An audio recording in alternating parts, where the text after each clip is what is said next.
alibi for a judge, Justice Carstairs, a High Court judge, is completely incompetent and a chronic worrier to boot. He takes the unprecedented step of trying to overrule his own judgment and encounters resistance on all sides. Matters get really complicated when, in trying to prove the man's innocence, he becomes convinced of his guilt. Sorry, I'm late. I was held up in the court. Mrs. Burford? Yes. How do you do? How do you do? The prison waiting room is not the most inviting of places, but I'm anxious to clear up several points, and it did seem essential to talk to you and your husband before I defend the case in court. I imagine Mr. Hunt, your solicitor, explained that to you? Yes, I did. Unusual, but necessary under the circumstances. But why have you dragged Leslie along? I didn't want this. I don't mind, darling, if I can help. We must hope that you can, Mrs. Burford.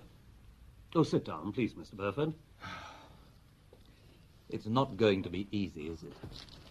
Well, frankly, no. But William didn't rob the bank. He didn't steal the money. He didn't blow open the safe. It was... Leslie, darling, please let Mr. Empton speak. He's trying to help us. No. Let us look at this from the point of view of the prosecution. You, as a man with a previous conviction... Surely the jury won't know that. But they might guess, because we will not be able to say your husband's a man of good character. Why not? Because of my conviction. My photographs are in the Rhodes Gallery, all right. But that was 15 years ago.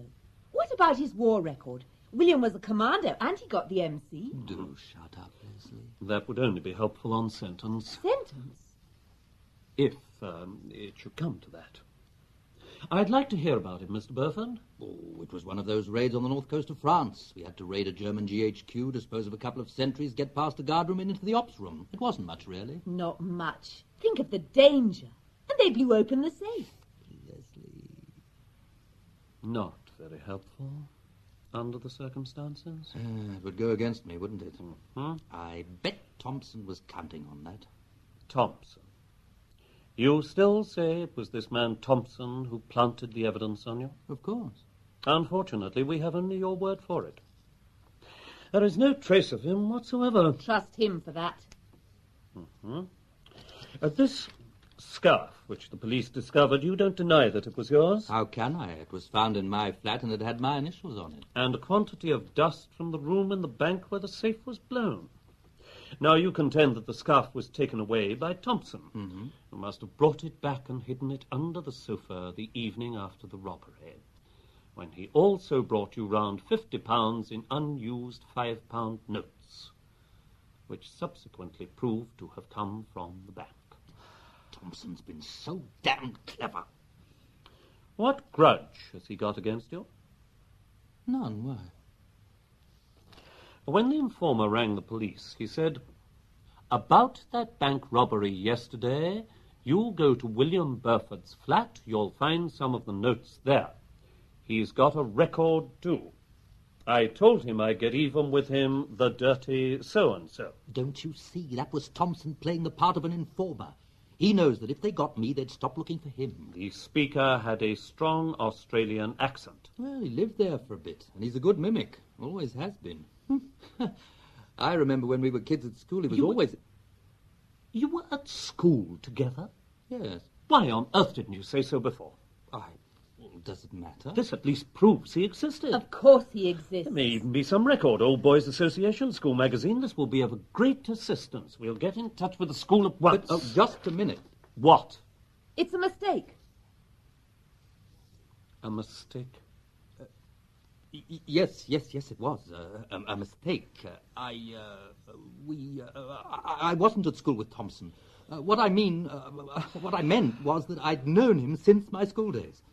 Rather an odd mistake. Oh, come on, this is important. I'm sorry. Please forget what I said about the school. Where were you at school? I forget. You forget. Really? I'm sorry, Mr. Hunt, I'm wasting my time. I quite understand. Don't go. Please don't go. I know you don't believe us, but you're our only hope. I'll tell you where he was at school. He was at Haworth. Oh, my God. I'm sorry, darling. I had to tell him. Mr. Empton, I don't want you to go to the school. Forget that I said anything about it. After all, I'm paying you. I can't force you to explain, as you say. You're the client. But I warn you, you're making a grave mistake. And you're not furthering your case at all. I know. Well, to continue this wild goose chase, you have known this character Thompson since you were boys. Yes. You've kept up with him off and on, and about 6 months ago you met him again on a race course. Yes. It was my birthday, and we'd gone to the Brighton races together. And after this you saw quite a lot of him.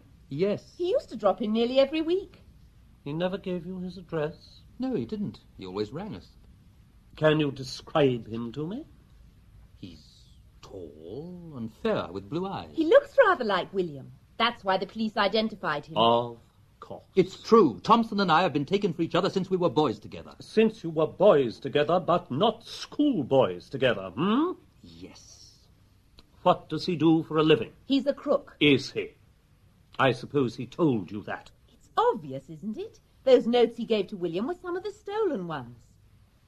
Mr. Burford, you first told the police that he gave you the notes as a present. That isn't true, is it? Well, it is and it isn't. Either it is or it isn't. Were they a present or not? They were. William had been putting on bets for him, big ones. He'd had some good wins, and he said he'd like William to cash in. That's right, and I told the superintendent that the second time. Why didn't you tell him the first time? Well, I don't know. I should have, but when the police came round, I was scared. Now tell me about this previous conviction. I got a legacy from an aunt and went into the second-hand car racket. His partner turned out to be crooked. He got 5 years. William only got 6 months. I was a sucker. My conviction was for receiving stolen goods. Oh, the same could have applied to the notes, couldn't it? Only if you knew they were stolen. Well, I'd read about the bank robbery, and he gave them to me the night after. When I saw the copper, I lost my head. And lied. In a way, yes. You also lied about your whereabouts on the night of the robbery. You told the police you went out for a walk alone to meet a man who didn't turn up. That was Thompson. But the second time they called, you said you'd made a mistake and you were in bed with your wife. I was. Why not go and look for him? For whom? Thompson, of course. Mrs. Burford, I am talking about your husband's alibi. And I'm talking about Thompson. Why not go and look for him? Where, for goodness sake? On a race course. What a practical suggestion. Well, to revert to this alibi, if I may, are you sure you were in that night? Positive. If you're so positive, why did you lie the first time the police questioned you? I made a mistake the first time. I got muddled over the days. And you, Mrs. Burford, can you bear this out? I'll say whatever you want me to say. Mrs. Burford. Well, why not? William didn't do it. And all I want is to get him off. If saying he was in bed with me instead of out for a walk will do it, of course I'll say it. What wife wouldn't lie for her husband? You're prepared to commit perjury? Of course. I love William. But if you can think of a better story... Well, at least she's frank about it. Why? What have I said? Don't you understand? Tell me what to say. Anything you think will help. There will be no need for you to say anything. Why not? In view of what you have just said, I won't be able to call you. Not call me? As a witness, you mean? Well, who's going to give William an alibi if I don't? Don't you see, darling? They know you're lying. You told them so. They're only guessing that I am. That's it, isn't it? It doesn't make sense. Mrs. Burford, you must allow Mr. Empton to be the best judge of how to conduct the case. And what about Thompson? Aren't you going to do anything about him either? Certainly, if you will allow us to go to your husband's school and verify his existence. No. In that case, there is nothing more I can say. If you won't find him, I will. If you continue to interrupt me, I must ask you to leave. No need to ask. I'm going. This is a waste of my time and yours. I'll find him. Then they'll have to believe us. Goodbye, William, darling. It's going to be all right. Oh, lawyers!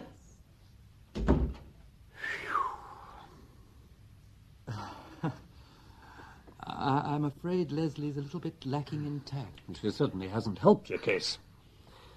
Look, I couldn't call her to tell a story that she's admitted is a lie. She isn't telling a lie as it happens. I was at home that night. Yes, of course. In any case, I don't think your wife would make a very safe witness. She'd certainly contradict the judge if she felt like it. Oh, who is the judge, by the way? Do you know yet? Mr. Justice Carstairs. What's he like? Will I get a fair trial? In this country, everyone gets a fair trial. God bless the establishment. That is the third time you have asked that question, Mr. Bell. I'm very sorry, my lord. Pray don't apologize, Mr. Bell. I was thinking of the jury. Some of them, no doubt, are very busy people. Yes, quite so, my lord. Now, Superintendent Neal, you've told us that you've been called to the bank, learnt that the safe had been blown, and a lot of money taken. Then someone telephoned you, and as a result, you went to see the prisoner. Yes, sir. You proceeded to question him about his movements at the time of the robbery, and he told you that he'd been out for a walk alone to meet a man who never turned up. Yes, sir. What happened next? I asked him how he accounted for the £5 notes in his possession, notes which proved to have come from the bank. And what did he say? He said they had been given to him by a man named Thompson. Where did this Thompson live? He didn't know. Where could he be found? He couldn't say. You're sure it was Thompson, he said, not Brown or Jones? No, Thompson, my lord. Thompson. Another man who hasn't turned up. Just so. Thank you, Superintendent. Do you wish to cross-examine Mr. Hampton? If you please, my lord. Superintendent Neal, you've been a CID officer for many years. Yes, sir. And in the course of your experience, you have come across many types of suspects. Certainly, sir. And speaking generally, haven't you found that people are nervous of being questioned by the police? I have noticed it, sir. Some of them have guilty consciences, perhaps. Yes, my lord. But even those without guilty consciences are sometimes nervous. Why should they be? I've never understood this objection by innocent people to being questioned by the police. I shouldn't mind in the least being questioned by a police officer. I was referring to ordinary mortals, my lord. The natural tendency is to think, now what have I done? Speaking as a motorist, I know that's how I feel. Perhaps with good reason, Mr. Hampton. Very kind of your lordship. Now, Superintendent, at the second interview with my client, you told him the notes and dust from his scarf had been identified as coming from the bank. Yes, sir. And he told you that Thompson had given him the notes for help which he'd given Thompson at the races. What sort of help? Oh, he didn't say, my lord. £50 for unspecifiable help from untraceable Thompson. What about the dust on his scarf? How did he account for that? He said Thompson must have put it there. How? With a pepper pot? Yes, go on, Mr. Hampton. Thank you, my lord. Now, Superintendent, I understand you and your officers searched the bank premises carefully. Yes, sir. And you found nothing there to connect my client with the robbery. No, sir. Exactly. So, apart from his statements to you, all you have against my client is the dust and money which he explained. What about the identification of the accused by Police Constable Griffin, Mr. Hampton, just after the robbery? That was not by the superintendent, my lord. Of course it wasn't, but he was present at the identification parade, were you not, Superintendent? Yes, my lord. The jury may think that of some materiality. Oh dear, oh dear, oh dear, oh Now, dear. Superintendent, I want to ask you about the accused's statements. When you first saw him and asked him where he was at the time of the robbery, he said he was out by himself. Yes, sir. But on the second occasion, he said he'd made a mistake about the day and that he was in bed with his wife. Yes, sir. And he added that his wife would confirm it. The wife was present at the time. Yes, my lord. Did she seem fond of the accused? Very, my lord. Quite so. Superintendent, I take it your wife is very fond of you. Does that mean she would lie for you? You need not answer that question, Superintendent. No re-examination, my lord. I'll call Police Constable Griffin. This is my last witness, my lord. And that is the case for the prosecution, my lord. I'll call the prisoner, my lord. Go into the witness box, please, Mr. Burford. Silence. Take the book in your right hand and repeat the words on the card. I swear by Almighty God that the evidence I shall give shall be the truth, the whole truth, and nothing but the truth. You are William Burford of 15B Marcus Road, Northwest 6, and you are an insurance salesman. Yes. Does your wife work? Part-time in a boutique in Knightsbridge. And you are happily married, I believe. Very. Are you and your wife both content to live on your present income? Yes. Now, Mr. Burford, as you know, well, as we all know, £80,000 in unused £5 notes were stolen from the City and Counties Bank between 11 and 11:30 on the night of the 23rd of May. Where were you at the time? In bed with my wife. How do you remember that? Because I've thought it over. Mm-hmm. I made a mistake about the date the first time. But when the superintendent called again, I told him I was in bed with Leslie. Where did you get the £5 notes? They were given to me by Thompson. Ah, this mysterious fellow Thompson. Can you describe him? He's about my height and looks a little like me, my lord. I see. So the policeman Griffin may have mistaken him for you. I suppose so. Does anyone else in the world, except you and Mr. Thompson, think you are both alike? Certainly, my lord. When we were boys, people used to comment on it. Any of them here today? No, my lord. No one except you. You're sure Mr. Thompson isn't there too? In the box with you? Certainly not, my lord. He's disappeared. Most unfortunate. Yes, Mr. Rampton. Hmm?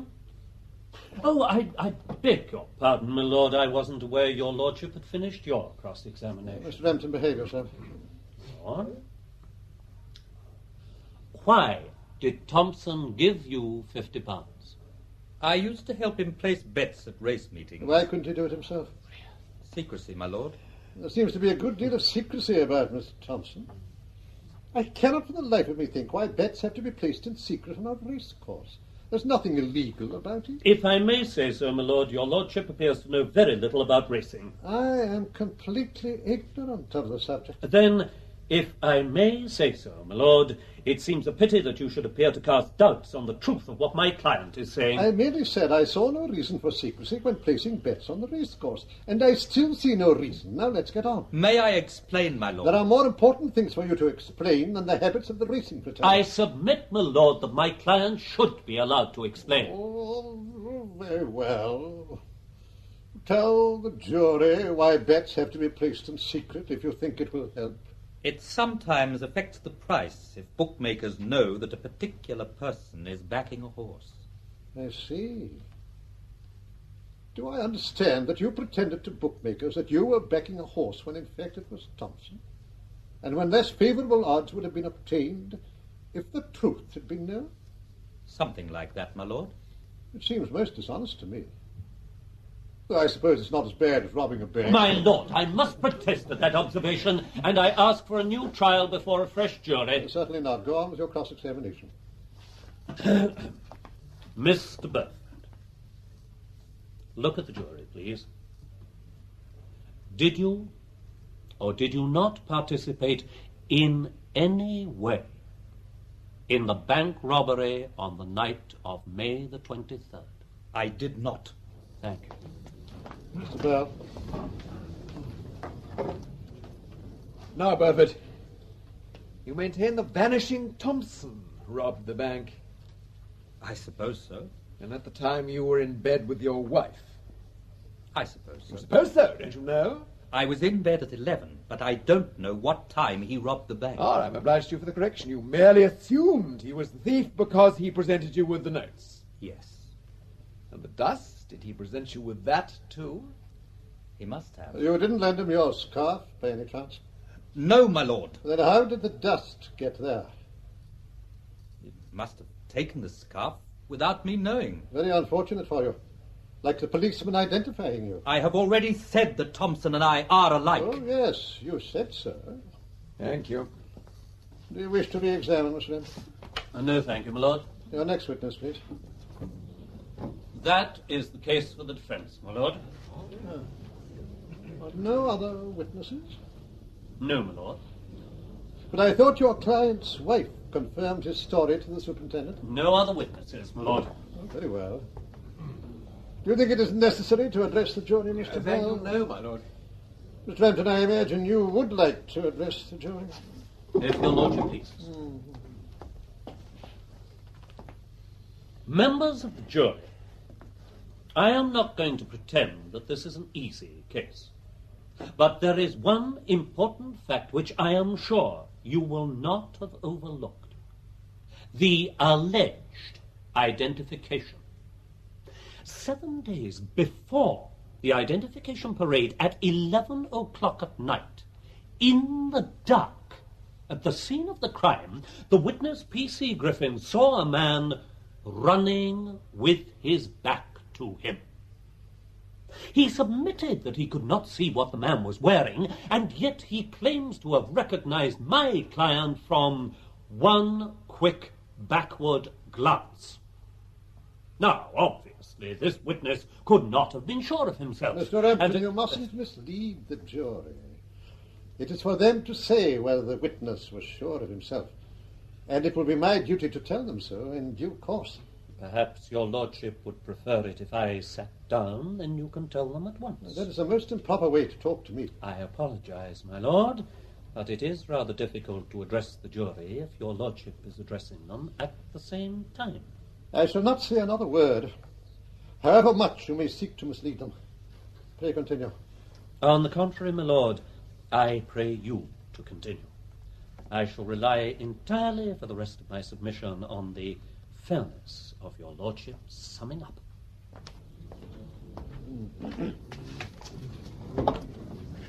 Members of the jury, before I deal with the law and the facts, there is one matter to which I must draw your attention. We are told that at the time of the robbery, Mr. Burford was in bed with his wife. But where is she? She is alleged to have confirmed the prisoner's story to the police. But she is not a witness. What you have to ask yourself, members of the jury, is, why not? Why not? But I want to be a witness. Silence! One moment. Is that your client's wife, Mr. Renton? Yes, my lord. Let the prisoner's wife be accommodated with a seat in the well of the court where she would have been had she given evidence. But I want to give evidence now. Did I understand her to say that she wishes to give evidence at this late stage? Is that what you said, Mrs. Burford? Yes, my lord. Do you wish to call her, Mr. Renton? May I take instruction on that, my lord? You may. There's nothing to talk about. I want to give evidence. Mrs. Burford, you must remain silent and leave matters in the hands of your husband's learned and able counsel. Well, Mr. Empton? I should like to call Mrs. Burford. Do you make a formal application for leave to call her? Yes, my lord. Your application is refused. That's not fair. Mrs. Burford, if you wish to remain in court, you must keep silent. But I want to speak for my husband. You should have been called at the proper time. I can't help it if I wasn't. I want to speak now, and you've no right to stop me. You must not address me like that. And I can assure you that I have every right to refuse counsel's application. No other judge in England would have granted it at this stage. But it's not fair. It isn't justice. I want to tell the jury Mrs. that... Burford, for the last time, do you or do you not want to remain in court? Yes, I do, but Then be seated and be silent. But I only want to say that I Be saw... quiet, madam. If you utter one word more, I shall have no alternative but to commit you to prison for contempt of court. Sit down, Leslie. He means it. You can't do any more. Silence! Members of the jury, there is a story well known in the legal profession about a judge who, when he came to deal with a certain prisoner's defense, simply turned to the jury and gave a long, low whistle. But much as I am tempted to take the same course in this case, it would not be right for me to do so. Let me first of all say it is not for the accused to prove his innocence, but for the prosecution to prove his guilt. Counsel for the prosecution submits that it has been done. Mr. Empton contends that it has not. It is for you, and you alone, to say which of them is right.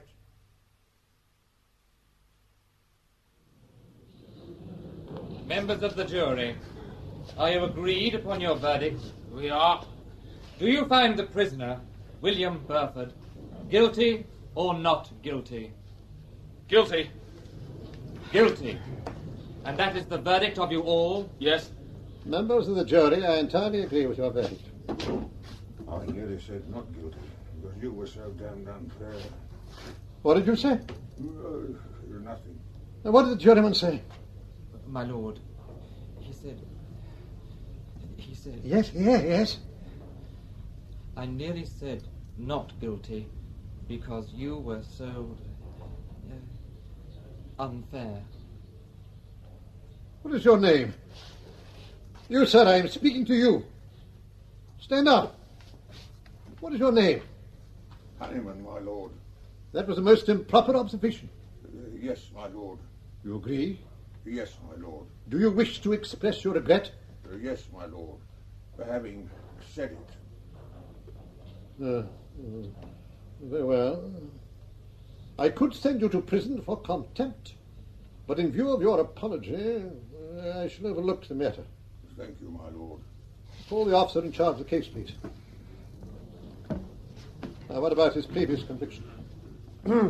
15 years ago, the prisoner served a sentence of 6 months for conspiracy to steal and receive motor cars. What were the circumstances? He went into the second-hand car trade and got mixed up with some highly undesirable characters. Not Mr. Thompson again, any chance? I don't think so, my lord. As far as it is known, the prisoner has gone straight since then, until this present offence. Anything else? The prisoner has a distinguished war record and was awarded the Military Cross. Mr. Rampton? No. Thank you. Mr. Rampton, do you wish to say anything in mitigation? Yes, my lord. I would ask you to disregard his previous conviction, which was of a different kind and which my client has lived down. I would also ask you to take into consideration his war record. I believe you had a good war record yourself, Mr. Rampton. But so far as I know, you have not broken into any banks. A very charitable assumption, my lord. I call upon the prisoner. William Burford, you have been convicted of felony. Have you anything to say why sentence should not be passed on you according to law? I didn't do it. I may have behaved stupidly when the police called, but once you've been in prison, you get scared of policemen. Thompson's the man who did this, and not me. You don't believe he exists, but I swear he does. And the jury would have believed it if you'd given me a fair trial. Quite right. Silence! Silence! William Burford, I shall disregard your thoroughly improper remark. I shall also disregard your previous conviction. But you have now been convicted on the clearest evidence of a very grave crime. It must be made known to all persons who contemplate this sort of crime that the punishment must inevitably be severe. In spite of your gallant war record, you will go to prison for 10 years. 10 years! The upstanding in court. All manner of persons having anything to do before my lords, the Queen's Justices of Oyer and Termina, and general jail delivery of the Central Criminal Court may depart hence. God save the Queen. Do you call this justice? Why didn't you let me speak? Mrs. Burford! Silence! Thompson does exist and I can prove it. I saw him yesterday. Mrs. Burford, please, this won't help your husband. It's all your fault. Why didn't you call me? I told you I'd found Thompson. You knew I'd been searching for weeks. Why wouldn't you let me tell the judge?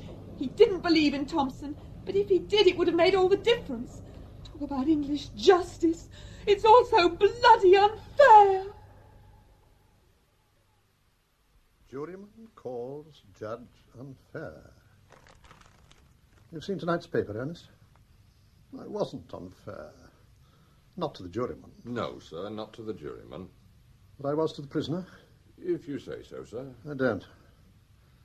Ernest, you've been my clerk now for a good many years. You know me. How was I unfair? For one thing, you were dead wrong about the racing. It's quite normal for someone in the know to put bets through someone else. It's common practice. He was charged with robbing a bank, not a racing swindle. But it isn't a swindle. You made it look like one. A man might easily be paid £50 for helping to place large bets if they were successful. But that can't have made any difference to the verdict. No, sir. What was the wife calling out as I left the court? She said she'd spent weeks looking for the man Thompson, and yesterday she saw him. That's what I thought. She wanted you to know. Seemed to think it would have made a difference. It certainly would. If she was speaking the truth. Why say it if it wasn't true? And I turned down Mr. Empton's application to call her. But I couldn't do anything else, could I? Not that stage. No judge would have allowed it. Why on earth didn't he call her at the proper time? I expect he had good reason. If he knew she was a liar, for example. Possibly. But if the jury had heard her story about Thompson, they might have acquitted. If they believed that Thompson existed at all. I never gave them a chance to believe in him. Which means the wretched Burford's got 10 years for something he very possibly didn't do. I shouldn't worry, sir. It was a fair verdict. But not a fair trial. As fair as most of yours. Oh, I'm very sorry, sir. Is that what everyone says? Most people, I'm afraid. All right, of course. Why do you do it, sir? Can't help it. They say that to know one's faults is the first step to curing them, but there never was a bigger fallacy. I know my faults, but I can't cure them. Can't? Well, don't think I haven't tried. Every time I go into court, I tell myself I'm going to behave today. For a time, I usually do. Then something starts me off, and there I am, conducting the case for one side or the other. As long as you choose the right side, why worry? It's not my job to choose either side. For heaven's sake, Ernest, wouldn't you worry if you were in my place? I don't know. But I think if I were the kind of judge who interfered, it wouldn't worry me. And if I were the kind of man who worried, I wouldn't be an interfering judge. You're lucky I'm both. The trouble is, I have an overwhelming desire that right should prevail. I can't bear wrong decisions. Have you ever tried a case where a jury's given a wrong decision? I don't think so. Until today. No, sir, I don't agree. Today's decision was the right one. Yeah, and even if it wasn't, worrying won't help. There's nothing you can do about it now. Oh, isn't there? Good evening, You wait and see. Mr. Empton, sir. Thank you, Ernest. Tommy, good. Sherry? Yes, please. I think you owe me a round dozen after your behaviour in court. Is Bell coming over? No, he sent his apologies. He has a conference. And he has no objection to our discussing the case, if that's what you want. It is. You're sheriff. Oh, thank you. I want to talk about your appeal. You think the sentence might be reduced? To hell with sentence. Get the conviction quashed. Burford's not appealing against conviction. Not if he takes my advice. You absolutely astound me. Oh, you're astounding me a bit. After the way you let me walk into the application to call Mrs. Burford and then turn me down flat. Yes, I'm sorry about that. Not that I expected the application to be allowed. It was just the way you did it. I've said I'm sorry. Now listen, Tommy. Of course he's going to appeal. On what grounds? The fact that the trial was conducted unfairly from start to finish. Well, I'm damned. Unfairly from start to finish. But I couldn't possibly put that in my appeal. Why not? It wasn't any different from any other trial I've had before you. Never mind the other trials. I'm only concerned with this one. You can rely on my interventions, for one thing. But you were entitled to intervene. Then I made a rather unfortunate remark, and you asked for a new trial before a fresh jury, and I refused it. So would any other judge. Tommy, I am trying to help you. Do you mean that if I put all that into a notice of appeal, your note to the court would support it? I mean exactly that. I'm serious, you know. Now, another point. It was right to refuse your leave to call the wife. but not without exercising my discretion. You did exercise your discretion. I didn't. I rejected your application out of hand. I didn't even let you argue about it. Yes, but what on earth could I have said at that stage? It doesn't matter what you could have said. The point is, I didn't let you. Then Ernest tells me I was wrong about the racing. God heavens, that's entirely irrelevant. You're making me work very hard. What at? The fact that all these little things, when added up, amount to an unfair trial. Yes, but will the Court of Criminal Appeal agree? There's nothing like enough for them. Don't you think so? No. What? Well, then, what about the way I kept looking at the jury? How on earth could I put that in an appeal? Why not? For one thing, it's not in the shorthand notes of the trial. That's true. Let me think. Yes, I've got it. Take this down. No, you've gone far enough. No, come along. All right, if it'll make you happy. Now, from time to time, the judge looked at the jury in a manner which plainly told them that the accused's story was not to be believed, thereby usurping the jury's functions. And at the end, I could quote what that juryman said. What the juryman said has nothing to do with it. It's I who am saying it. And I'm going to put it all in my note to the court. You are not. Because I'm not going to appeal. Don't you want your client to get off? Naturally, but I'm not going to make a fool of myself in the Court of Criminal Appeal by telling them that I don't like the expression on your face. And there isn't a hope of bringing it off. The only result will be that the wretched Burford served an extra 3 months waiting for the appeal to be heard. Oh, don't look so worried, Gerald. Even if you were a bit unfair. The verdict would have been the same whoever sat on the bench. Not necessarily. In view of what the wife called out about Thompson as I was leaving... I shouldn't take anything she said too seriously. That's why I didn't call her. I'd found her unreliable. But why say that about Thompson when it was too late? Well, if that's all you're worrying about, forget it. I've no intention of forgetting it. And if you won't appeal, there's only one thing I can do. There's nothing you can do. You know, Gerald, you're not thinking straight. You need a holiday. Thank God the vacation starts next week. Cynthia and I are going to Greece. Why not come with us? You've been overdoing things since Molly died. You're seeing this case out of proportion. I see nothing out of proportion. I'm perfectly sane. Or as sane as I ever am. Are any of us judges sane when you come to think of it? We sit up there pontificating and making rude remarks and sending people to prison. And how often do any of us look at ourselves and say, aren't you overdoing it a bit? Well, I have looked at myself and I don't like what I see. If you won't appeal, then you won't. So, there's only one thing for it. I shall go to the Home Secretary. Home Secretary? But you can't do that. Why not? He'll want to know why there was no appeal, for one thing. I'll tell him. Even so, if I tell him the trial was unfair, what more could he want? You know, it's all very well for you to eat your words, but there's no need to make such a hearty meal of them. Next time, be a bit more unfair. Then you might give the poor Home Secretary a sporting chance. No good, Tommy. I am determined to have the case reinvestigated. Even if it means finding out what the wife was getting at. And how do you propose to do that? By asking her, of course. Good morning, Mr. Burford. Morning, Mr. Hunt. Good of you to come. We're only too pleased to meet here, Sir Gerald. I think perhaps Mrs. Burford doesn't agree. I don't. I can't see any point in it. I hope you will in a minute. Please sit down. Mr. Hunt, do you mind if I ask Mr. Burford some questions? On what subject, Sir Gerald? There is only one subject we're all interested in, as far as I know. Yes, of course. Mrs. Burford, when you told me after the trial that you had seen Thompson, were you telling the truth? What difference does it make? Nobody believes me. Please answer the question. The judge is trying to help you. The way he helped William? I think I should tell you that in the absence of an appeal by your husband, I went to see the Home Secretary. Sir Gerald. What can the Home Secretary do? If he was satisfied there had been a miscarriage of justice, he could order your husband to be released. And he's going to do that?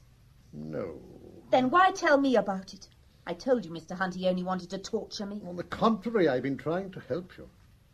Unfortunately, the Home Secretary didn't consider the trial unsatisfactory enough. That wasn't your fault. Mrs. Burford, please. There is a good deal of truth in what Mrs. Burford says. What did you say? The Home Secretary refuses to do anything without fresh evidence. What's the good of fresh evidence if nobody believes it? The jury might have believed it if they'd heard it. Are you trying to say you've changed your mind about William? I am trying to find out whether you are telling the truth about Thompson. If you could prove that Thompson does exist, that would, in my opinion, be enough to make the Home Secretary act. What do you want me to do? Answer some questions. And then? And then I shall try to decide whether you are telling the truth or not. All right. Where did you see Thompson? Kempton Park races. Are you in the habit of going to race meetings without your husband? No. Where did you go last week? To look for Thompson. No one else would. To look for one man among thousands? I knew exactly where he'd be. Where? By the tote paying out window in Tattersall's. Why? Whose side are you really on? If you can convince me that you saw Thompson, I shall tell the Home Secretary immediately. Why did you look for Thompson near the tote? Because he goes there to buy winning tickets. Presumably everybody wants to do that. No, I mean when the race is over. He buys uncashed winning tickets for more than they're worth and then sells them to shady businessmen. What on earth for? So that they can account for money paid into their bank accounts without having to pay tax on it. You see, they send up all the tickets and the tote people send them back a cheque. You don't pay tax on winning bets, do you? A swindle, in fact. Only swindling the taxman. Everyone does that, don't they? No, perhaps not everyone. Mrs. Burford, how do you know about this? Because William helped him once or twice. You admit that your husband took part in this swindle? He didn't realise it was a swindle until afterwards. Are you now claiming that's why Thompson gave him £50? Yes. Why didn't your husband tell me this? Because he'd already told the police he got the money for placing bets. When the superintendent first called, William thought it was because they'd got onto the tote ticket racket. I know he lied about it. But what else could he do? He'd had a conviction already. You must see how bad it would have looked. You do believe me, don't you? It's an odd story to tell if it's not true. But don't you see she's just... Yes, Mr. Hunt. Nothing, Sir Gerald. You say that you saw Thompson on a racecourse. I did see him. Didn't it occur to you that you need an independent witness to the identification? Of course. Then why didn't you fetch a policeman? I did. What happened? Nothing. By the time I'd found one and got back to the tote, Thompson had gone. Did you take the policeman's number? No. Why didn't you ask someone to watch Thompson while you looked for the policeman? Have you ever tried going up to a perfect stranger on a racecourse and saying, "Watch that man"? What is his full name? His full name? Yes. Why do you want to know? Because the police will need it. Police? They'll have to find the man. The Home Secretary will want proof of his existence apart from your word. But if I gave you a full description... Mrs. Burford, you may not know it, but a great deal of police information is derived from informers. I certainly do know it. Thompson informed on William. Very well, then it's no good the police questioning informers about a George Albert Thompson if the man we want is Geoffrey Arthur Thompson. I see. Why do you hesitate? Don't you know his full name? Or have you forgotten it? Or doesn't it exist? It exists, all right. He had two rather odd Christian names. William says he used to be teased about them when he was a boy. What were they?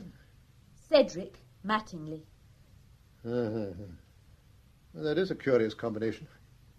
Cedric Mattingly Thompson. No, not Thompson. Not Thompson? No. His real name is Wilson. Oh, really? Then why does he call himself Thompson? Why does any crook change his name? If this is true, I cannot understand why your husband didn't say it in court.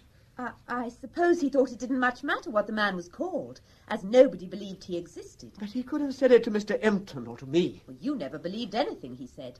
Really, Mrs. Burford, that simply is not true. Isn't it?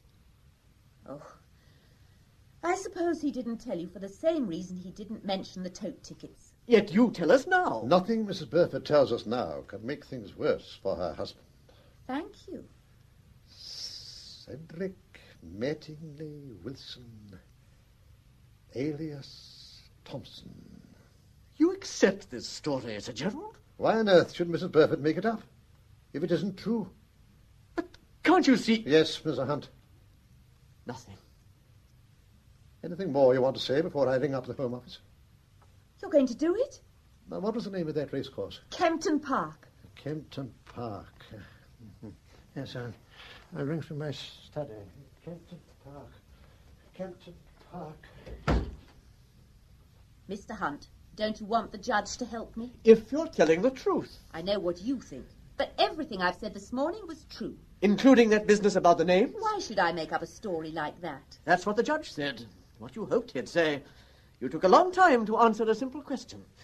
You needed a convincing explanation. It convinced the judge anyway. I ought to warn you, Mrs. Burford, that if you mislead the judge and expenses incurred as a result, you may get into serious trouble. What kind of trouble? It might amount to an offence. Might amount to an offence? What do I have to do to stop it being an offence? Go on, tell me. Surely you don't want me to break the law. As a matter of fact, subject to anything Sir Gerald might say, it's not at all an easy point, but I would be rather inclined to say that if a person tells lies to the police or someone like that, and in consequence public expense is incurred, then if that happens, and if it's done deliberately or maliciously or recklessly, I'm not quite sure about that, then, subject to anything Sir Gerald might say, in almost any of those cases, it might amount to an offence.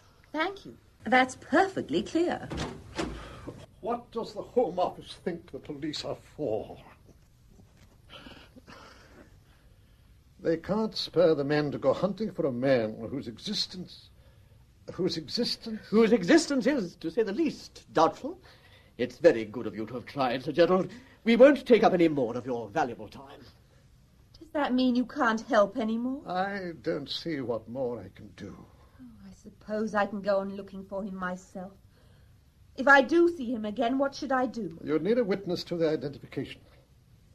And even if you found a policeman in time, it might not be easy for you to persuade him. Supposing Mr. Hunt came with me? That would be very expensive, and I'm not quite sure what I could actually do. You must hire a private detective. I can't. The defence took all our savings. But, Sir Gerald, apart from the expense, would it serve any useful purpose? A private detective could only witness the identification of a man who Mrs. Burford said was Thompson. True enough. If only the judge could come with me. Mrs. Burford. Me? Why not? Any policeman would do what a judge told him. But, my dear Mrs. Burford, I couldn't possibly... Why not? Who ever heard of a judge going racing with the wife of a man he had just sent to prison? Can't judges ever do anything unexpected? The whole idea is out of the question. Mr. Hunt, are you married? Married? Well, yes, I am. Supposing the judge had sent you to prison for cooking one of your client's books. That is a most improper suggestion. And supposing you were really innocent, and the only way to prove it was for the judge to go racing with your wife, would you still object? In that particular hypothetical case, I really could not say, but I suppose... You see? Oh, I wish I understood lawyers. You seem to think that justice can only be done by dressing up in 18th century wigs in a courtroom. Here's a perfectly simple way of righting a wrong, and you won't even consider it, just because it's never been done before. Dr. Johnson expressed it rather neatly. The antiquity of abuse is no justification for its continuance. Mr. Hunt, I would like to take your client to Brighton races tomorrow. Have you any objection? But I warn you, Mrs. Burford, I know nothing whatever about racing. He held his wrong, you know.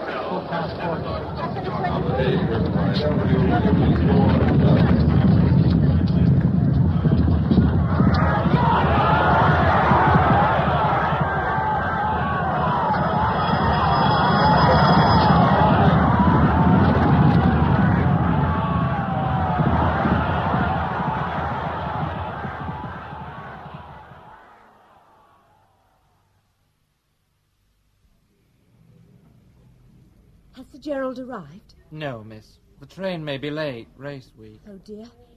wish we could have found a better room for him. If you want a better room in Doncaster, first week in September, you must book ahead. I suppose so. Oh, you won't forget to bring the whiskey when he arrives. I don't never forget an out. No, I'm sure you don't. Then why ask? What about that drink for my wife? I can't do everything at once. Darling, did you hear what she said? You know who she is. Yes, I do. And she's certainly most attractive. So you think so, too? There's been quite a lot of talk about them. Sir Gerald Carstairs is an absolute charmer. At a cocktail party, maybe, but when you're on your feet before him in court, no. I do hope there isn't going to be a nasty scandal. Do you? Someone saw them lunching together in August, and I hear they've been going round to race meetings the whole vacation. And now he considers himself an expert. I wonder if it really is fresh evidence he's after. What rubbish you women talk. And for goodness sake, don't go telling all your friends about his being here. Of course not, as if I would. Only your train hadn't been late, Sir Gerald. How are you, Judge? Campbell. How are you? Well, I didn't know you patronized this sort of entertainment, Judge. Oh, do you know my wife? How do you do? How do you do? May I introduce it's nice to see you again. How do you do? Were you racing today? No, I'm vacation, Judge, but I am racing tomorrow. No, I've been told to back Persian Prime for the big race. What do you think, Judge? Can he win? Well, I suppose any horse can win if all the others faint or fall down. That is the one horse which can't. You can't win the St. Leger with sprinting blood on the sire's side. I'd no idea you were such an expert. Oh, it's a comparatively new interest. What are you backing? I don't bet, but Zoroaster will win. You back it. He knows what he's talking about. Thank you, I will. Zoroaster, it's pretty short odds. Better a short-priced winner than a long-priced loser. And if all you judges take to the turf, the bookmakers will be driven out of business. Good night, Judge. Good night. Good night, Sir Gerald. Good night. Good night, Mrs. Burford. She knew my name. That's unfortunate. Who are they? George Campbell and his wife. He's a barrister, a member of my own inn, as a matter of fact. I'm sorry. I wonder what they'll make of it. Don't worry. Come and sit down. You look tired. I am rather. These vacation courts can be exhausting. I've been dealing with a very tiresome, voluble woman. As bad as I would have been? I doubt if that would be possible. Were you fair, or did you give one of your favourite looks? No, I remembered your William and behaved like the personification of justice. Blind and dumb. It was an awful strain. Poor dear. It was nice of you to have got me a room. Oh, not at all. But I had a bit of bother. The town's packed. Fortunately, I got friendly with the receptionist. It's a beastly little room, but at least it's got a private bathroom. It's only for one night. It's a nuisance. Thompson has gone up to his room. Yes. He was in the bar downstairs until an hour ago. If only your train hadn't been so late. We'll get up early and confront him before breakfast. We'll do nothing of the sort. We'll see him now. Now? Why not? If he's gone to bed. He can get up again. Leslie, are you sure this is the man? Of course I am. I never let him out of my sight from the moment I first saw him. How did you manage to send the telegram? I tipped the barman. Isn't it exciting? I'm beginning to believe it is. Excuse me, sir. Yes? Inspector Martin's still waiting. Inspector? Are you ready to see him? Of course. Why didn't you tell me he was here? I did. Oh, well, was it someone else I told? Please ask him to come up. I've been rushed off my feet all night. When did you get hold of the police? My clerk rang them from London. It's awfully late to do anything tonight. Why don't we ask the inspector to come back in the morning? Inspector Martin, sir. Sorry to have kept you waiting, Inspector. That's all right, sir. Good of you to come along. My clerk explained to you what it's all about. I understood it was a matter of identification to do with Burford, the bank robber. This is Mrs. Burford, the bank robber's wife. Evening, madam. Mrs. Burford says that the man Thompson is staying at this hotel. I see. What exactly do you wish me to do, sir? I'd like you to be present when she identifies him. What's his room number? 7.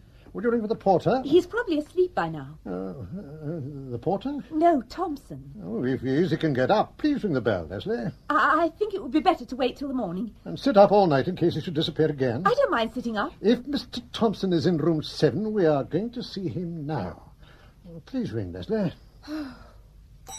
What What if he refuses to see us, sir? Why should he, if he's innocent?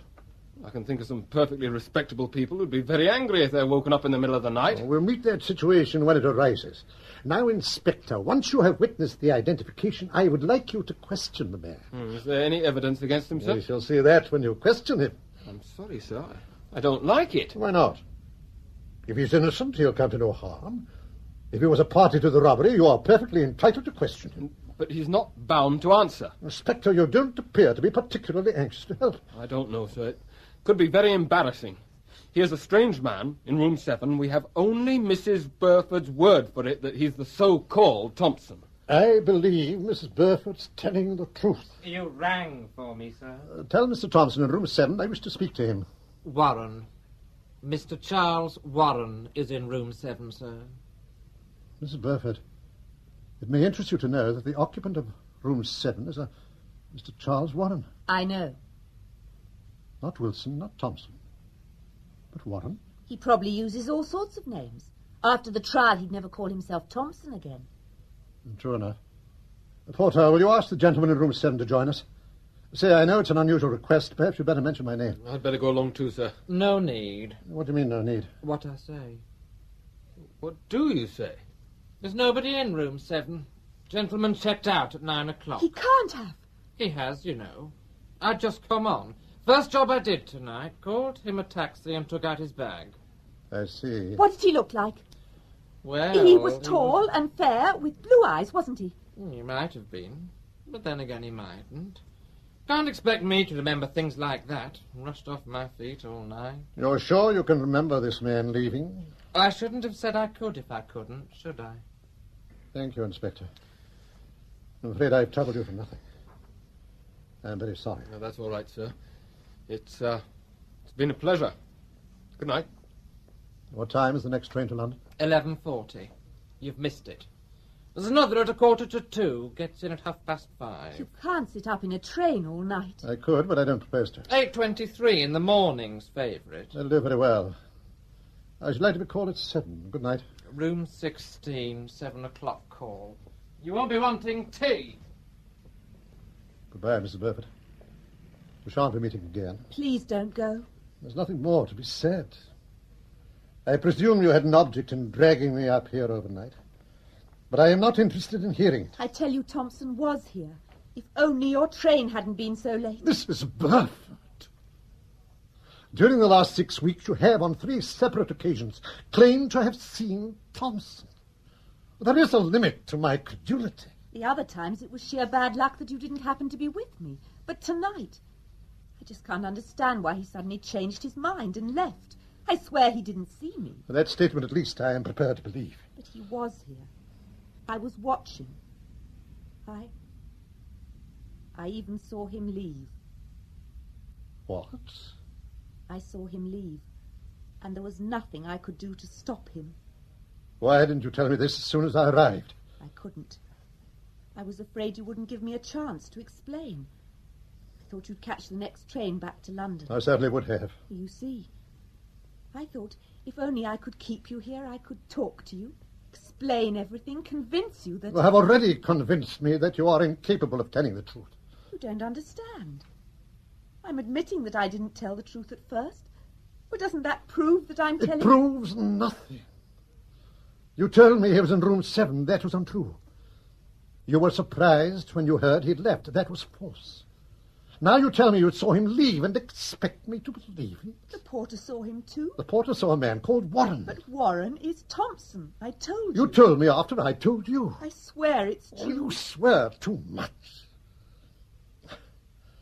I can't altogether blame you for thinking you can take me in with almost any story. But I don't propose to listen to any more of them.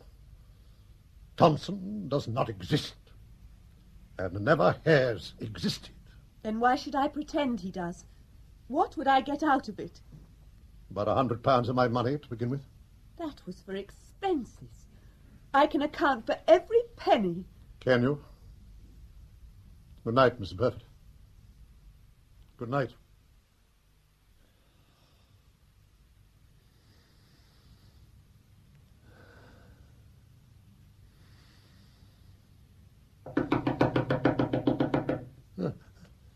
Who is that? Mrs. Burford, what do you mean by coming to my room like this in the middle of the night? I found out why he left. Go away at once. You said we wouldn't be seeing each other again. I meant it. Then you've got to listen to me now. I told you I don't want to hear any more of your lies. You must. They aren't lies. I've got a witness.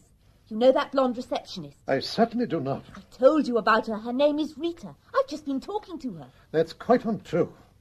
I made a telephone call earlier and the manager answered. There is no receptionist on duty. Rita lives in. I went up to her room. She's a snooty little thing. I had to give her £5 before she agreed to talk, but it was worth it. Why should you want her to talk? Because I remembered she'd been friendly with Thompson. At least he'd been trying to get friendly with her, and I thought she might have some idea why he left in such a hurry. He didn't leave because he was never here. He left because he found out you were coming. What? He was hanging about reception, and he heard the manager tell the housekeeper to make sure Sir Gerald Carstairs' room was properly aired. When he realised you were coming tonight, he asked for his bill and went straight up to Pat. Why on earth should he? I wouldn't have known him. I've never seen him before in my life. How do you know? He might have been up before you under some other name. And you couldn't have helped noticing how like William he is. Mrs. Burford, you are not only the most habitual liar I have ever met, you are also the most persistent.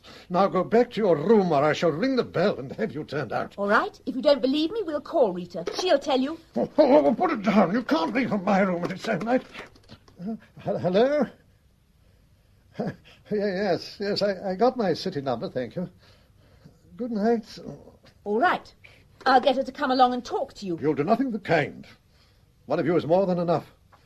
Now go back to your room and stay there. Will you talk to Rita in the morning? What is the point? All she can tell me is that a man left the hotel. But you can't give up now. Please, dear, kind Sir Gerald. If you give up now, there's no hope for William. I can't manage alone. There, you mustn't take on so. You will go on helping, won't you? You're our only hope. Come along now, Leslie. You must try to pull yourself together. Sit up. I beg you. Sit up. Please. Please. Oh. All right. If this girl confirms your story, and if you do find Thompson again, ring me up at once and I'll telephone the police and try to persuade them to help. That's the best I can do. Bless you.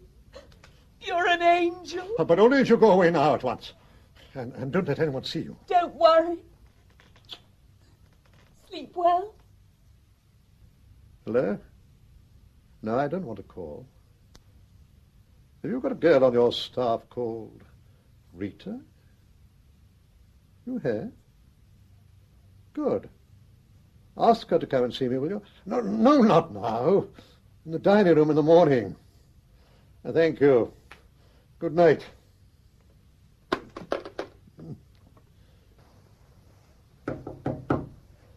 I told you to go away. Go away, Mrs. Burford. I'll see you in the morning. Gerald! Who's that?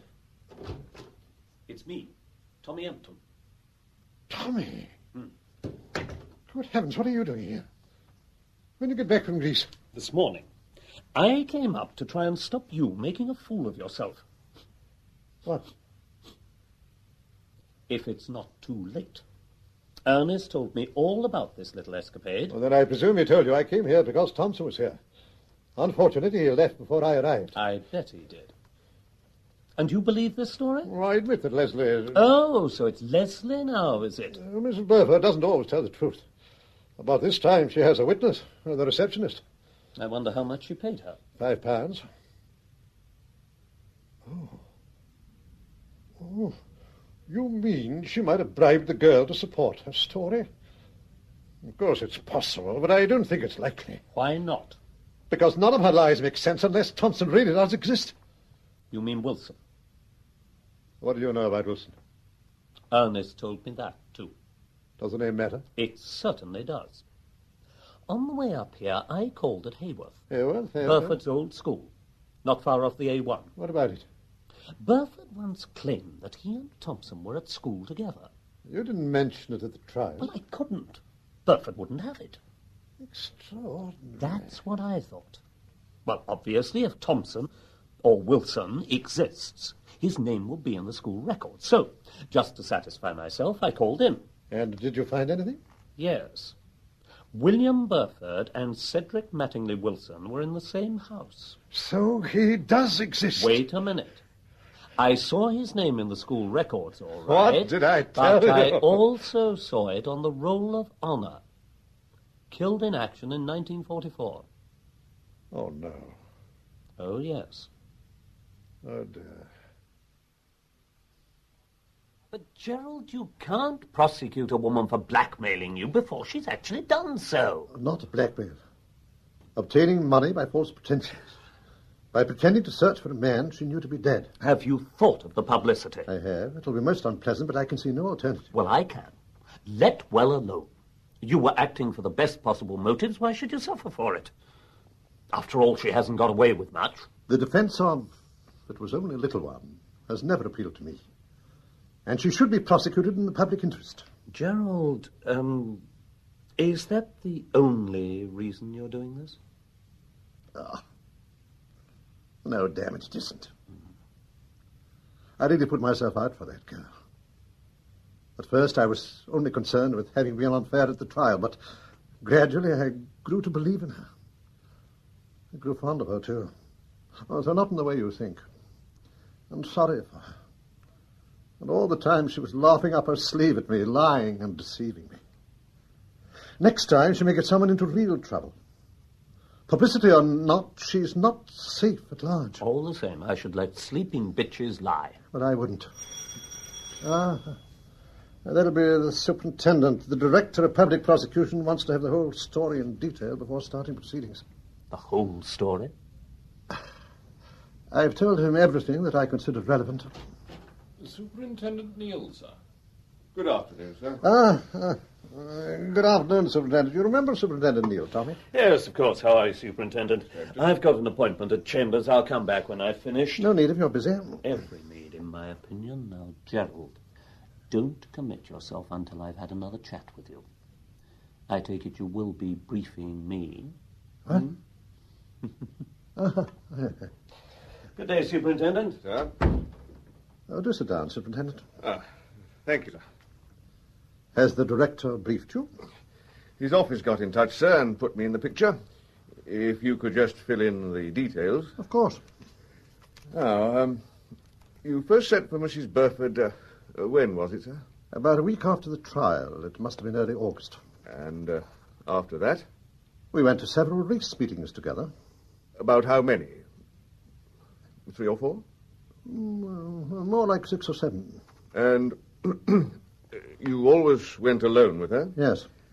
So, you went to about half a dozen race meetings alone with the young woman? Yes. If you can ever be alone at a race meeting. How did you go, sir? By train or by car? Sometimes by one, sometimes the other. And you always lunched together, sir? Naturally. But you've never been to this young woman's flat, have you, sir? If you'll pardon my asking. Don't apologize, Superintendent. It's a perfectly natural question. The answer is no. I've dropped her there, of course, but I've never been inside. And she has never been here? Alone, that is? No. No. Oh, yes, once. We had driven up from Newmarket, and she wanted to arrange to meet a friend. She came in to ring up. To ring up. And then she went to wash. To wash. Surely there's nothing odd in a girl going to wash. Oh, no, sir, quite natural, as you might say, but if you were alone in the flat, we may be dealing with an unscrupulous woman, and... Look, do have a lozenge. Well, what for, sir? For your throat. There's nothing wrong with my throat, sir. A telegram for you, sir? Excuse me, Superintendent. Of course, sir.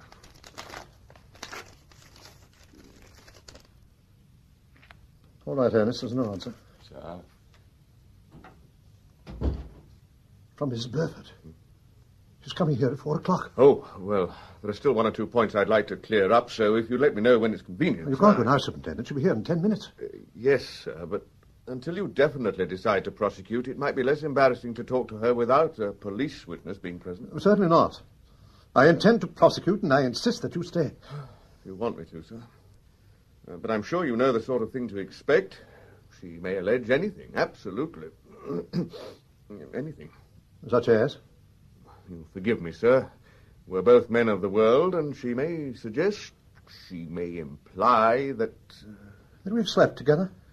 If that's what you mean, for heaven's sake, say so. Of course, I know it wouldn't be true, but it's just word against word, and often difficult to refute.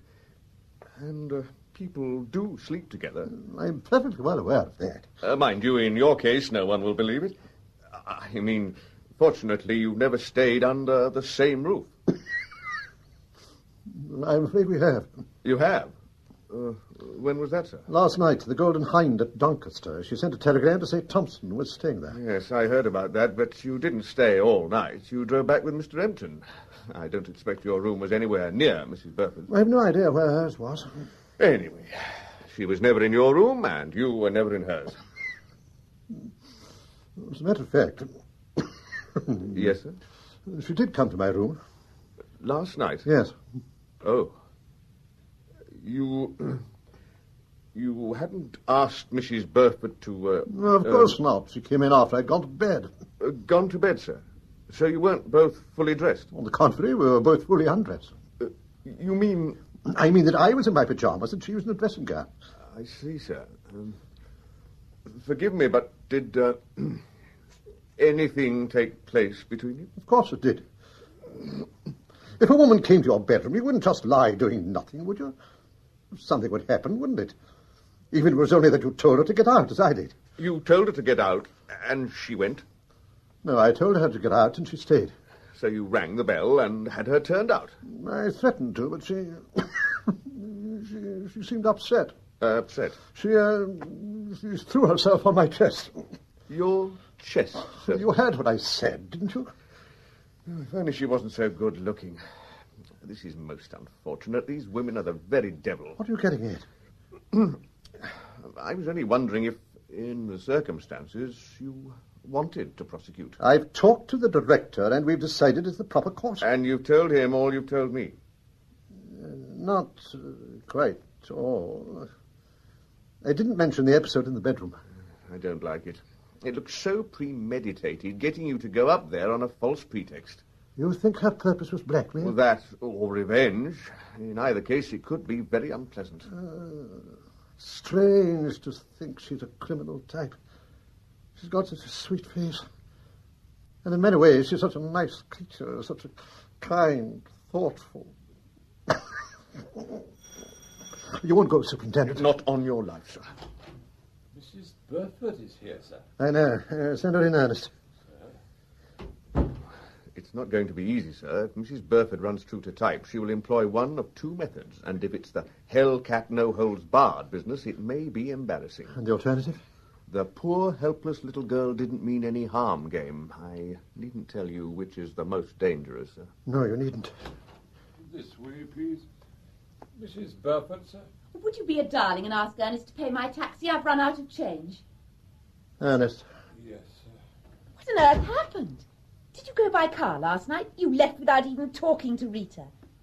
Oh. You remember Superintendent Neal? I most certainly do. What is it? William's all right, isn't he? He hasn't tried to escape or anything silly? No. Thank heaven.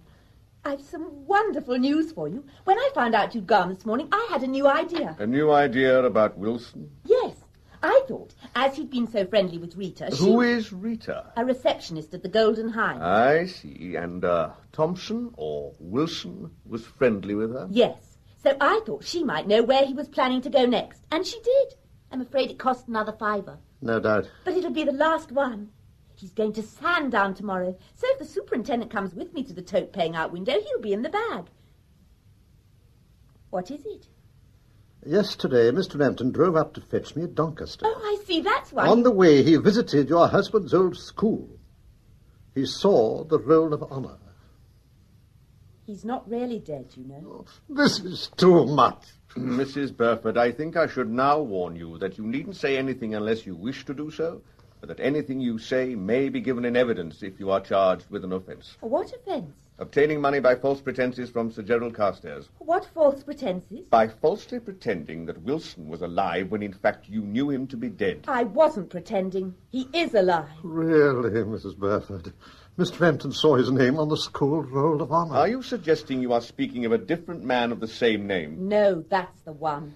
Perhaps it would interest you to know that I have already applied to the War Office for formal confirmation of his death. I see. Well, they'll confirm it, all right. Is it not a fact that you have often told Sir Gerald you've seen this man, and that he's given you money on the strength of it? We all know he's dead. Now, why keep up the pretense? It's not a pretense. Can you explain why he's officially dead? As it happens, I can. But what's the point? You won't believe me. What is the reason? When Wilson turned up again, about 2 years ago, William was amazed, because he'd seen his name on the school roll of honour. He said so. Wilson laughed. Cedric Mattingly Wilson is dead all right, he said. My name's Thompson now. And he told us how he'd found a dead soldier and changed identity discs. He was up to his eyes in debt and in trouble with some girl. It seemed too good to miss. Then he got taken prisoner, and at the end of the war he started life again as Thompson. So you see. That's a very old story. And it's not as easy to bring off as you make it sound. It is, in fact, almost impossible to get away with. There are no authentic cases on record. If someone got away with it, the case wouldn't be on record, would it? Why didn't your husband tell this story at his trial? How could he? His only defence was Thompson. And this story would have proved Thompson was dead. But after the trial, when Sir Gerald tried to help you, why didn't you tell him? Because he was helping me.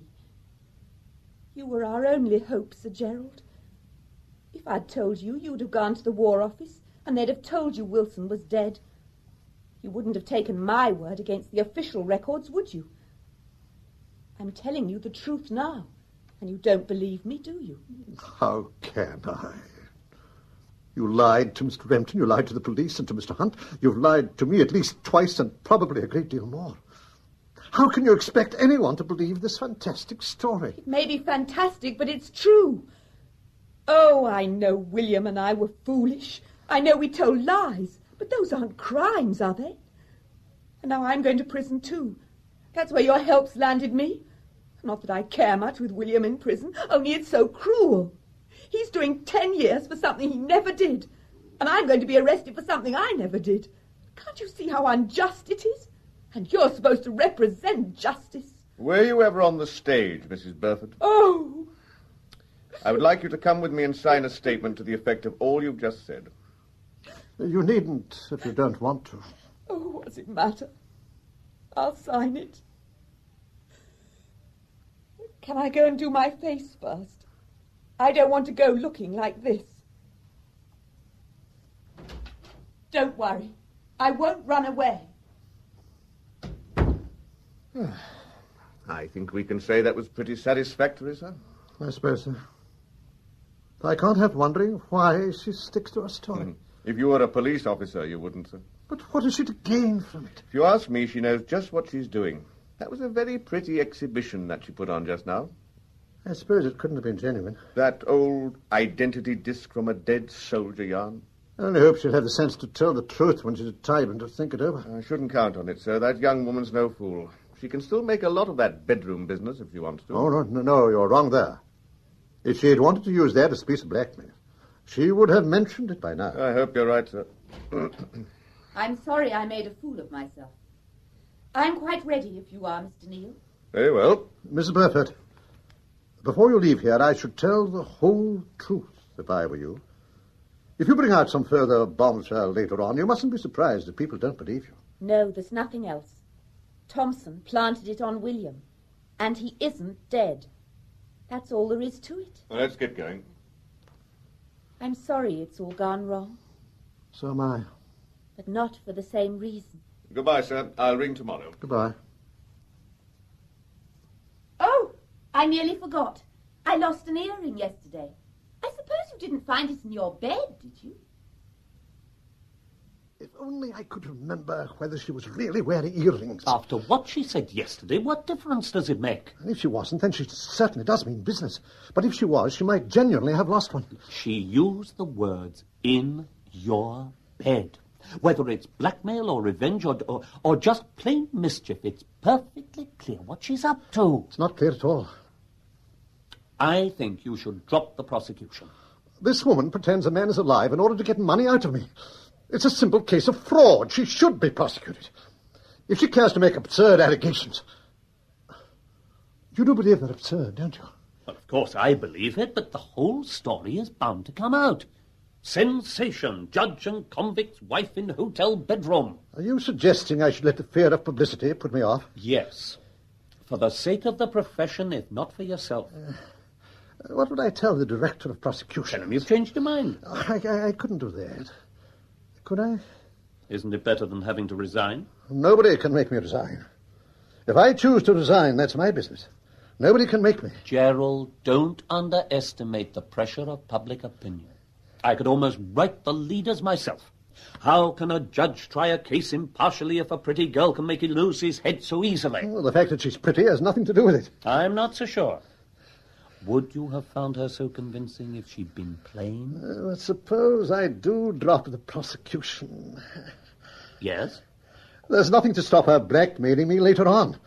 And if she really is a blackmailer and I drop the case now, she'll know I'm frightened and she's on firm ground. Oh, if only I could remember about those earrings.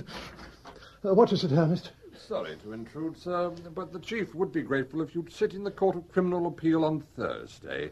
I've brought your little lot of papers. All right. Leave them on the desk here. Oh, and Superintendent Neal rang up. Neal? Why didn't you put him through? He couldn't wait, sir. He's coming round. He said something extraordinary has happened. Something extraordinary? Yes. Didn't you ask what? I didn't like to. Anyway, he rang off. Sounded in a hurry. Where was he ringing from? I don't know, sir. Are you sure he said extraordinary? Yes, sir. All right, Ernest, you needn't wait. Sir. And something extraordinary. What could he mean? Tommy, you don't think she started something already? But would that be so extraordinary? Unfortunate, perhaps, but hardly surprising. Perhaps he meant unfortunate. People are notoriously slipshod in their choice of words. I'm always having to comment on it, even to counsel. Thank you. A police officer might easily say extraordinary when he meant unfortunate. Why can't people be more precise? Oh, good Lord, that might mean... No, there wouldn't be time for that yet. What precisely are you talking about? A petition for divorce. Oh, that's ridiculous. Well, why? Suppose there were conspiracy between the Burfords. A judge sends a man to prison so that he can run off with his wife. David and Uriah the Hittite. It all depends on the earrings, doesn't it? If that remark was a deliberate warning, why shouldn't they try it on? After all, she was in my bedroom. But not in your bed. Then what did he mean by something extraordinary? Well, it's no use making guesses. We shall know in a minute. If only I could remember about those damned earrings. One thing is certain. If I ever get out of this, I shall go straight for the rest of my life. They all say that. In this case, it will be true. Never a sound until my judgment. Never an unfair word or look. I shall hold you to that. Extraordinary. Unfortunate. Which did he mean? Sir Gerald! Good afternoon, sir. What is this all about, Superintendent? It's not for me to say, sir, but I feel we owe Mrs. Burford an apology. To hell with apologies. Tell them what's happened. What's happened is that we've got Leonard. Who? I'm sorry, sir. You didn't know, of course. That's what he's calling himself now. Leonard, alias Warren, alias Thompson, alias Wilson, was picked up at Sandown Park races this afternoon as a result of information received from Mrs. Burford. Information I got from Rita and you paid for. Good heavens. They can't all be the same man. Well, they are, sir. We've searched his flat and found 30,000 of the stolen notes in the fridge. As soon as he realized it was hopeless, he agreed to make a statement. But I don't understand. I mean, Wilson is dead. I saw his He's name not, on the... you know. But you yourself said the War Office would confirm his death. I know, sir. She thought they would, but they didn't. Far from it. He was discharged from the army with an indifferent character in 1946. When did you learn this? From the War Office this morning. So I rang up Mrs. Burford and asked her to accompany me. And there I was being whisked off to Sandown in a Z-car. Imagine it. My dear Leslie, I am so glad. What about the school roll of honour? Oh, that. He wrote to the school himself, pretending to be a relative and announcing his own death. But surely they checked. Why should they? They just accepted it. Exit Wilson, enter Thompson. I'm not sending my boy to that school. And then he sold us that identity disc story. And like fools, we bought it. I told you it was a very old story. Why tell it? Well, as long as we believed he was officially listed as dead, we were helpless. We could have proved he was at school with William, but where would that have got us? A dead man can't rob a bank. Extraordinary. Precisely. I'll wait for Mrs. Burford in the car. I'll let the director know. He'll be pleased. Speaking for myself, I know I am. I always felt sure Mrs. Burford was speaking the truth. What a nerve. Aren't the police different when they're on your side? You know, I feel I must apologise to Mrs. Burford. I'm sorry I mistrusted you so much. I knew you never believed anything I said after that interview. It was so difficult to know when you were telling the truth and when you weren't. Funny you should say that. I don't always know myself. How long will it be before William is out? As soon as possible. Neil will hurry up his release if he can, and I shall see that he does so. You've been terribly kind. I should say I've been something of a mixture. Take care of that husband of yours in future, and keep him out of bad company. Can I bring him to see you? Why not? We could go to the races together. Bless you. Oh, I nearly forgot. I found my earring. If, of course, she ever lost it. I don't suppose we shall ever know. Don't go, Tommy. Have you got your papers for the Court of Appeal on Thursday? You've got homework to do. It shouldn't take long.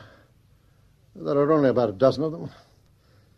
I can't think why they bother to appeal. They're all guilty.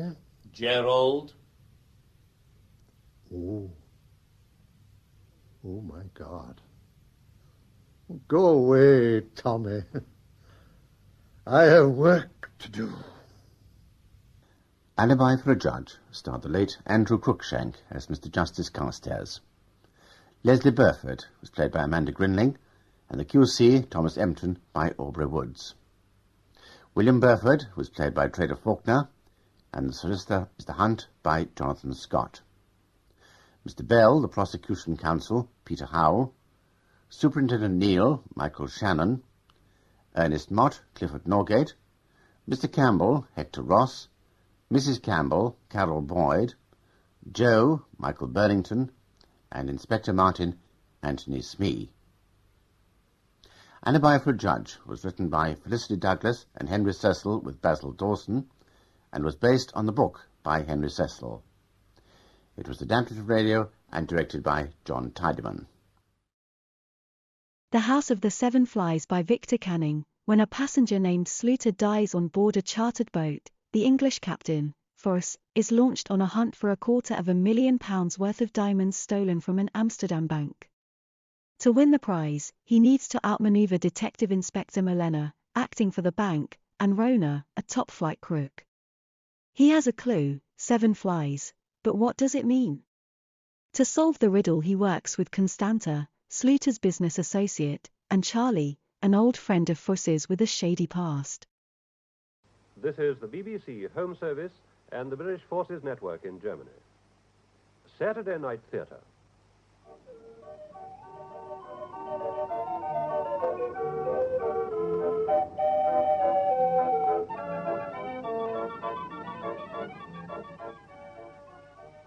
We present James McKechnie in The House of the Seven Flies, the novel by Victor Canning, adapted for radio by Kenneth Owen. The House of the Seven Flies.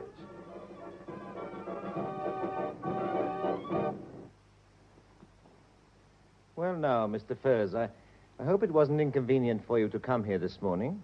Not at all. My name is Molnar, Herman Molnar. I'm Assistant Detective Inspector of Police in Rotterdam. Mr. Slaughter was a resident of Rotterdam, and in view of certain circumstances, the authorities felt we should be called in. What exactly do you mean, certain circumstances? I thought it was all quite straightforward. Slaughter died on my boat. Yes, we will come to that in a moment, Mr. Furs. I've read your statement to the Middelburg police, and you must forgive me if I seem to go over old ground, but I do think it's necessary. One has to get things perfectly clear. Now, you are the owner, are you not, of the pilot cutter named Arletta, and your home port is Felixstowe, England? Yes. I understand you take people cruising. During the summer months, yes. I make my living that way. Now, how exactly did Mr. Slaughter come to charter your boat? He answered an advertisement in the London Times. Cruise, I think, in English waters.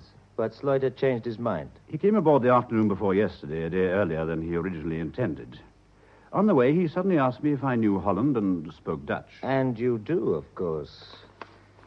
I see you were here during the war and since. Yes. Please go on. His papers were in order. He didn't seem to be trying to bring anything in. He had a suitcase and a briefcase, of course, but he seemed genuine enough. And he assured me he was not wanted by the police either in England or in Holland. I took him at his word and decided to bring him across. And no questions asked? No more than I've told you. He paid me an extra £50, which doubled the fare. But tell me, Mr. Furs, didn't your curiosity lead you to anything else? Do you mean, did I wonder why Slaughter wanted to come back to Holland in such an odd way? Well, yes. After all, it was an odd way. He could easily have flown over. He told me he didn't like flying. And you believed him? No. His case was covered in airline labels. But I'll tell you this, I had a vague feeling that he was suddenly anxious to leave England, but not because of the police. Ah, so. Yes, go on, Mr. Furs. Why did you think that? I don't really know. Nothing definite, just his manner. I think he was frightened. That is what I want, Mr. Furs.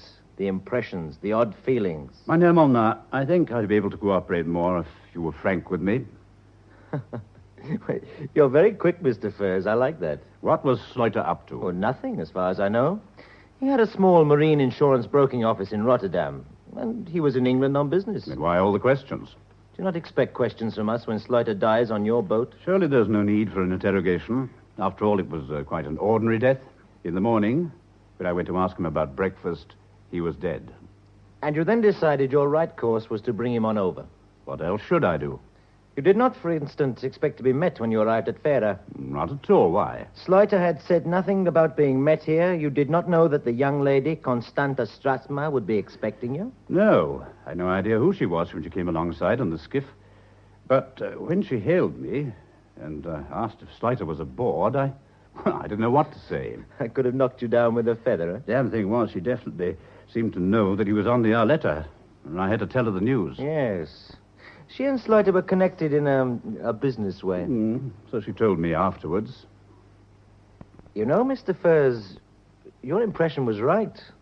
Slaughter was afraid of somebody. What are you getting at, Mynheer? What is behind all this? Isaac Slaughter did not die a natural death on your boat. He was murdered. He was what? Slaughter was murdered. How? How? I'll swear no one came anywhere near him from the time he came aboard. You're right. No one did. But you see, he was a diabetes subject. Without insulin, he couldn't live. But taking too much also is fatal. Well? Slaughter died from an overdose of protamine zinc insulin taken at about 10 o'clock in the morning of the day he joined you. The bottles in his case should have held capsules of 10 units per cubic centigram. Now, someone had exchanged them for 100-unit capsules. Oh, yes, Slaughter was murdered. Unless he chose a particularly unpleasant and odd way of committing suicide. Well, if you meant to commit suicide, why ask me to bring him across? Death is the same, whichever side of the North Sea you would take it aboard. Exactly, Mr. Furs. Whoever planned his death knew quite a lot about medicine and about Slaughter and his habits. And I'm sorry, it's a very sad business. And awkward for you, too, to be mixed up in it. You mean you want me to stay here? Yes. We'll bother you as little as possible, of course, but I'm afraid it is necessary. If I to remain in Fera all the time, I'd like to go up to Rotterdam while I'm here. Oh, by all means, you can move about as you like. Tell me, did you go through Slaughter's luggage? I packed up the stuff he had lying around. I see. When he came aboard, you say he had just a suitcase and a briefcase? That's all I saw. You didn't open the briefcase when you were packing his other things? What would you have done, Mynheer? I packed his suitcase and had a good look through it. Oh. Then you found the insulin? Yes. And the briefcase, you looked in that? Frankly, if I'd been able to find the key to it, I'd have opened that as well, but I couldn't find the key. Thank you for being so honest, Mr. Frears. You know, I had a little wager with myself that you would admit to your curiosity. I should have done the same thing in your place. By the way, where was the key? On a thong round Slaughter's neck. Ah, I didn't think of that. Tell me, this girl called Stratsma, she said Slaughter had sent her a wire to meet him. You know all about her, I suppose? Certainly, Mr. Frears, we know all about her. She's the proprietor of the Stratsma Sleepdienst Company. That's a small tugboat concern. And Slaughter was making inquiries for her in England about spare marine engine parts. She can't help about his death? No, I'm afraid not. No, I just wondered. Yes, of course. Well, I don't think we need detain you any longer, Mr. Frears. If we want you again, we'll contact you. Thank you very much for coming, and you've been very helpful. Not at all. Good day, mein Herr. Good day, Mr. Frears.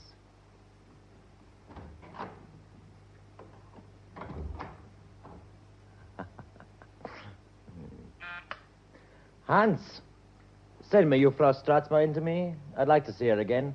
Oh, and put 2 men on Mr. Frears.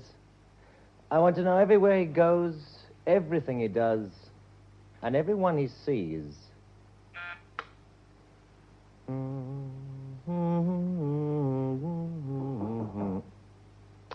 Come in. Ah. Please come and sit down, Frau. Thank you, mein Herr. You have seen Mr. Frears? Yes, but I'm afraid he couldn't help us much. Are you sure you never heard Slaughter mention him? Quite certain. And you'd never heard of him before? Never. Slaughter sent me a telegram saying he was arriving at Vera aboard the Arletta. That was all. I went there to meet him. Yes, you know, it's strange. The telegram was sent before Slaughter went aboard the Arletta in England. Now, supposing Frears had refused... Would it really have mattered? You would have sent a further telegram. Perhaps. Still puzzles me. You're quite sure that in these papers of Slaughter's, these from the briefcase, I mean, there is nothing which he didn't have or know when he left for England? Quite sure. There's nothing fresh. And yet you're convinced that Slaughter had found out something in England. Now, why? I knew Slaughter. The fact that he sent me a telegram to meet him meant that he was excited and had something to tell me. I'm sure that his visit had been successful. The fact that he was murdered points to that as well. Well, maybe you think he was murdered for something which was in that briefcase. But no one except Mr. Frears and yourself had an opportunity of opening the case before the police. You know, it was never intended he should die on the Arletta. Sounds very complicated. As far as you're aware, did anyone else know that you and Slaughter were after the Neue Hollandse diamonds? I never discussed it with anyone. Ah, Slaughter might have done. It was rather an odd arrangement between you, wasn't it? I don't think so. Oh? During the 2 years after the war, I was a secretary in his office at the Allied Agency, and we both knew about the Neue Hollandse bank affair. Slaughter worked on it, trying to discover what had happened to the bank's diamonds, but he never got anywhere, not any further than the essential facts. Which were that the Germans raided the bank one night, shot the night watchman, and took away the 10 security boxes containing the diamonds. When I took over my father's business in Dordrecht, I came across a bundle of old German naval signal messages. That put me onto Kapitan Walter Maserling. I told Slaughter about it, and we decided to go into the thing together for the sake of the reward offered by the bank for information leading to the recovery of the diamonds. I put up a certain amount of money for Slaughter, and he did the work. And you think now that Slaughter had located the diamonds? I'm sure of it. What do you think of this Englishman? Well, do you think he knows anything? Could he perhaps have murdered Slaughter? We must always contemplate the possibility. But I don't think so. What was your impression of him? I found him pleasant, rather attractive. Oh? I don't think he has anything to do with this. He doesn't look like that. They never do. However, when you're on the river, I believe you are quite a lot, you may run into him. I shouldn't try to avoid him. If he talks to you, just let him talk. But don't tell him anything. He said that he tried to have a look inside Slaughter's briefcase and couldn't find the key. He tried to do that? Wouldn't you? No, he appears to have acted naturally enough. But if he isn't speaking the truth, then he may make a slip and reveal something he's not supposed to know. He may have opened that briefcase.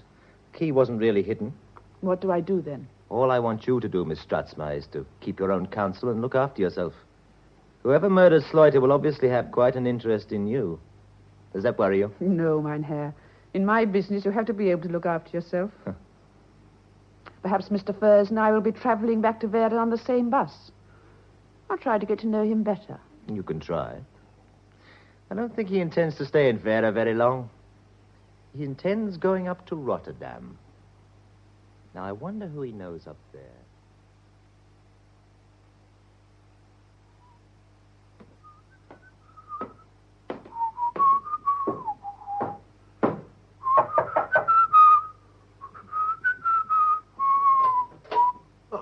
Major Fells, come in, sir, come in. Hello, Charlie. Well, this is a pleasure. Long time no see, eh? Well, you surprised to see me? No. No, I know you were here the moment you spit on the stones at Fera. Private information, private wire, expensive but necessary in my business.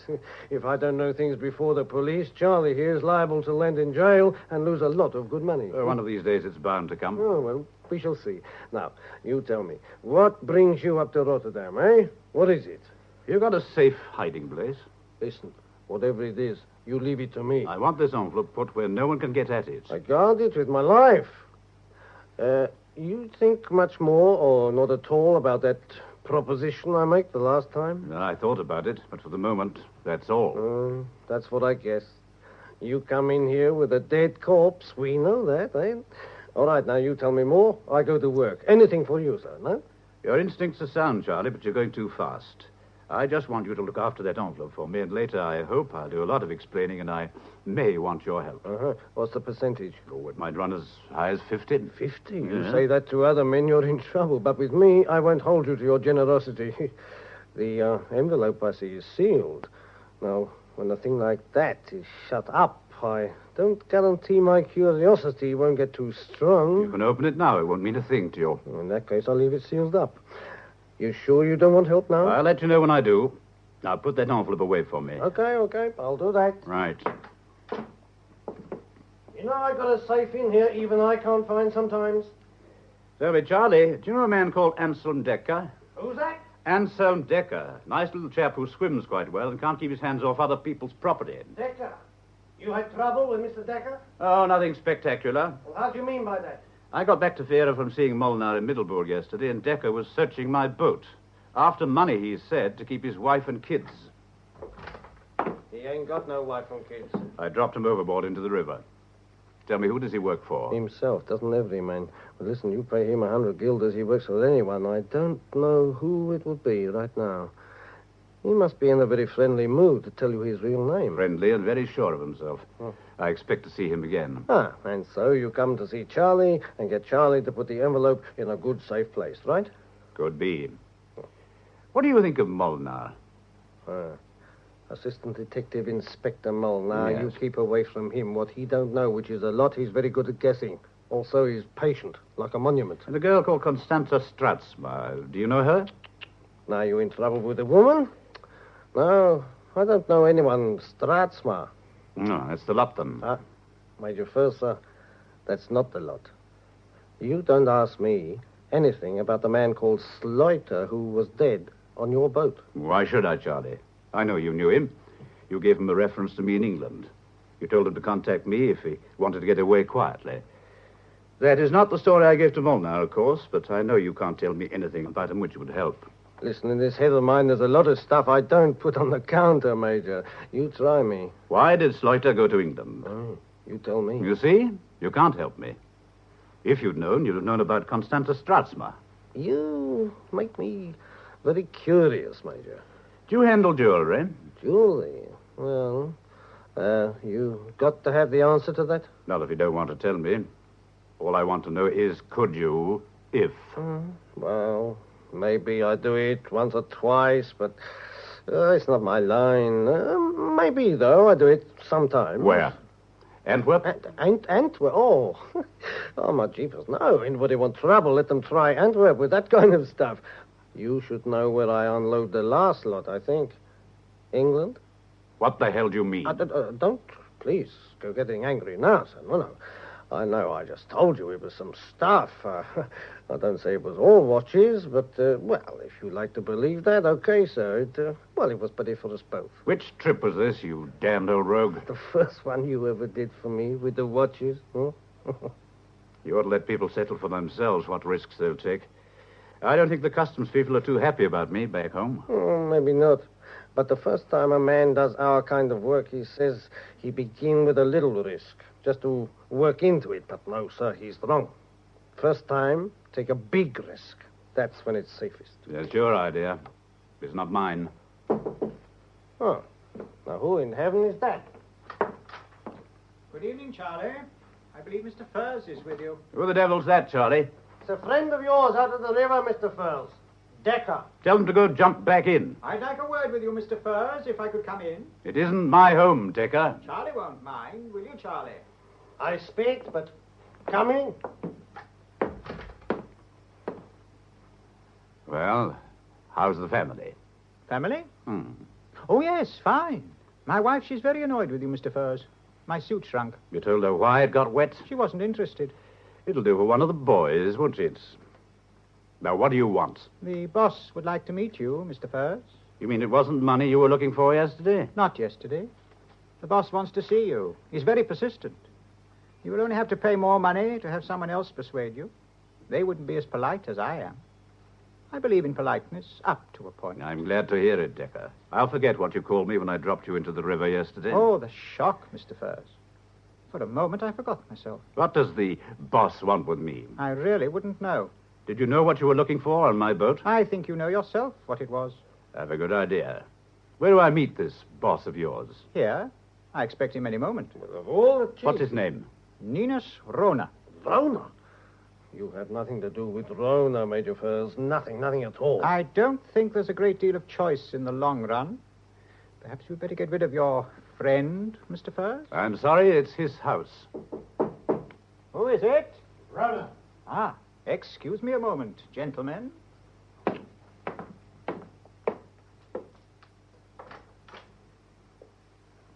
Mr. Furze, I presume. I am. What do you wish to see me about?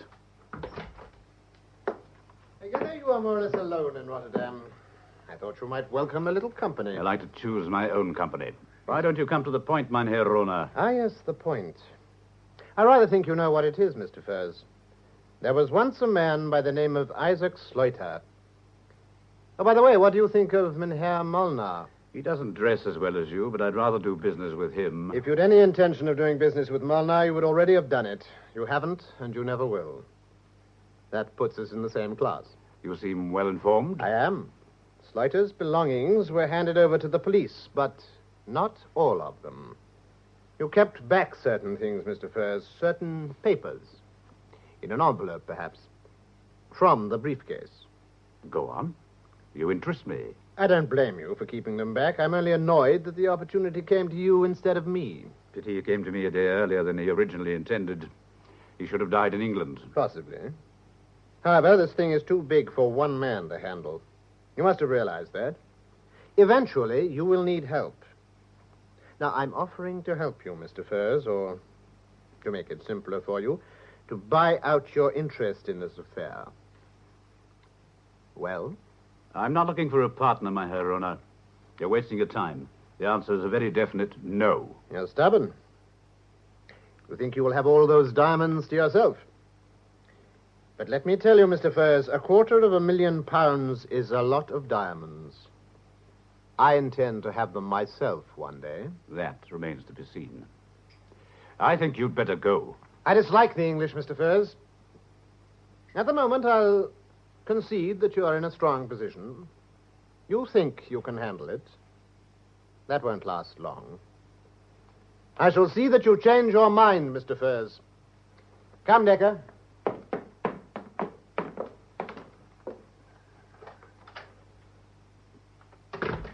You've got a bad enemy there, Major. He means what he says. What do you know about him, Charlie? Oh, not at all a good man. I don't give tuppence for him. Half Dutch, half French. He's not particularly honest. Honest? Oh, Rona? You want me to laugh in your face, but his wife. Well, how about his wife? Well, she worked in a military hospital during the war as a nurse.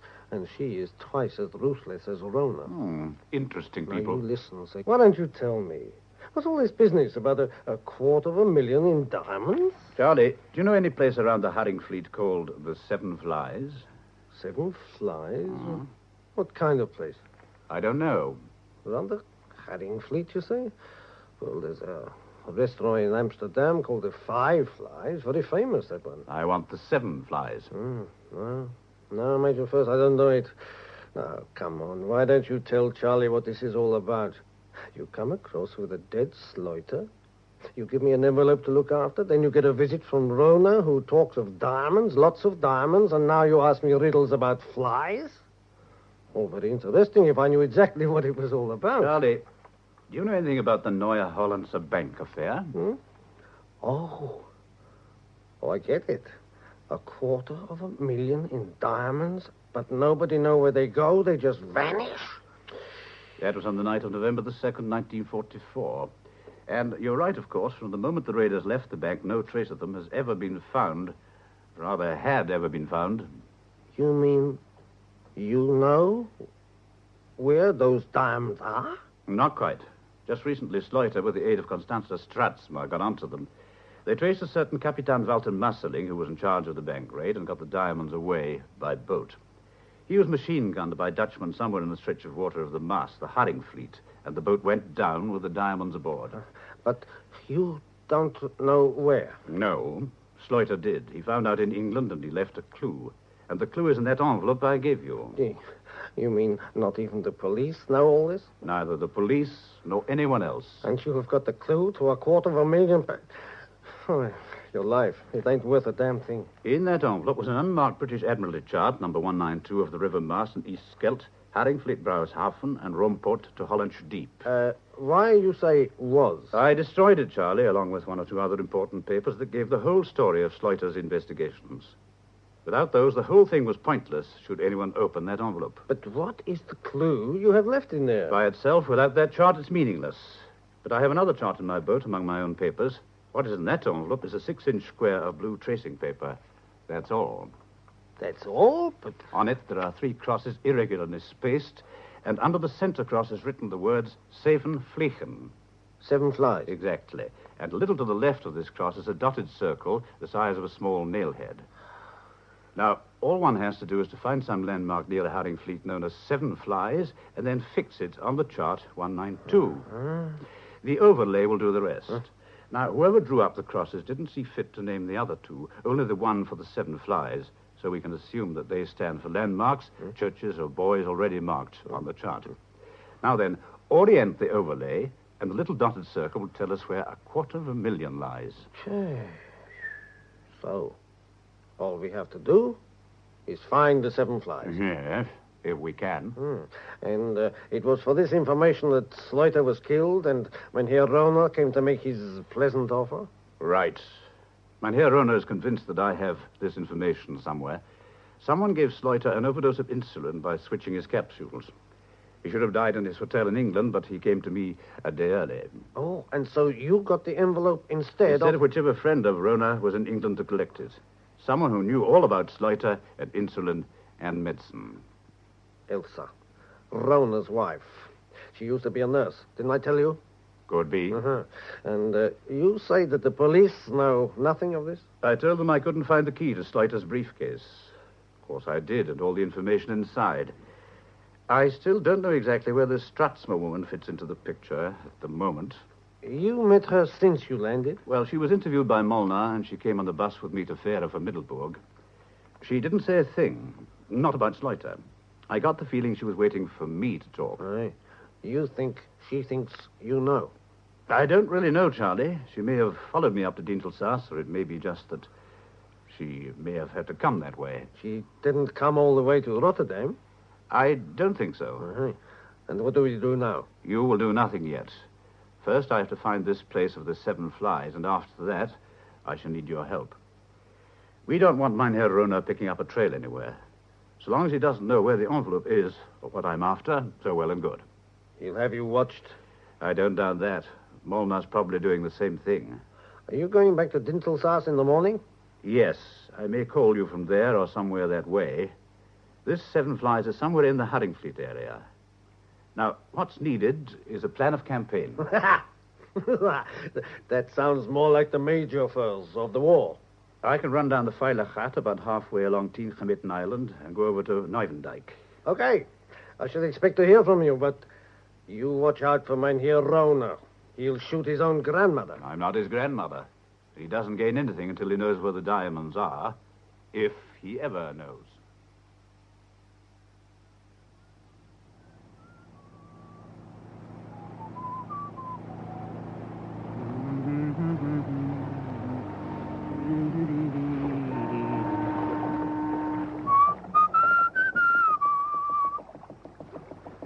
Frau, Yes, mein Herr?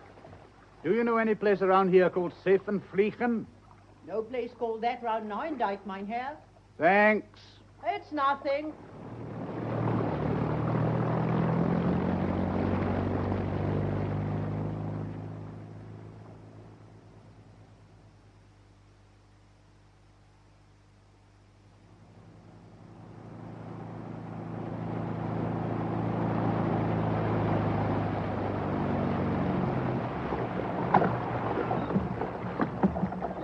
Mynheer, you scratch your paint. Ah, damn. Oh, it is nothing.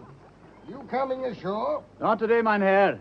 Can you tell me, is there some place near here known as the Seven Flies? Seven Flies? Yes. No, not that I've heard in my lifetime, and I've lived in Staatshoek all of 53 years now. No, Mynheer, no Seven Fliegen around here. Thank you all the same. Good day. Good day, Mynheer.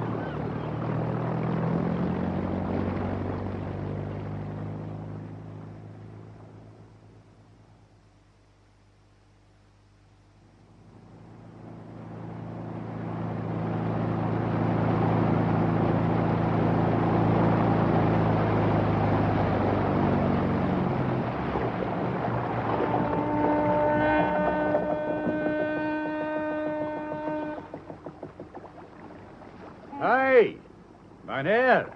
Yes? Is there something I can do? I wonder, can you tell me, is there anywhere near Middelharnis called Zevenvliegen?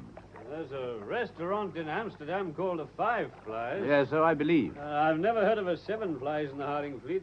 No, never. Is it a house or a restaurant? I don't know. To me, it's just a name. It might even be a sandbank or a clump of trees. I wish I could help you. Five Flies, yes, but another two, no, not at all. Oh, Vliegen, you know, is a Dutch name. That's how the restaurant in Amsterdam is called. Not after flies at all, but after the name of the family who started it in the 16th or 17th century. Maybe you should inquire for a family called Vliegen. Thank you. That's an idea. Have you tried over at Hellevoetslees? Not yet. Well, maybe you should. I don't know that you'll find anything, but who knows? Yes, who knows? One can but keep trying.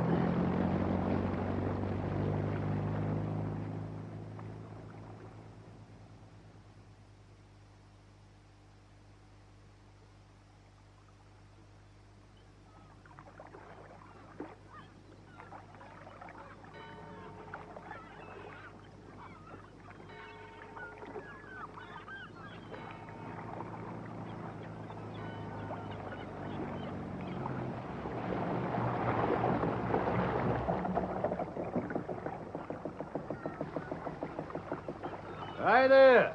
Catch Mynheer, if you please. Righto. Ah, thanks. Now, will you hold her while I fix the buoy rope? Take your time, Mynheer. Thanks. You staying in Hellevoetslees, Mynheer? For a while. Yeah, I've had enough for today. Anything you want? I don't think so. Thank you very much. Well, if you do, I live just over there through the White Gate.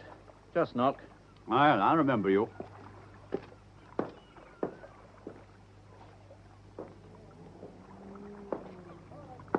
Do you remember me, Mr. Furs? Decker. Are you looking for something, Decker? You might say that. You weren't long in finding me. Where's Mynheer Rona? In Rotterdam. And how do you come to be here?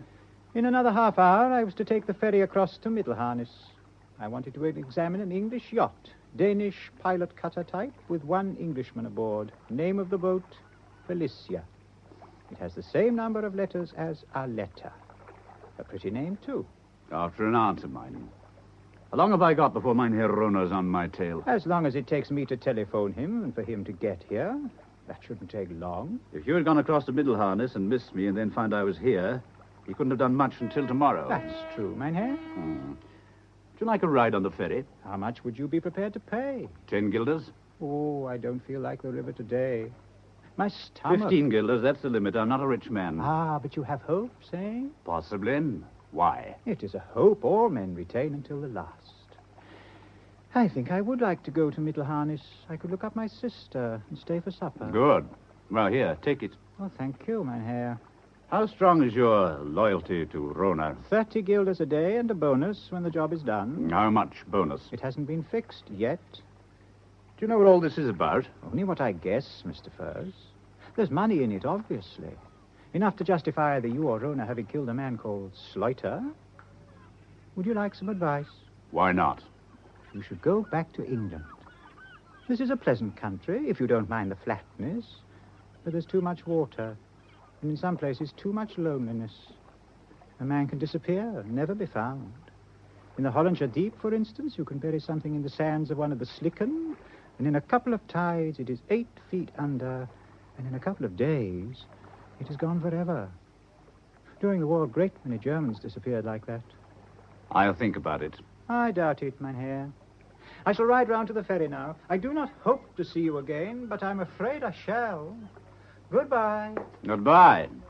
And thank you for the advice.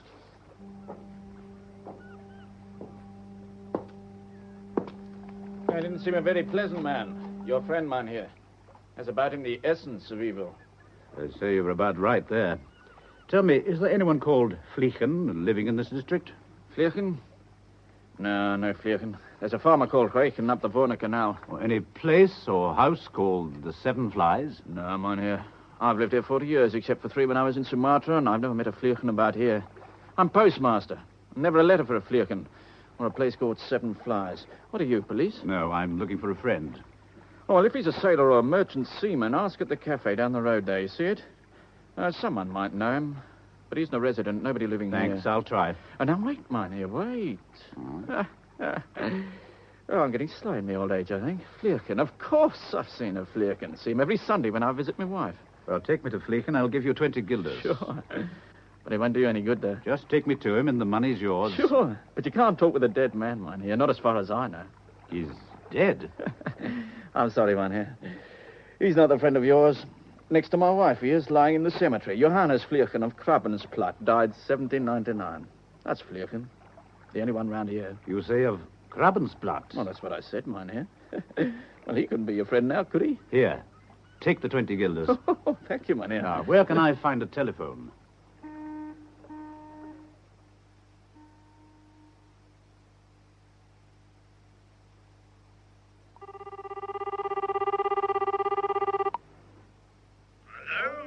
Oh, Charlie, this is Furs. Oh, hello, Major. You're still alive then, eh? Look, Charlie, I'm in Helferslice. Yes? I think I'm on to something. Listen, you want to be careful. I heard that Mynheer Rona has left town. Damn Decker.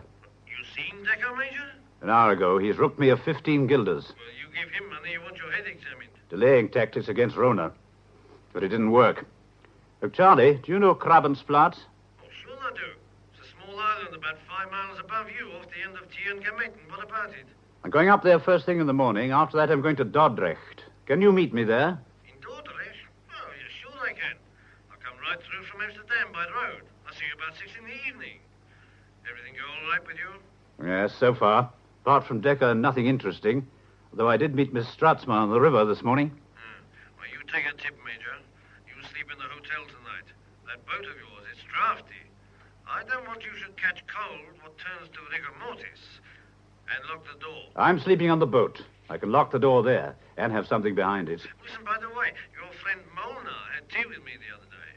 I've seen nothing of him since Middelburg. Well, you soon will, I'll bet you. Well, I'll see you in Dordrecht. Goodbye now. Goodbye, Charlie.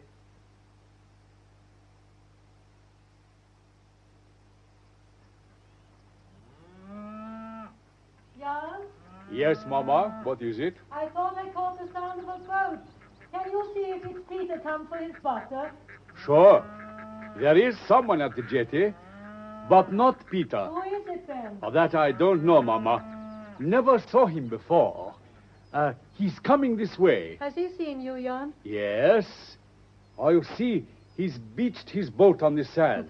It's quite a while since we saw a new face on the island, Jan. Hello there. Hello there. I think that is his yacht across the river, Mama. A fine-looking boat. Yes, Jan. Good morning. I wondered if you could... Good morning, Mynheer. There is something we can do for you. I came over to have a look round, if that's all right. I wondered if you might have some eggs to sell. My boat is just across the river there. Oh, only duck eggs, Mynheer. We have no hens on Krabbensplat. Look around as you wish, Mynheer. I'll take the gentleman to the dairy, Mama. This way, Mynheer. Thank you. You are English, I think, sir. Yes, my name is Furs. And mine, Berkelman. Jan Berkelman. You own the house and the farm? Yes, it is all mine. We live alone here, Mama and I. Oh, you have a very nice place here, Mynheer. Everything very neat, tidy. Oh, that is not unusual in Holland. And anyway, nature is such an untidy creature that a good farmer must learn to keep her in order if he wants to live happily with her. In here, Mynheer.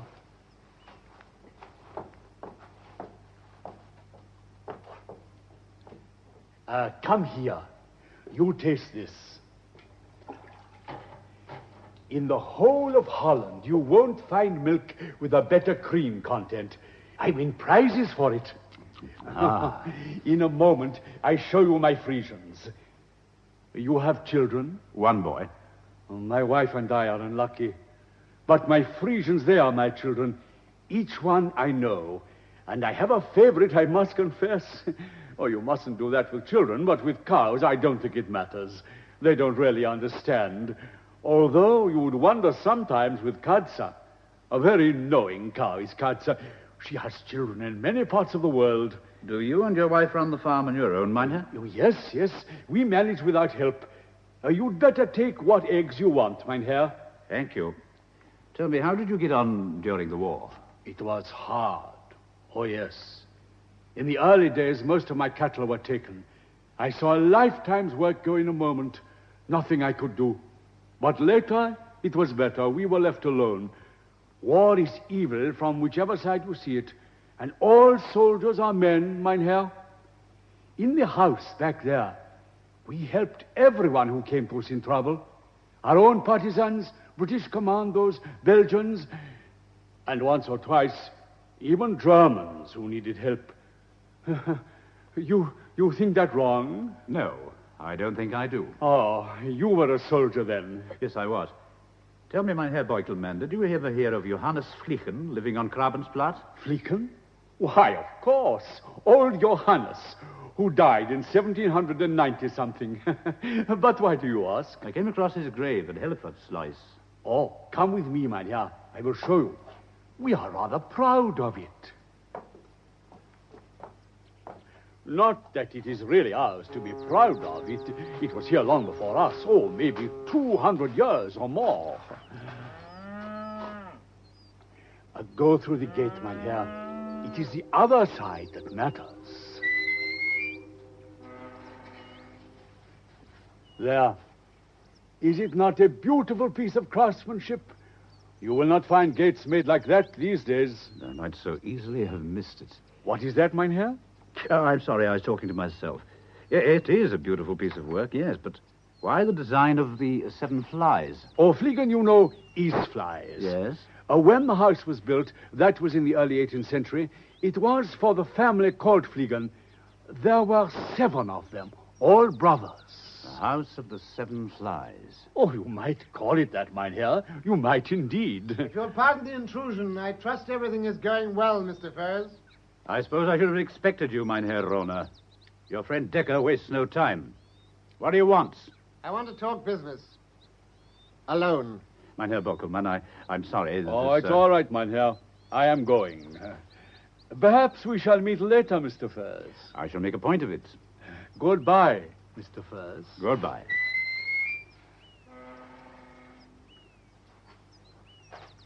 All right, Mynheer Rona. What do you want? £250,000. You're ahead of me so far, Mr. Furs, but you can't shake me off. I can wait. When you get your hands on the $250,000, I shall be there then, and we can discuss the matter. You're going too fast, mein Herr Rohner. At this moment, I'm not even sure I won't go to the police and give them the whole story. That would put you in a bad position, wouldn't it? Can you explain Sleuter? I had contemplated such action on your part. That's one reason why I came. Go to the police, my friend, and I will swear that you were working with me and knew all about it. It wouldn't help you a tuppenny damn. I've got your signature from the hotel you stayed at in Rotterdam. I can fix up letters from you to me. Molnar's no fool, but his weakness is always being too suspicious. You think we're working together.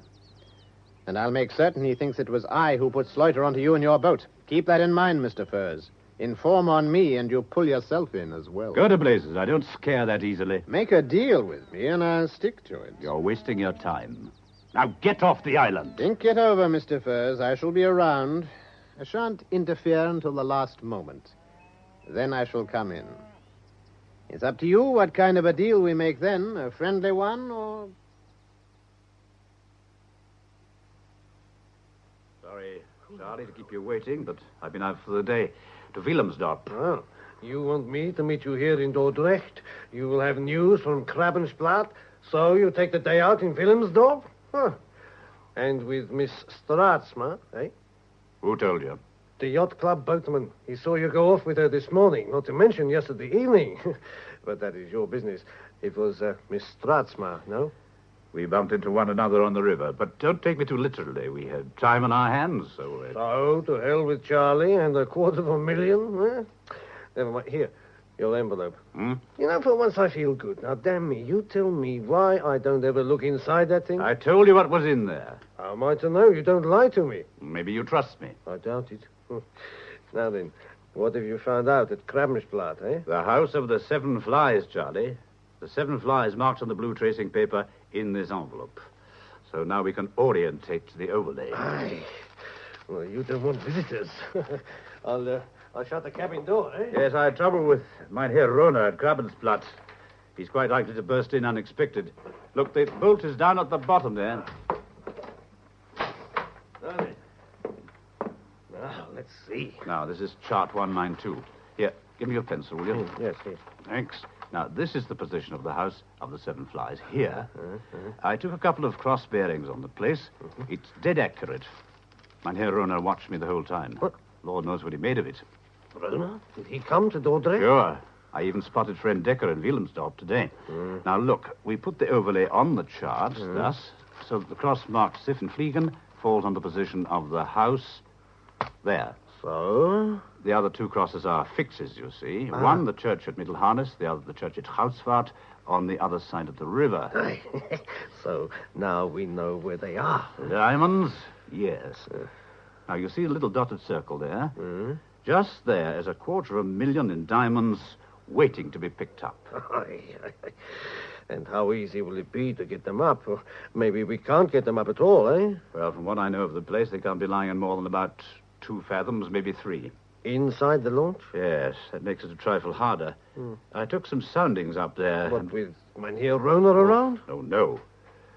Or at least not so much as he'd know what I was doing.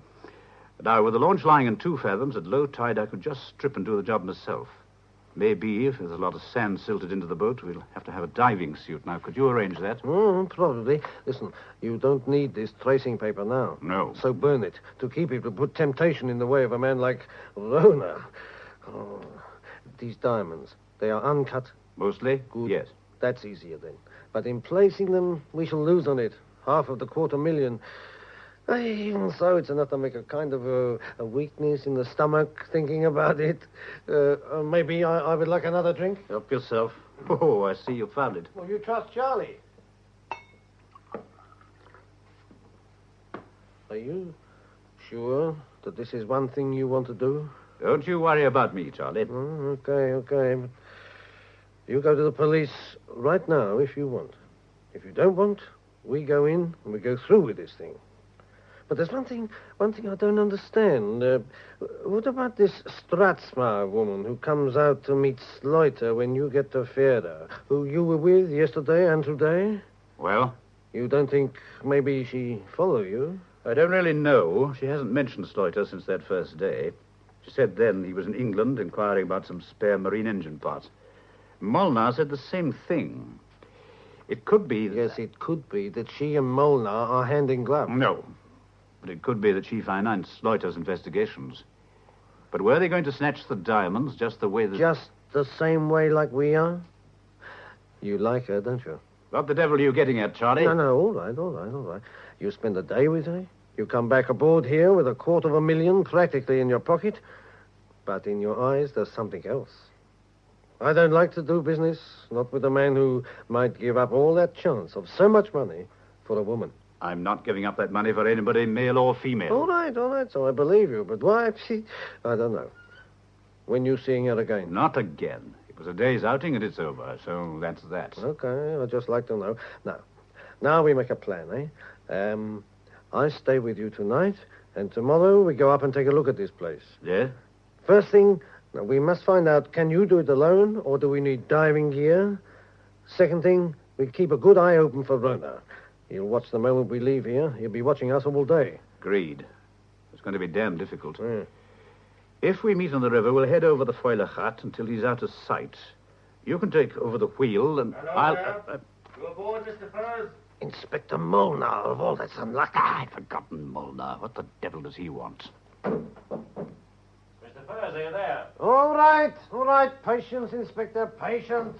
Unlock the door, Charlie. Yes, all right. Good evening, Mr. Furs, and... Well. Charlie. When people like you look so happy, mynheer, I don't feel so good. It's a good boat you have here, Mr. Furs. People have a habit of talking about my boat when they really have something else on their minds. Come to the point, Inspector. Right. You will leave Holland tonight, Mr. Furs. I'll do no such thing. I happen to bring a dead body into this country, and I've been told not to leave until the police give me permission. I'm giving that permission now. You will leave tonight. Not without an explanation. No? No. Then I'll tell you, Mr. Furs.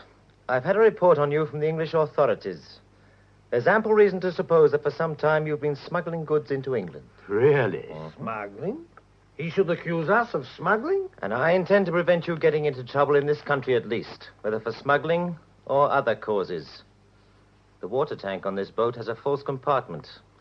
You also have on board a Luger revolver for which you hold no license either from us or the English police. So, I'm informing you officially that the Netherlands government are of the opinion that they don't want you in this country, and you're requested to leave. But until you do so, you'll have 2 customs officers aboard, and when you leave, a customs launch will escort you to the mouth of the river. All right. And what about me? Oh, you stay here, Charlie. What? We should hate you to leave the country, because we want you here against the time we shall catch up with you. You know, it seems to me that this is not the way policemen behave. Oh? Oh, there's some other reason for getting me out of the way, and I don't think it's the one you want to admit. Oh, don't misunderstand me, Mr. Molnar.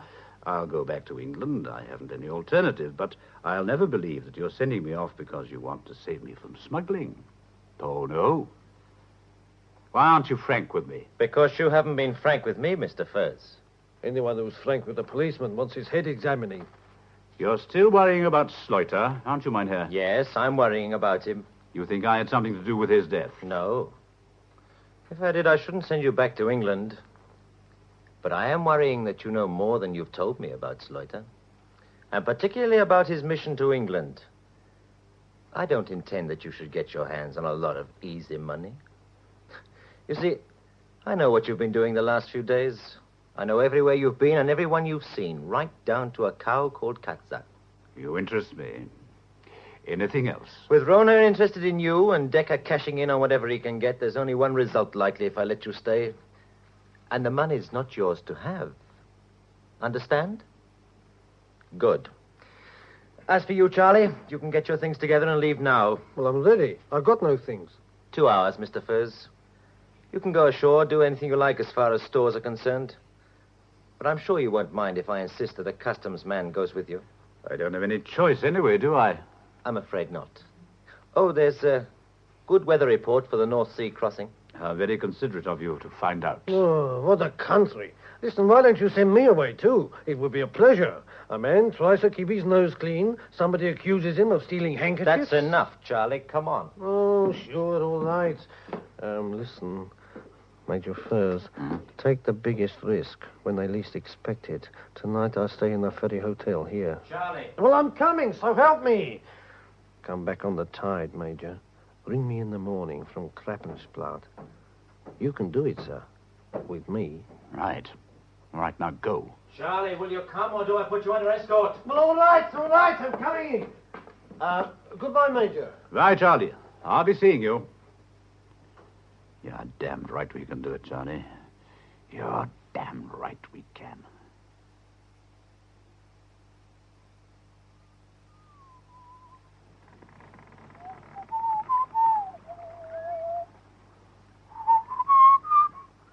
Major Furs, sir. Take the biggest risk when they least expect it. Take the biggest risk when they least expect it.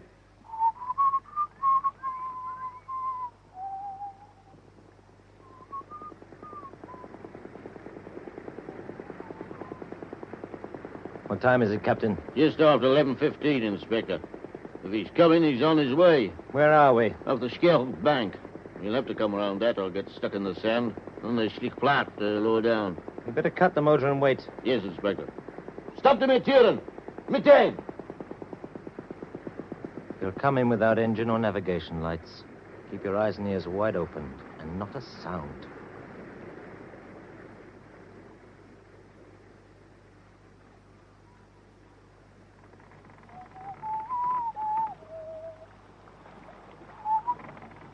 Come back on the tide, Major. Ring me from Krappensplat. You can do it, sir. With me. We can. We damned well will.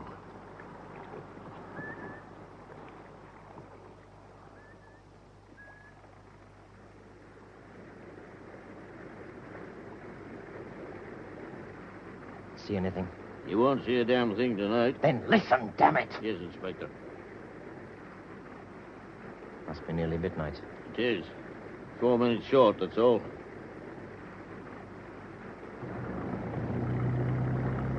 That's him. Where? By hell, that's him, over there. On a steer hook. He must have run aground. A searchlight? Swing that light on the bank, man. There he is. He's got off the bank by the look of He it. may have, but we've got him now, Captain. Swing right over and run in alongside.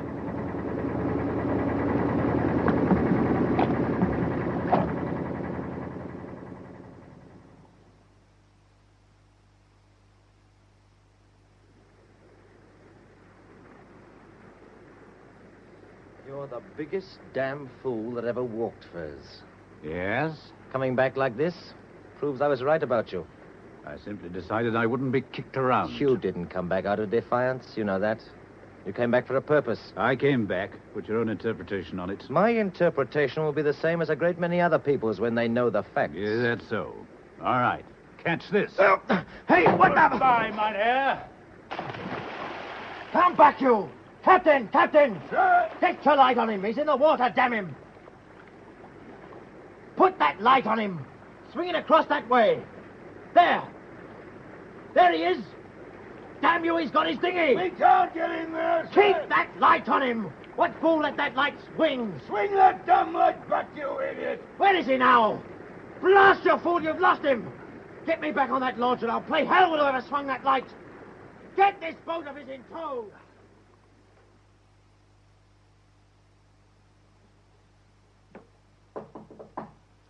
Who is that? It is I, the Englishman.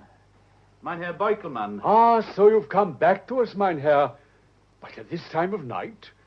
And your clothes you're wet through. Yes, the boom swung over and it hit me overboard. Oh, that's a nasty cut you have. You'd better come in and let my wife dress it. Thank you, mynheer. And do you mind if I use your telephone? I want to speak to a friend in Hellevoetsluis. Oh, you're welcome, mynheer. Mama. Mama.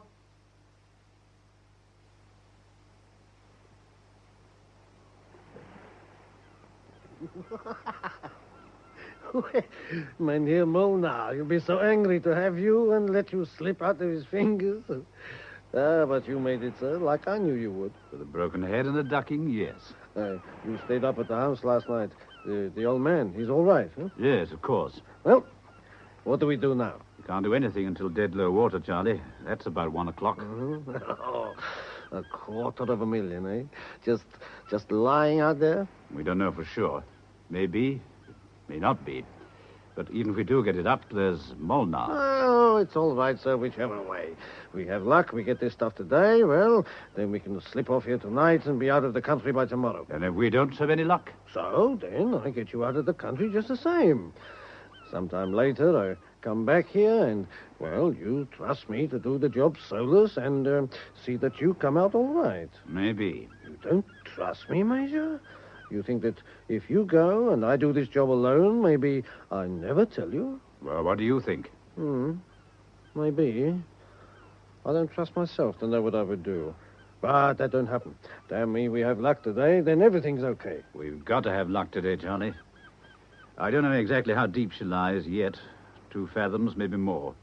We don't know if I can manage it. Well, of course you'll manage it. Tonight, we are the richest men in the whole wide... Hello? What's that? What's what? Out on the water, coming this way.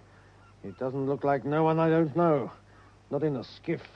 It's a woman. Well, surely it's a woman. Coming right in. And she's seen us. Yes, it looks like she knew we were here. Don't ask me how. It's Constanta Stratsma. Oh, the Miss Stratsma. I don't like that. She and Molnar... I don't think so. Now, clear off, Charlie. I want to speak to her alone. Oh, well, all right.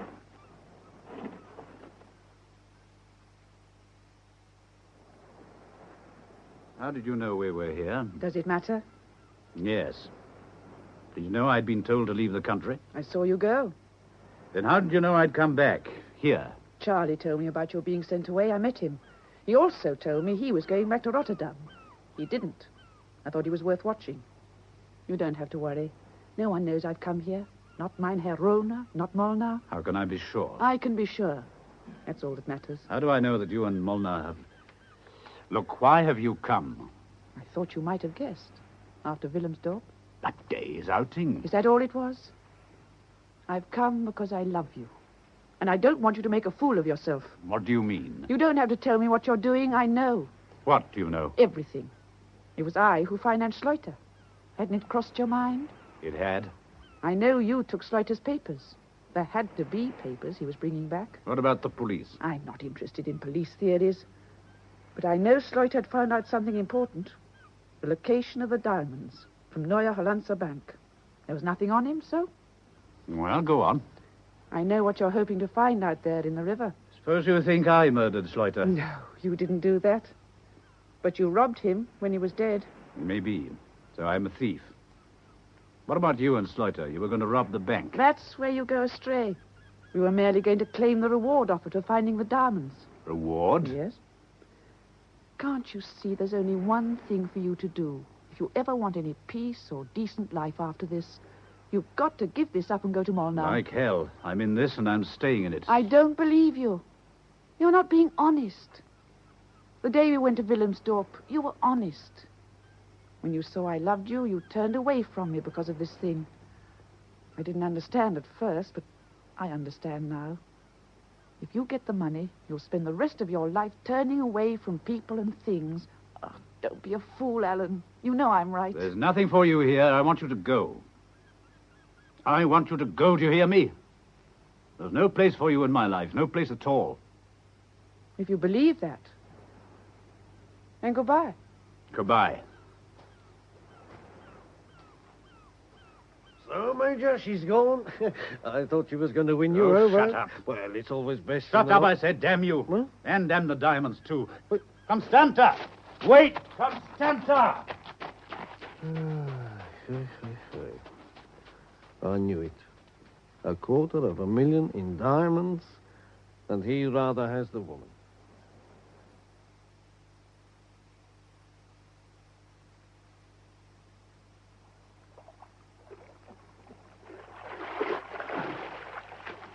Look, here he is. Will you be able to do anything, Alan? I don't know. About 12 feet of water and the current's strong. Try. It'll make things better with Molnar. I know. I kicked the cabin door in. Then I have one more go, but I think the current will beat me. Be careful. You could easily be trapped in the cabin. I'll watch out for that. One more try, and then I'll call it a day. Goodbye. It's too dangerous to play about down there now. The current, it's strong. He'll be careful. Yes, I know. The diamonds, they take second place now. You wish I hadn't come, don't you, Charlie? It's a pity. But I don't make no fuss. I was afraid of it yesterday. I see it in his eyes when he come back from Wilhelmsdorf. I ask him then if he wants to go through with it. When he say yes, one half of me believe him, the other half, it knows the truth. Does that half know that my way's the right way, too? Maybe. But I mean, $250,000. How was it, Alan? No, no good. Might just as well pack up. Quick, Major, sir! Come aboard! Get aboard! That's Rona's launch! Give me a hand. Yes, come on then. Pull him up there. That's it. My gun, Charlie. It's in the pocket No, of my... no, you don't. You won't have a chance. Not against Rona. No, she's right, sir. You might just as well throw it in the river. Damn Rona, we just can't let him It's get no away. use, Alan. I'm coming, Mr. Pearls. Just as I said. Go to hell.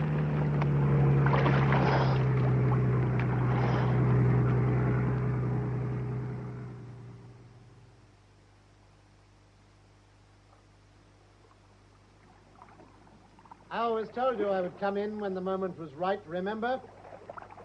But this time there's no partnership. Your hands a little above your heads, I think. That's right. I've told Decker not to take any risks. How the devil did you find us? I have a better information service than the police. Get dressed. Charlie, throw the painter aboard. We'll tow you in. You can leave the mooring buoy where it is. I presume it marks the position of Captain Marseling's launch. What did you find down there, Mr. Furs? A lot of sand and water. We'll talk about that later. Decker? Yes? When we get ashore, take Charlie and the girl up to the house and lock them in. There's an old fellow called Beutelman and his wife up there. Keep them in as well. All right, Mynheer.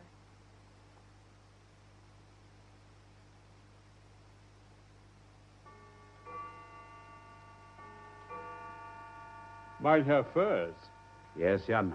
What does all this mean? All these people that invade our house. The man who came before. I'm sorry about it. I'll explain later. But for the time being, you must do what these people tell you. But they tell me I cannot go out of my house. That's Mynheer Rona's instructions. But what about my herd? It is almost milking time. If they're not milked, it will be very bad for them. Rona's coming up. I'll speak to him then. His orders at the moment are that we all stay here. He's put Decker outside in the yard. He's down below the window. A nice-looking rat. And here comes another one. King Rona. Got that, Charlie? Nothing that you would appreciate. Well, Mr. Furs, I'm right, am I not, in supposing it was the launch you were after in the river? Anything you want to know, you can find out for yourself. Oh, no, you're going to tell me all you know. Otherwise, well, it would be a silly thing to make me do. It would be badly beaten up. It's more sensible for you to talk. Gutter blazes. There's no point in being stubborn. All right, I'll tell you. The launch is down there. She's lying over on one side. But without a diving suit, you can't work on her except just around dead low water. The current is too strong otherwise. Did you get into the cabin? No, I managed to kick the door in, but that was as far as I got before the current became too much for me. You'll never get away with this, Mynheer Rona. The moment you leave this place, I'm going straight to Molnar. It means trouble for me, but a lot more for you. Don't worry about me. I can be out of this country in a few hours. That's all I need. Decker, well, he'll have to swim. He swims quite well, I believe. If we find we can't do it, we'll send over for a diving outfit and have it here by midday tomorrow.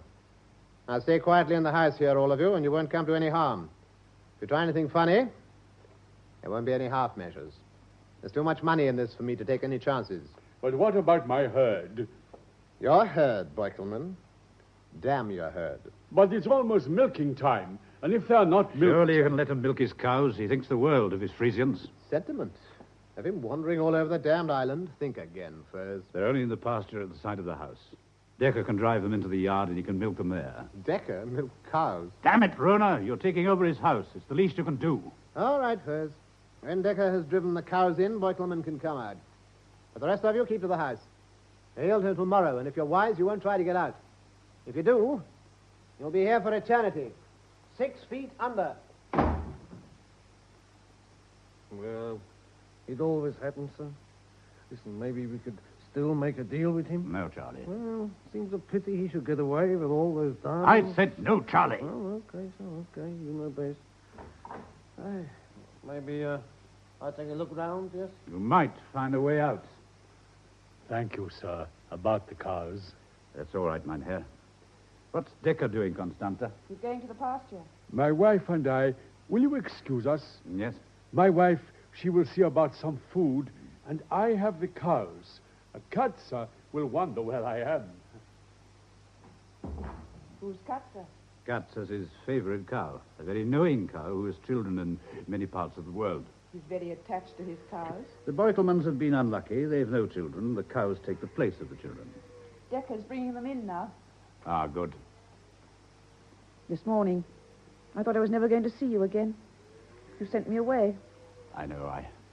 I was very unkind. Oh, it was just a mood of the moment. You do mean it still, don't you? No matter what I am, what I meant to do, it makes no difference. None. You're crazy. All you get is me. There won't be any reward money from the bank. Damn, Mynheer Rona. How did he find us? Oh, Rona hasn't succeeded yet. The police may find us, too. Maybe we can do something. I don't see what we can do. All the windows are barred on the ground floor as though it were a prison. It is a prison unless we feel like jumping from the window and risk being shot. Yes, I wrote Mynheer Rona off too easily.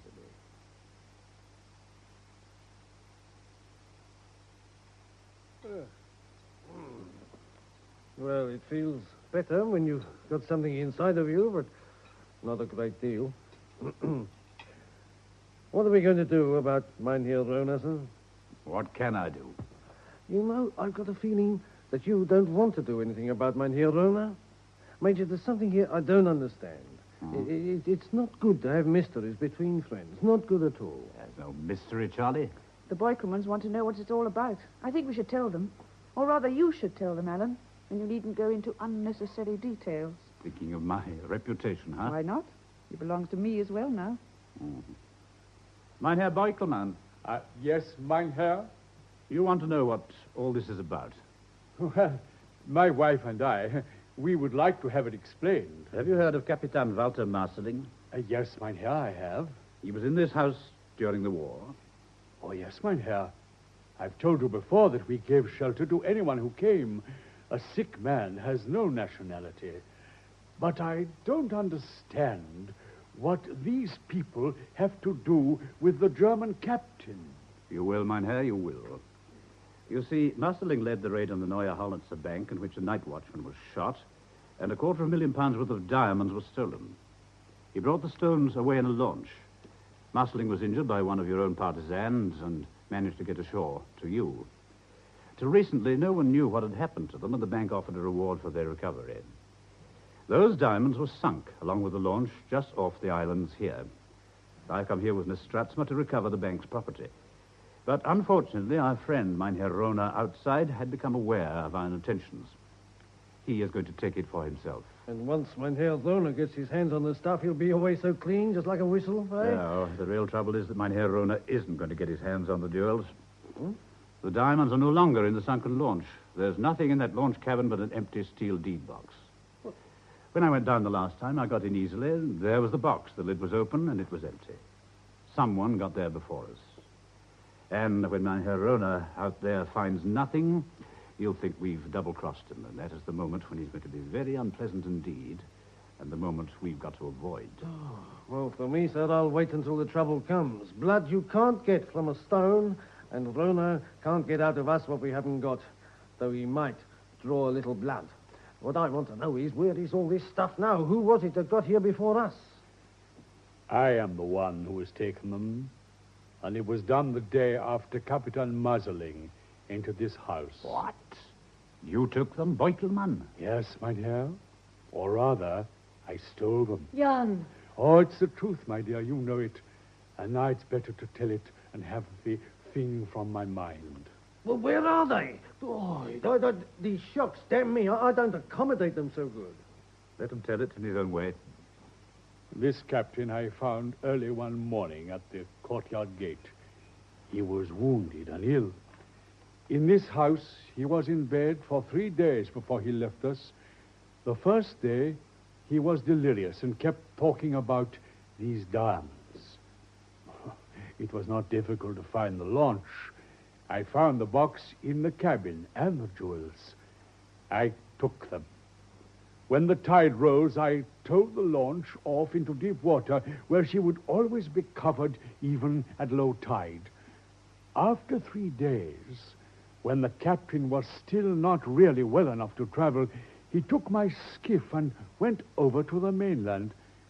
He didn't say one word to me about the diamonds, and so I knew that they didn't belong to him. But did you know where the diamonds came from? No. When you steal something, it is easier not to know anything about the owner. At least, that is what I felt. Why?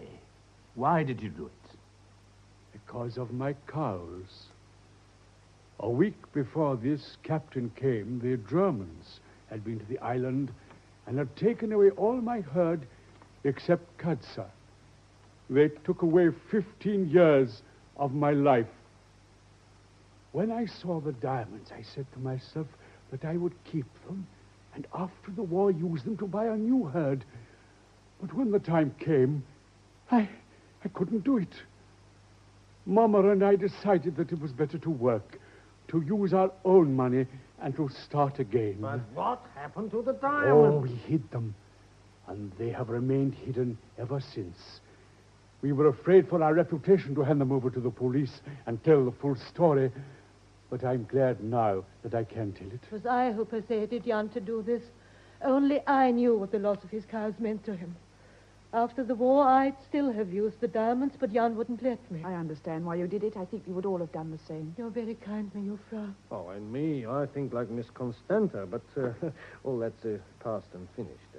You still have the jewels on the island? Yes, they are well hidden. They've been lying these many years in the... No, Jan. Don't tell us anything. We've still got Mynheer Rona to deal with, and the fewer people who know where they are, the safer it is for us. But one doesn't know, not even hard knocks can get out. Oh, yes, Major, yes, maybe that's right, yes. When we have dealt with Mynheer Rona, then is the time to worry about the stone. Yes, but how are we going to deal with him? At the moment, I don't know. The weather looks as though it's breaking. If there's rain tonight, it might stop them diving for the diamonds.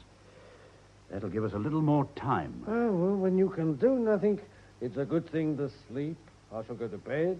Good night. Good night. Night, Good night, Charlie.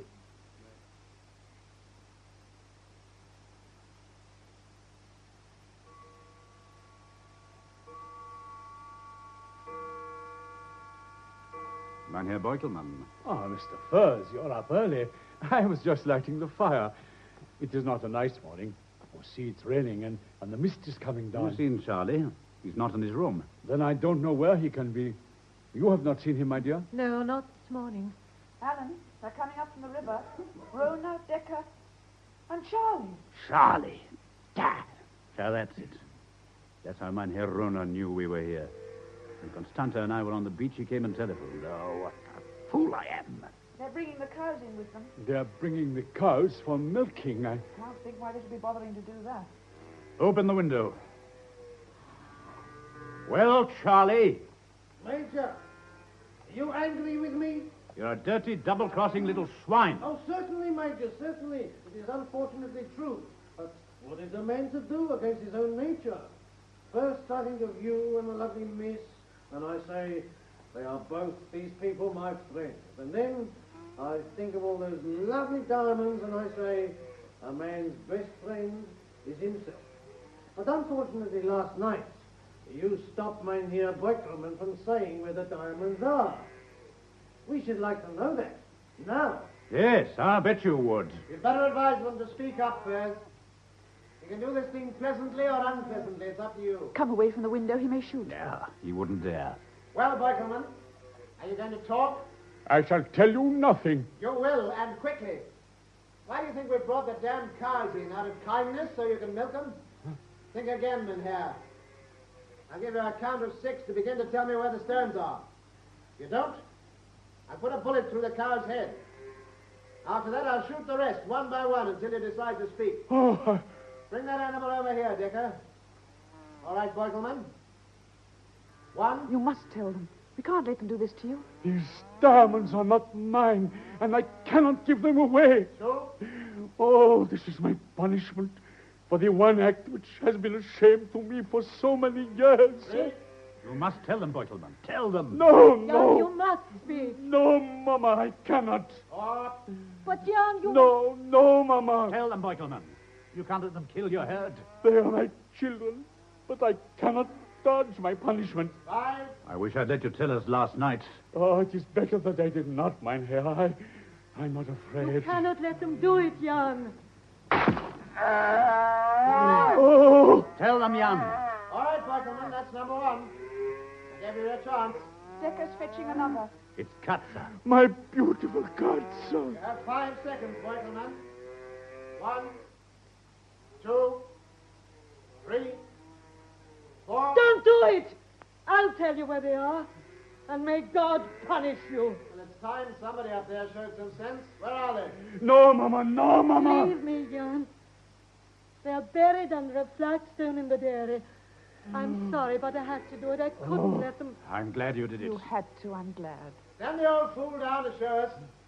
The rest of you stay out there until I've let him out into the yard. You better go, mein Herr. Yes, I'd better go. I'm to blame for this.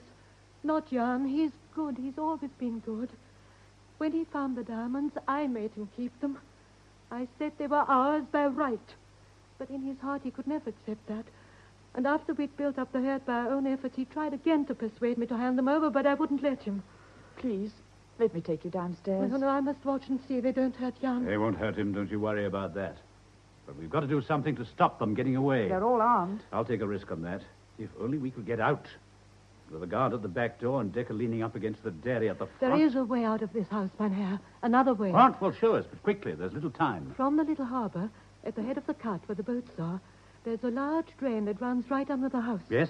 You can get into it through a trap door in the cellar, and where it comes out, under the courtyard wall, there's an iron grill which I think can be lifted off. Right. Let's see what we can do. Are you ready, Constanta?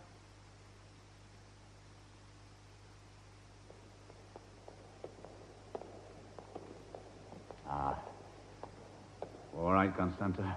Yes, I'm all right. Keep your head down. You must be almost there. Shall we be able to move the grill? We'll see when we find it. It's getting lighter, isn't it? Now, there's a slight bend. Must be just around the corner. It is. Look, it is. I don't know whether we stand a chance or not. Ah, it's choked with seaweed and drift. Tide must flow up into the drain at high water. Will it open? I think so. It's only dropped into place over the staples in the brickwork. You'll have to give me a hand to lift it, I'm afraid. All right. All right, you take that side. You ready? Yeah. Right-o. Then up. It isn't moving. It won't move. It must. It must. Come on. Try again. This time. Ready?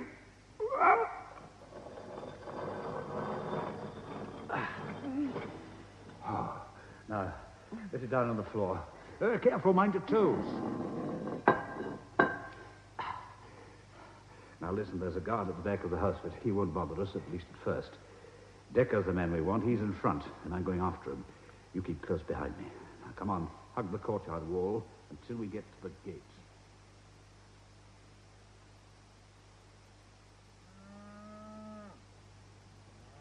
So far, so good. See, there's Decker. Look, across the yard, through the mist. What do we do now? I'm going over the top of the wall further round. I'll work around the dairy wall and then jump Decker at the corner. Do be careful. He's got a gun. I'll be all right. When we've dealt with Decker, we'll see what's happening in the dairy.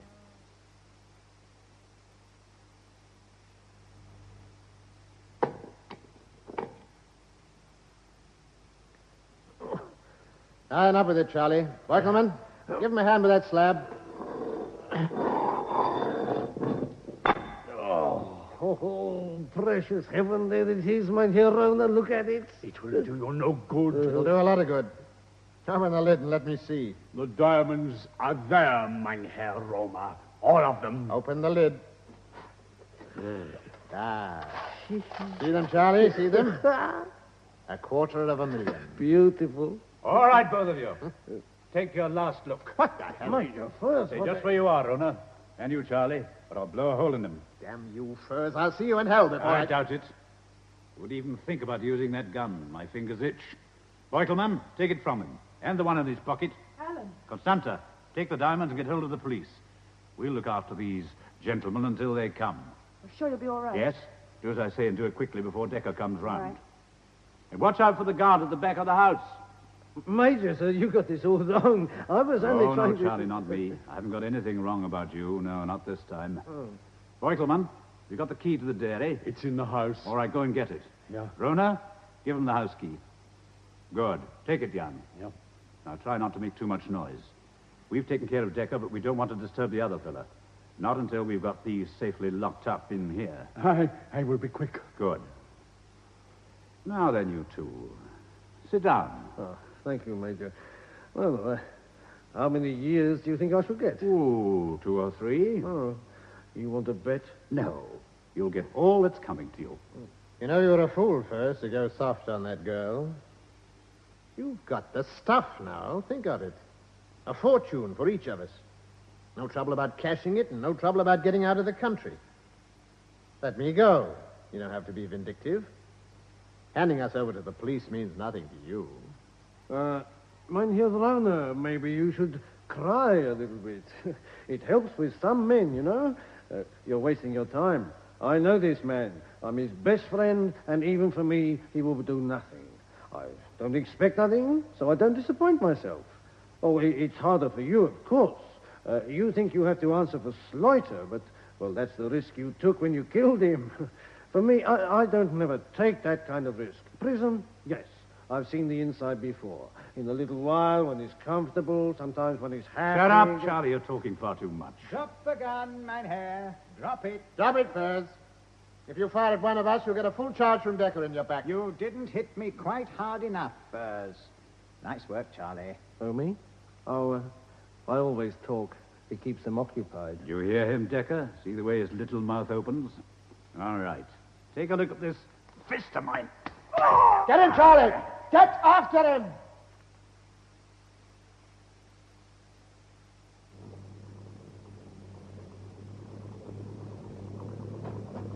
Constanta! Constanta! Quick, jump. There. Now. Get down and keep down. Thank God there's a mist.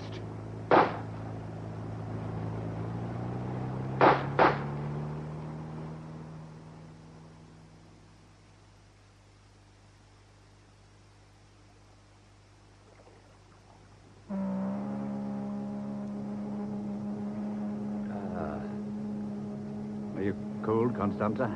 Only a little. The mist is thick. Yes, thank heavens for that. If we lie quietly without starting the engine, there's not much chance they'll find us in this.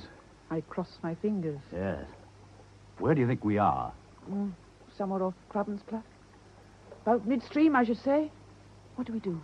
Nothing. They're coming closer. Yeah. Could be Mynheer Rona. Could be the customs launch, but we can't risk it. They're beating around in a circle, hoping to pick us up. We just sit here, like this. Yeah, just drift. It's the only thing we can do. The moment we open up the engine, they'll hear us. When we've drifted far enough from them, we'll take a chance on it and try to hit Teeny Famerton. Trouble is, in this mist, I've lost my bearings. I love you. And I love you. I hope my boy approves of you. Otherwise, it'll be the first disagreement we've ever had. You must be a nice boy. You think he'll like me? He's got his father's good taste. Alan, I think I'm afraid. You want me to be honest? I think I am, too. But we'll get through. We must.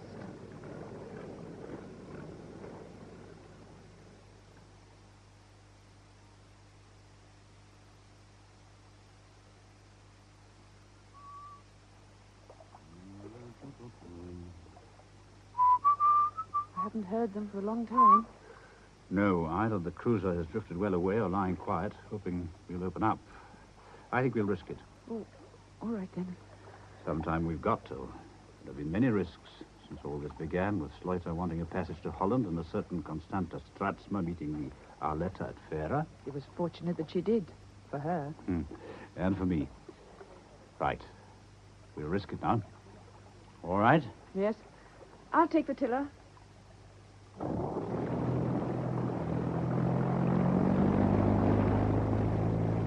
Swing the tiller over. Think Knighton must be over there. They're bound to hear us. The cruise is about. Can't help that. All we want now is speed. We've got to get ashore. They're after us. Oh, get down. They aren't far behind. Where's the cruise? Through the fog.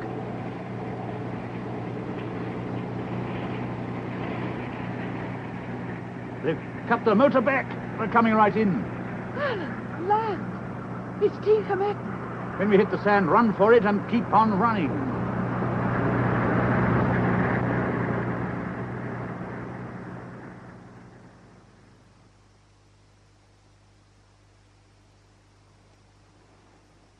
All right, Mynheer Rona. Stay where you are. You expect me to stay here, Mr. Furs? I'm coming up. Come on, then, and take what you get. Charlie, Decker, you stay here. Be ready to start as soon as I come back. I'll settle with Mr. Furs once and for all. We'll see about that. Rona, this damned fog lift. Are you there, Mr. Furs? I'm here, Rona. Yeah, I'm here.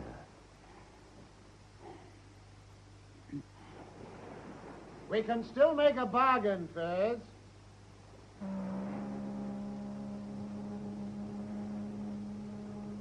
I told you once it would be up to you what kind of a deal we made at the last moment. A friendly one. Go to blazes, Rona. Ah, thank you, Mr. Furs. I know where you are now. Hello, Mr. Furs. I haven't a gun. You remember I don't really like them. Very gentlemanly. But I better warn you. The jewels, Mr. Furs, the jewels. I haven't got them. Damn you, don't fool me. I haven't got them, Rona. That Stratsma woman, I suppose. Stay where you are. So she's got them. On the contrary, Rona, I have them. Huh? Molnar? Dr. Molnar. Devil. We have our methods. A little slower than your own, perhaps, but a little shorter, I think. You, waiting, Inspector? We were waiting, Mr. Furs. And I wouldn't attempt to run for it, Rona. I think we already have Charlie and Decker in good hands. We have you surrounded. Blast you. Sergeant, take him down to the others. As for you, Mr. Furs... well, we'll talk about you later. At the moment, I have a job to finish. I think you'll find Miss Stratsma waiting for you up on the road. You find her. The fog's lifting now.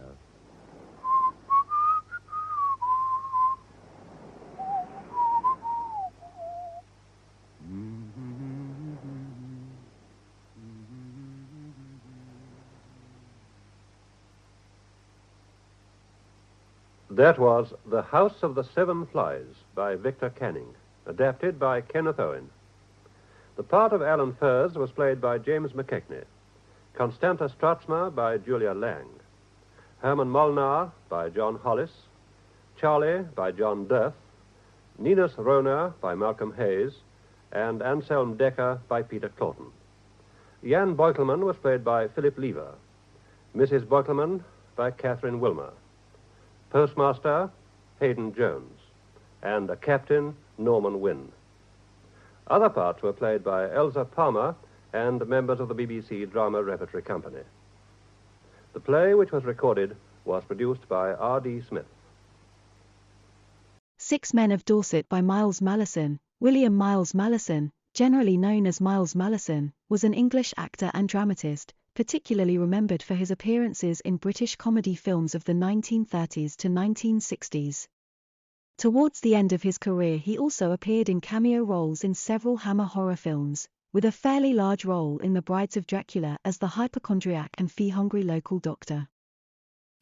On a cold February morning in 1834, 6 poor farm labourers were arrested in the tiny village of Tolpuddle in Dorset and later accused at Dorchester Assizes of having taken an illegal oath, when what they'd done in truth was to band themselves together under the leadership of George Lovelace to form a trade union.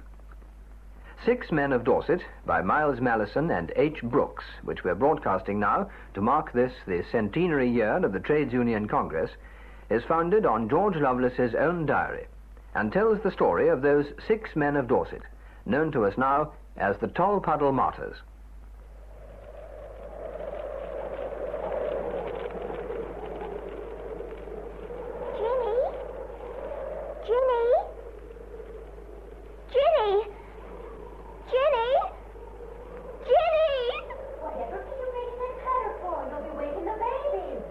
be afeard. I be afeard, too.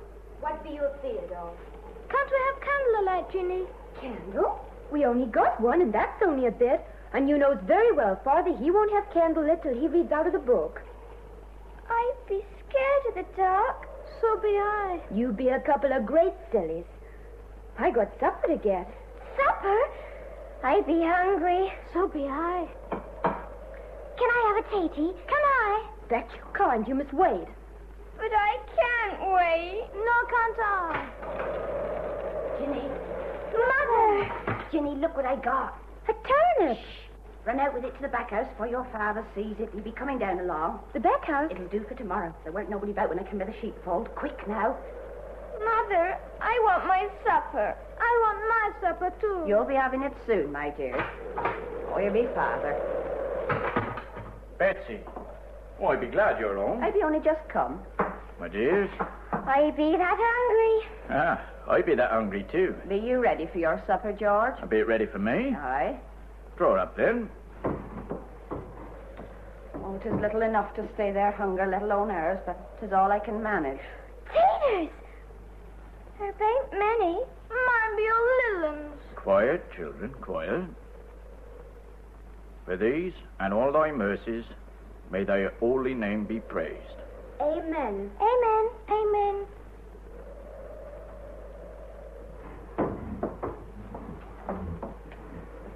You get wet, Betsy? Been worrying about you all the afternoon since the rain came on. There be things I can do, George, and things I can't. To work in the rain without getting wet's one of them. Yeah, it's cruel bad weather. That's fact. Ain't there no more? Not tonight, Nellie. But I want some more. You'd best get off to bed, you children, as soon as you finish. You can get in together, all of you. Maybe you'll keep warm and sleep and forget. Not till I've read from the book, Betsy. Well, that won't fill their bellies, George, nor keep them warm. Bring me the book here now, Ginny. Now, what shall I read tonight, Betsy? I don't mind. Makes no odds. Maybe I'll go on from where I was reading last night. Luke. 11th chapter, it was. Ah. There it is. Remember? A man had come at night and asked his friend for 3 loaves, and the friend wouldn't get out of his bed nor open the door nor give him any. That's where I got to. I say unto you, though he will not rise and give him, because he is his friend, yet because of his importunity he will arise, and give him as many as he needeth. And I say unto you, ask, and it shall be given you. Seek, and ye shall find. Knock, and it shall be opened unto you. For everyone that asketh, receiveth. And of which of you that is a father shall his son ask a loaf, and he give him a stone? Now then, children, to bed. Say good night to your father. Jenny, my dear, put him to bed for me, and you best get in with him yourself. You'll be tired. I'll see about supper things. It feels dark. I can feel my way. Take my hand.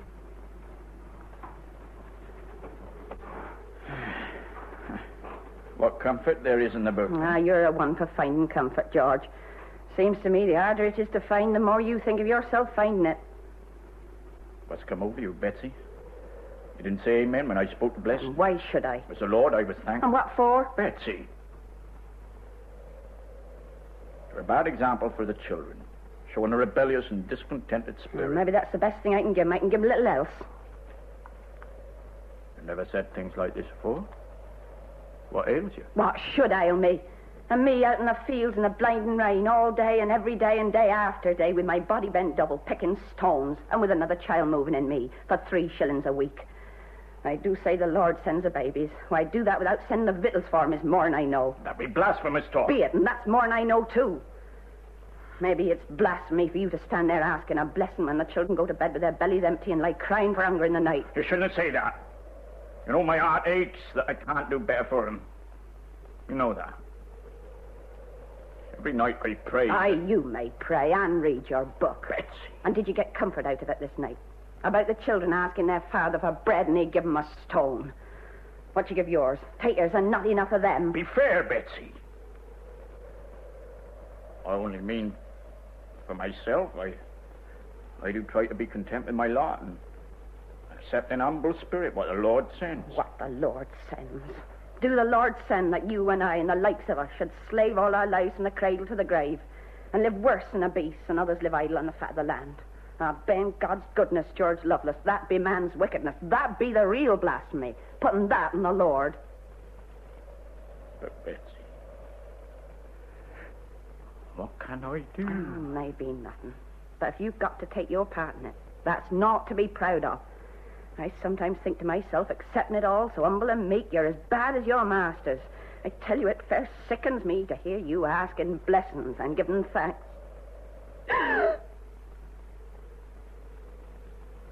Maybe I've said more than I meant, though God knows not more than I feel. Be you coming to bed? You go, my dear. You'll be tired. What be you going to do? Oh, I'm best alone. You've given me something to get on with. Be Brother James coming? Yes. And young Broyne, constable's lad. And James Hammett. Oh, he won't say much. Oh, but he's a good lad. And Edward Legg, and Susan. Legg? Oh, yes, he'll offset Susan. She'll be headstrong. Them 5? Yes. Bob Dominic? I haven't asked him. No, but he got wind of it and asked himself. Oh. Well, that's bad. Why shouldn't he come? Oh, Bob be a poacher. But no fool. I don't like the thought of him coming here. Leastways, not tonight. Oh, there they be. Oh, no, it'd be Bob Dominic. Hello, Betsy. Well, George, you don't mind my coming in this evening, do you? Of course he don't. Bobby be glad to see you. He bade. But your George can never tell no lies. Leaves you to tell him, don't he, George? Well, maybe I thought we was going to talk about wouldn't interest you, seeing as you do no work. No work? I work all right, George. But for myself, seems more sense in it that way. Well, leastways, high wages or low makes little odds to you. Ah, maybe you're right there. I reckon whatever wages you get, I'll always be better off, long as rabbits and partridges do grow in same field as turnips. Aye, Bob, but they're not yours to take, you know that well as me. But I can never remember it. I be very absent-minded about something. But it's again the law, and I... George, none of that preaching for Bob. Nay, don't stop him. They do say he be the best preacher for 100 miles round. That's what I come for, a good sermon. I ain't heard a fine, wrathful sermon since I were a lad, and I well remember the last. The preacher, he were a ploughman like yourself, George. He preached, the labourer is worthy of his hire. And I knew what he was getting. 7 shilling a week. Dang me, I says to myself, I'd be worth more than that, and I never went no more. Bob, that's the talk. You've got the spirit in you. 7 shilling a week, George Lovelace. I suppose that be what you think you be worth. Or maybe a bob or two more, if you can get it. Well, that be enough from you, Bob Domney. You leave my George alone. He be the best ploughman in this village, I and in Dorset. And what be you? A good for nothing, a bad, and that's all you be. Well, you women folk, you be queer critters. A man never knows where he is with him. I'd be glad I never married. And if half what folks say about you be true, there'd be more than one about these parts he ought to have married. Hark to that, George. Thy Betsy be saying I did ought to married more than one wife. Oh. And dang me, if thy precious laws allowed it, I would. They could loose off their tongues at one another and leave I in peace. Evening, Betsy. James. George, 'tis your brother. Evening, George. Evening, James. T'other is just behind. Oh, hello, Bob. Oh, James. Come in, Susan. Well, Betsy, my dear, how be? As well as many be. Evening, George. Evening, Susan. Evening, Mrs. Lovelace. Evening, James Bryan. Oh, come in, young Brian. Evening, Mr. Lovelace. Hey, come in, Ahmed. Don't be standing outside. Come in, James Hammett. You be welcome. Oh, aye. Well, sit down, friends. There'll be just about seats enough. Oh, thank you. Now, we be all here to... Lord's sakes, look what be you. Edward Legg. Be I late? No, Edward, come in. You're welcome. Now, sit down. Now, friends, we'll waste no time. I think I can best put it shortly and simply this way. It's come to me that 7 shilling a week be no fair wage for a man who works hard from morning till night for the whole of his lifetime. keep himself and his wife and his children. Well, we seem to be agreed upon that, all of us. Eh, Hammett? Oh, aye. Can't you say some of Edward Legg? When time comes. Now, the first question be this. Can our masters afford to pay more? That'd be a question. Hold your tongue. I don't know they can afford it. That's the sort of damn bull thing you would say. Now, Susan, bide quiet. Let be entitled to his opinion, same as rest of us. Opinion? He ain't got no opinion. He be a louse. A louse? She called I a louse. Sit down, Edward. We've been here to discuss what you are. We knows. George, allowing they can't afford it, they can afford it. And a sight more. Eh, James? Oh, aye. Have you anything in your mind as to how to set about getting it, George? I think of naught else, day and night. Well, I propose I should go to Parson and ask him that a few of us men should meet some of the farmers up at Parson's house. That lot you'll get out of Parson. Well, it's no more than his duty, Susan, to help his flock, and after all, church folk or chapel folk, and then there'd be neither for all that. We'd be all his flock. Brothers. Tell Parson he'd be brother to the squire, he'll swear like a peacock. Tell him he'd be brother to you or I, he'll sing a different song. I don't think we should speak such things to Parson till we knows, James. George, have you thought if you do get to meet the farmers and ask for a rise, you may get more than you reckon for? What do you mean by that, Bob Dominie? The sack. The sack. Aye. I thought of that, too. It'd be presumptuous, that's what it'd be. Presumptuous, asking for a rise. We ain't like squire, we ain't like farmers. We be poor folk. I'll not be hard, I know that, but we be born to it, look you. Edward Legg, if a worm was to stand upon its hind legs and open its mouth and let out words, it's a talk as you do talk. First I'd be a louse and a worm, because I wish I'd never come. You bet the only Now, one. please, Susan, hard words between ourselves won't get us no further. Now, my own mind's made up. I shall go to Parson first thing in the morning and arrange, if may be, to meet the farmers. And ask for a rise. George, you be a godly man, but you ought to know better. It ain't safe to ask farmers. It'd be safer to ask the Lord. It's come to me, Edward. I'll ask the Lord for nothing. I'll not risk everything to get. That don't sound Christian to I. Praying for something and then trying for it. You might get it for yourself, but that don't give the Lord a chance to show what he can do. You be worse than any squealing rabbit I ever tapped, Edward Legg. No, a rabbit! George, will he stop it? Maybe I used to think like you, Legg. But I come to think that God works through men. And he looks to us to do our part. So there's nothing for it but to strive after a more decent living, not only for ourselves, but for all them that labours. It'd be a duty. You be a good man, George Lovelace. Oh, I don't know about that, Susan, but I was never want to be happy escaping a duty, so my way's clear. Though I ask no man to follow me, all the same, I've written down some names of those that might come with me to meet farmers. There's Thomas Stanfield and his son John, and the rest be here. My brother James. I'm with you, George. James Broyd. Oh, yes, Mr. Lovelace. I'll be glad you wrote my name down. Good boy. James Hammett. Don't he go, James. Don't he go. You be warned in time. Well, Hammett, what do you say? I says, aye. I shall go and see Parson after work tomorrow. And if we get to meet farmers up at his house, maybe you'll let me lead off with a talk. I'll tell them we beren't asking for this rise as a favour out of their charity, but because it be ours by right. Now, so, gentlemen, we're not asking you for charity. We'd be asking for no favours. We'd be asking for this rise in the name of justice and humanity. And right. Well, the fellow can talk. Well, Brad, what do you think of all that? Well, just that, Squire. Talk. He seems to think us farmers are in the business for our health. We got to live, same as you, Lovelace. Aye, but you don't live same as us. And if we live same as you, who'll be paying your wages? If we paid more, there'd be no farms, and you'd get nothing. Then you might have something to grumble about. That's true enough, Mr. Bryant. That's true enough indeed. Of course it's true. But you never get fellas like them to see it. Waste of breath. Well, Lovelace, I'm enjoying this. Come on, man, you're not beaten yet. You must have an answer to that. I think you'll agree, gentlemen, that Dorset land be as good as any. Leastways as good as Hampshire land. And I'm not drinking with any man who doesn't agree to that. Dorset's the finest county in the kingdom, with the finest land. Here's to it. And Dorset men at least as good as Hampshire men. Well, yes, I don't see why we shouldn't agree to that. And Dorset farmers at least as good as Hampshire farmers. Yeah, a damn sight better. And Hampshire farmers can afford to pay their men 10 shillings a week. Warren, fill up a glass for him. No, thank you, sir.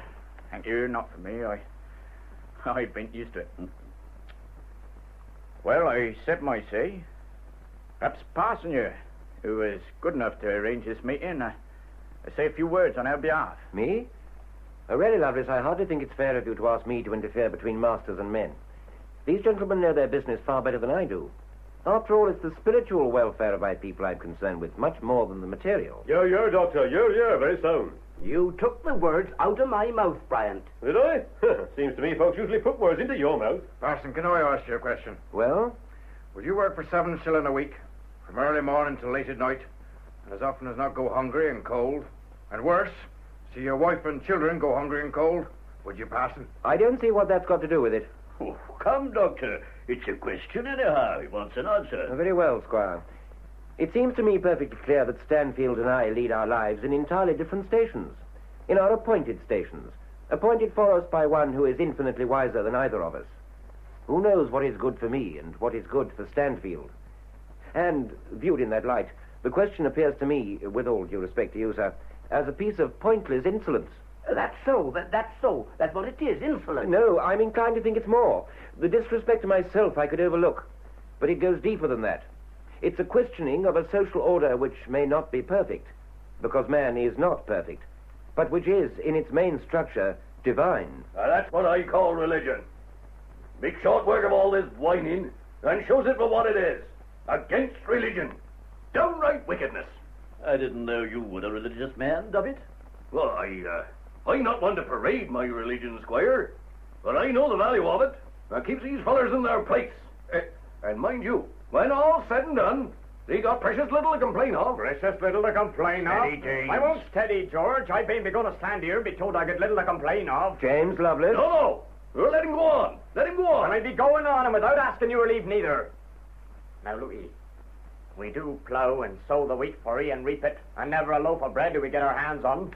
And we raise the cattle for ye and the sheep, and never a bite of good meat do we get our teeth into. And we do shear the wool and go on rags and sacking ourselves. We tend to chicken and ducks and geese and collect the eggs, and never a one for us. That's enough. Be quiet. You ought to be ashamed of yourself. I allow you men to come here as a special favor. You ought at least to show some gratitude. Well, what did you expect? Quite right, Bryant. Give them their old case away. That's what he's done. They don't want an extra shilling or two. They want everything. They want the earth. And the earth do belong to us, much as to you. 'Tis us do tender. What about that, Duffy? Upon my word, you're getting as good as you give. I've no patience with them. And really, Squire, I've little patience with you. And what may you mean by that, Mr. Duffy? Encouraging him. And let me tell you, Mr. Duffy, that whether I choose to encourage him or not is no concern of yours. That's just where you're wrong, sir. It does concern all of us. We've all got to stick together. Haven't you got any memories, any of you? Less than a year ago, what happened? Mobs of these fellers, thousands of them, rioting, burning, and pillaging. Not only here in Dorset, but in Hampshire, Wiltshire, all over the country. And that's what you're asking for again, unless you keep them under where they belong. I tell you, give 1 inch, your hand now, and we'll all be murdered in our beds. I got something to say to that. Now, look at you. Quiet, boy, quiet. You leave this to me. Let me answer it. Mr. Duffy, sir, we can't let that pass. You know as well as I do. When there was all this rioting you speak of and rick burning, I and my brother here was set to watch him. And would you have done that if we was rioters? And you know as well as I do, all of you gentlemen, how many men be turned off after harvest time? 20 year in Tolpuddle. Good, steady men, too, with families dependent on them. Have you ever thought of the misery of such men? Have you ever tried to? Will they be law-abiding and know full well the penalty for breaking the law? Driven to rob a Swede, maybe, from the fields or poach a rabbit just to stay the cravings of their own hunger, or to stop the crying of their children for food. Come, Lovelace. You're not defending poaching and thieving. No, Squire, but I'd be telling you what makes poachers and thieves and rioters like what Mr. Duffett here's afraid of. Afraid? Me afraid? Who said I were afraid? And you'd have little need to be if you do right by us. Oh, aye. There they are. Threats. Talk of their rights. Got from two boys. Well, you don't know what the country's coming to. Gentlemen, what could these poor men hope for, armed with sticks against your soldiery? What harm did they try for? Harm? Oh, they smashed up my new threshing machine. And burnt 2 of my ricks. And they're saying the length and the breadth of the country. And in the old length and breadth of the country, gentlemen, those thousands of workers desperate with hunger didn't take a single life or deal a single wound. There was no murder in their hearts. But at their sizes afterwards, hundreds of them were sentenced to death. And hundreds more taken from their families and transported overseas. I'm not defending what they did. But they was drove to it by low wages and no wages. Good men they were. Brave. Honest. And patient and enduring beyond belief. I know them, gentlemen. There was men that I'd worked beside in the field since we was boys that swung up in the gallows. There are women down in the village now on the parish with naught to do for the rest of their lives but wonder what be happening to their men who are living out their lives as criminals stood aside the world. Come on, Bryant. Bring it down and then cough up that 10 shillings. Well, that's all very well with you, Squire. Well, look here. If we raise their wages, will you reduce our rent? Don't be a fool, Duffett. But if you don't raise the wages, I'm raising the rents. You're not serious, Squire. I am. Duffett here, rather forgetting himself, suggests that I'm encouraging the men. Well, maybe. But I know what I'm about. I know which side my bread's buttered. And it's to my advantage that you farmers should pay your hands enough to keep the countryside safe for your betters. And that's flat. Yes, but Squire... Now, Bryant, I know what you're getting for your wheat. And you're buying fresh land every year. Don't you talk to me about not being able to afford it. Well, it ain't a question of being able to afford it. It's the principle of the thing. Of course, there's a lot in what Squire says. Thank you, Case. Well, no offense, Squire. And I can afford the 10 shillings if Brian can. Oh, better than you, Case. No man's going to say to me I can't afford what they can. You've got your rise, Lovelace. We've much to thank you for, Squire. Well, now that's all fixed up so pleasantly, I think perhaps you men ought to be getting home. Well, Lovelace? There's one thing, Parson. 'Tis usual, surely, to have agreements like this put on paper and signed.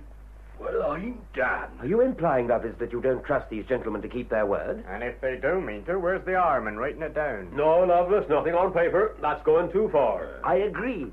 Quite unnecessary. Who do they think they are? That's what I want to know. You know very well, Duffett, if I'd promised to reduce your rents, you'd want it on paper. And that I would.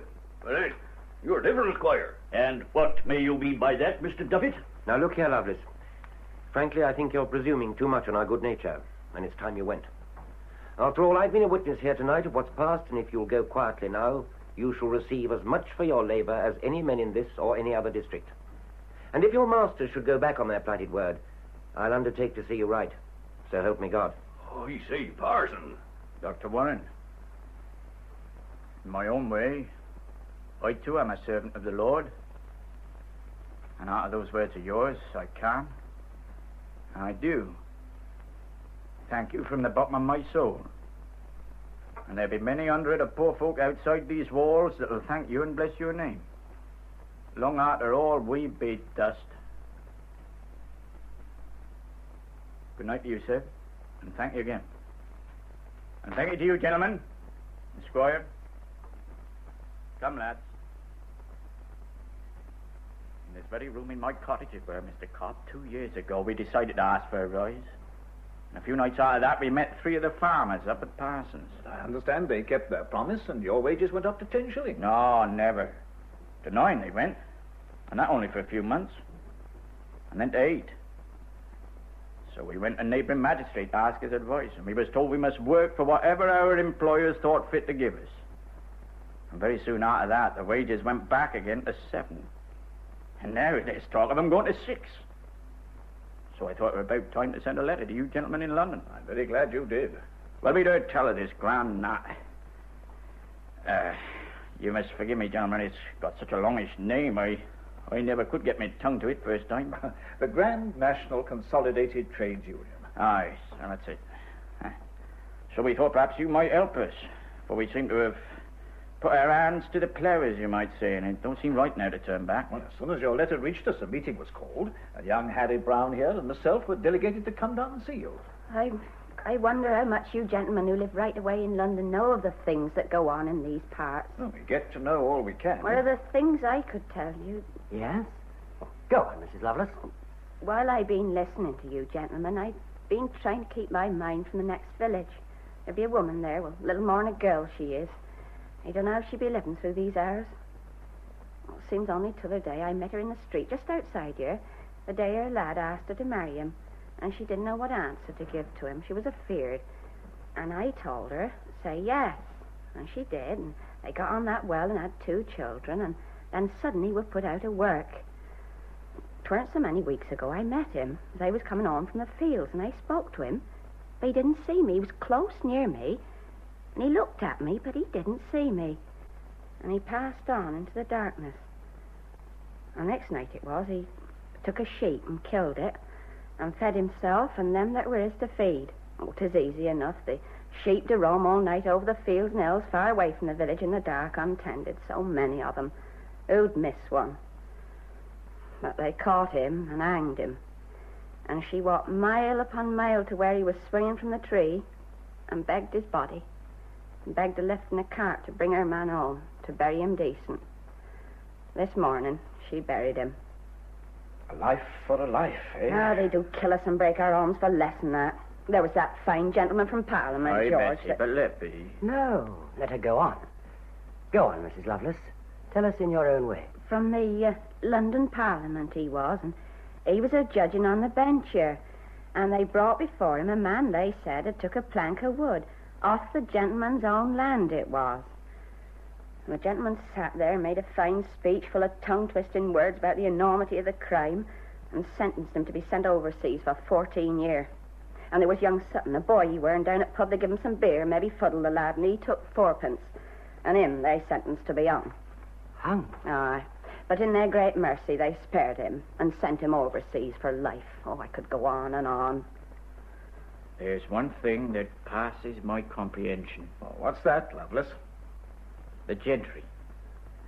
When they sit in judgment on some poor fellow, there don't seem to be no sorrow in them, let alone pity or mercy.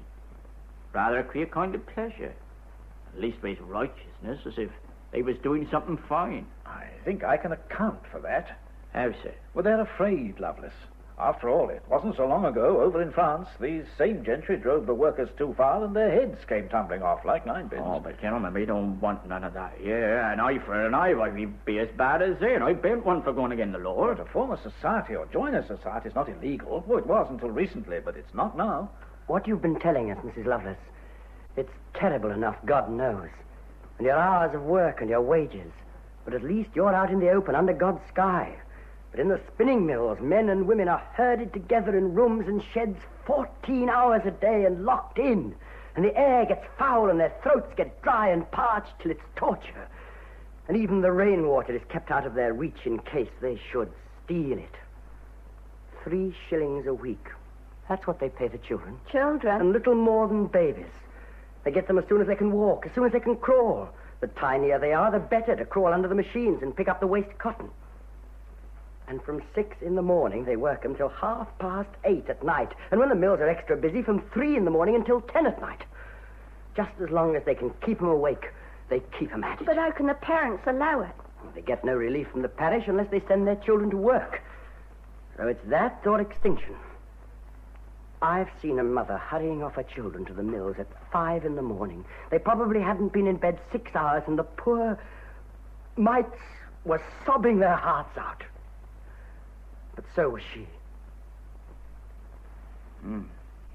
Well, gentlemen, there'll be one of these union lodges in Tolpuddle just as soon as we can get it started. And that's what we've come all this way to hear.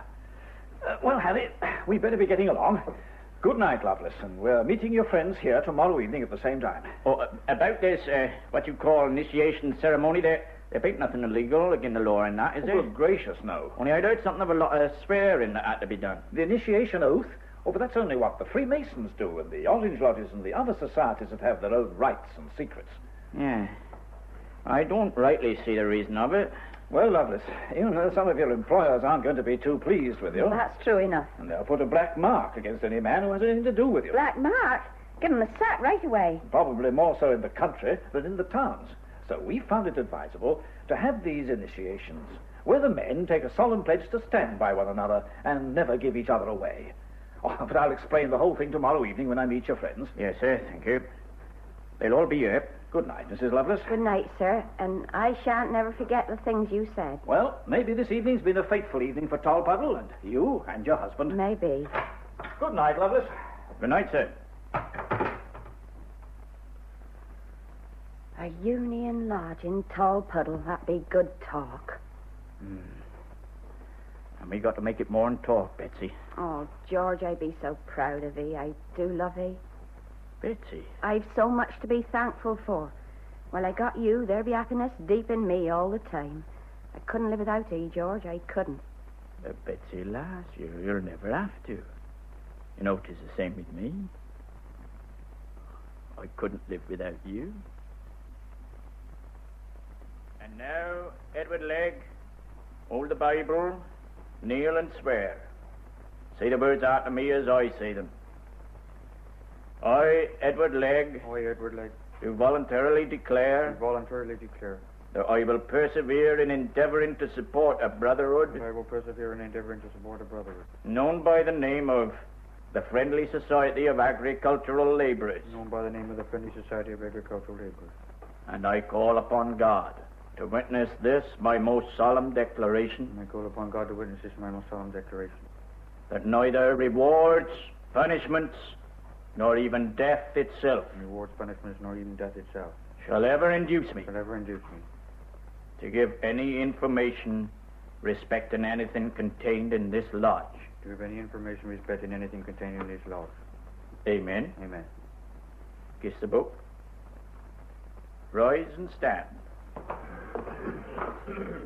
Brethren, here we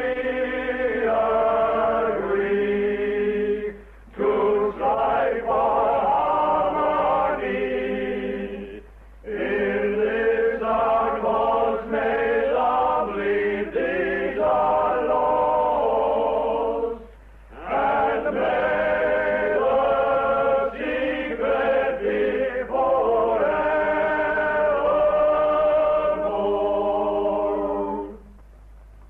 I declare this lodge to be duly closed, and so it is.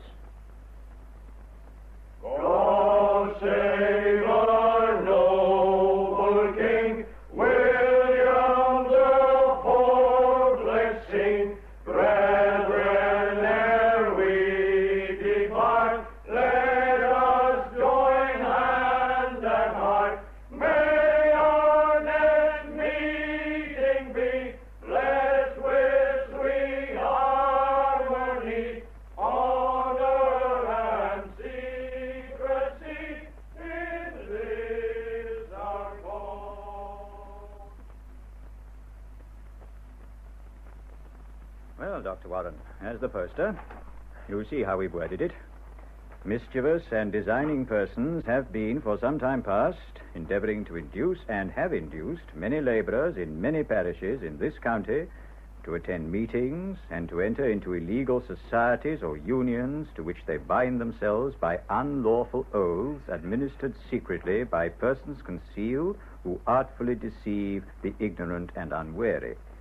Guilty of felony, transported for 7 years. We've had that posted all over the place, and this morning I had 6 of the ringleaders arrested. They're here now in the next room with the constable. Before we have him in, Wollaston, I had another letter this morning from Lord Melbourne. I think perhaps I ought to tell you, Dr. Warren, before we go any further. Of course, this is all very confidential. Quiet. I've had a very considerable correspondence with Lord Melbourne.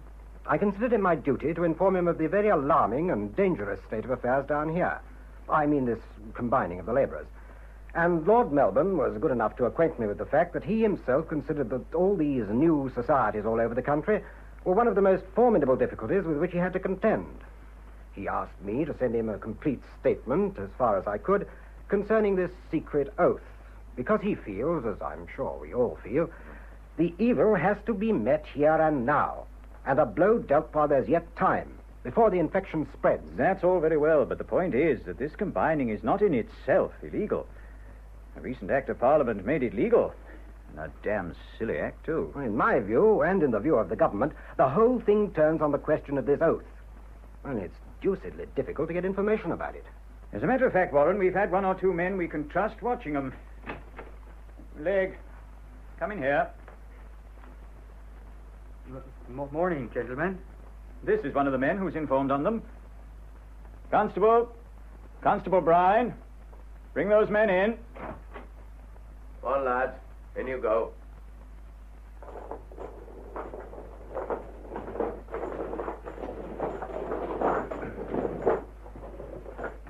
Well, Constable, you arrested these men this morning? Yes, sir. Any trouble? No, sir. I went first to George Lovelace's house, and I said to him, George Lovelace, I've a warrant from the magistrate for your arrest. And what did he say? He asked what was in the warrant. And what did you say? I told him to take and read it for himself. You be a scholar, I said, George, more than I be. And when he'd read it? I gave it back, and I said, be you willing to go to the magistrate with me? And what was his answer to that? He said he'd come with me to any place wherever I wished. So I took him along with me and arrested t'other 5. And here they be. And no trouble with any of them? No, sir. George Lovelace, he told them all to come quiet. He told them they hadn't done naught to be ashamed of, and they hadn't broke no law, and they'd be back again in their homes by the evening. Did he?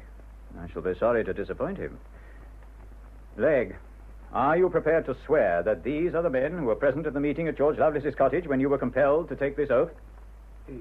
Yes, sir. These 6? Yes, sir. And as far as you know, no others? Mr. Wollaston, sir. Well, that being correct. We needn't go into that now. You'll have plenty of opportunity. But this being justice. You'll get justice, all right. James Hammond, boy, speak up for yourself. You weren't there when Legg was. Maybe I weren't, but I'm with you all the same. I wouldn't be nowhere else but here. But, boy, you speak... Let be, Mr. Lovelace. Constable, take those irons off his wrist.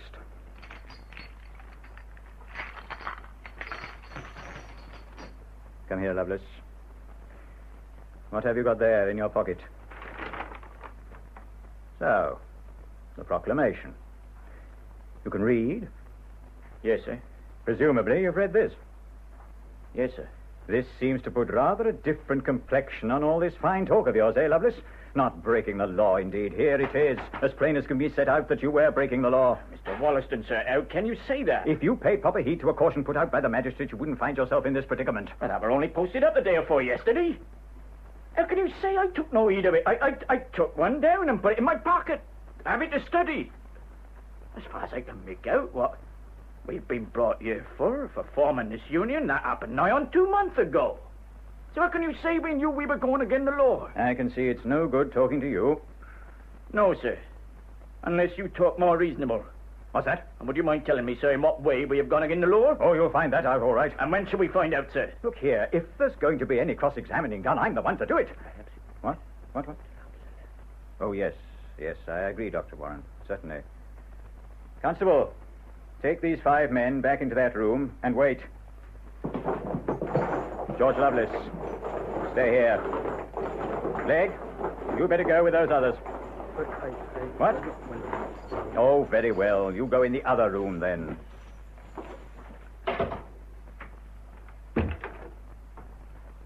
Well, Lovelace, we don't want to be hard on you. We're sorry to see a man of your quality in a situation like this. And we want to give you another chance. If you'll give us your promise here and now to have no more to do with this union, you can walk out of this room a free man and go home to your wife and family. I don't understand, sir. It's quite simple. Tell us all you know of this union, who else belongs to it, and so forth. You're asking me to betray my friends? There's no need to put it like that. This be foolish talk, sir. No, Lovelace, it's you that's being foolish. We're interested in this union. Why shouldn't we be? And why shouldn't you tell us about it? If it's all above board and legal, as you obviously imagine it is. When you started this union or society or whatever it is, you must have had some idea at the back of your head, some purpose. What does it mean to you? Come now, you can tell us that. We meant nothing more, sir, than to unite together to keep up the price of labour and to support each other in time of need. And that's all? Of course, sir. Dr. Warren here can bear witness. He was there when we met the farmers and were promised a rise in wages, a promise that has been broke. And Dr. Warren said if the farmers went back on their plighted word, he'd heard that promise. And he'd see us righted. I never said anything of the kind. And it was because we learnt we couldn't trust the farmers any more than we could trust this gentleman for all the livery he wears that we formed this union among ourselves. Well, what's the good of going on with this? A lot of idle, discontented, irreligious dissenters. One moment, Doctor. There may be idle, discontented men among them, but I think we've agreed that Lovelace is not one of them. He's honest and truthful. And that's why I'm the more surprised at your attitude now, Lovelace, because you're not telling the truth. Or are withholding the truth. No, sir. Oh, yes. There's some conspiracy at the back of these unions. No, sir, the reverse. Every man that joins a union is bound not to go against the laws. The laws of the union? Of the country, sir. And what are they bound by? You know very well, Lovelace, you've got some secret sign among yourselves by which these societies up and down the country know one another and can keep in touch and start a strike against work or rise up together at the given signal. I know nothing about that, sir. But you must know something about this oath that's administered. I can tell nothing, sir. Have you taken this oath yourself? I can tell nothing, sir. Have you any idea, Lovelace, what 7 years transportation means? Yes, sir. A hell upon earth, those convict settlements have been called. I'm in your hands, gentlemen, but I can tell nothing. Is that your last word? Yes, sir. Constable, chain him up again and take the 6 of them to jail. Oh, one moment, Constable. There is one final aspect. Men like you, Lovelace, often take a misguided pleasure in self-inflicted martyrdom. But in your blind selfishness, have you given a moment's thought to your wife and children? What will be their fate when the wage earner deserts them? You know yourself, you've seen it, to what depths of misery and want they sink, innocent as they are, when the man who has solemnly undertaken before his Maker to care for them leaves them utterly unprotected. For 7 years, if indeed he ever comes back at all. I can tell nothing, sir. Constable.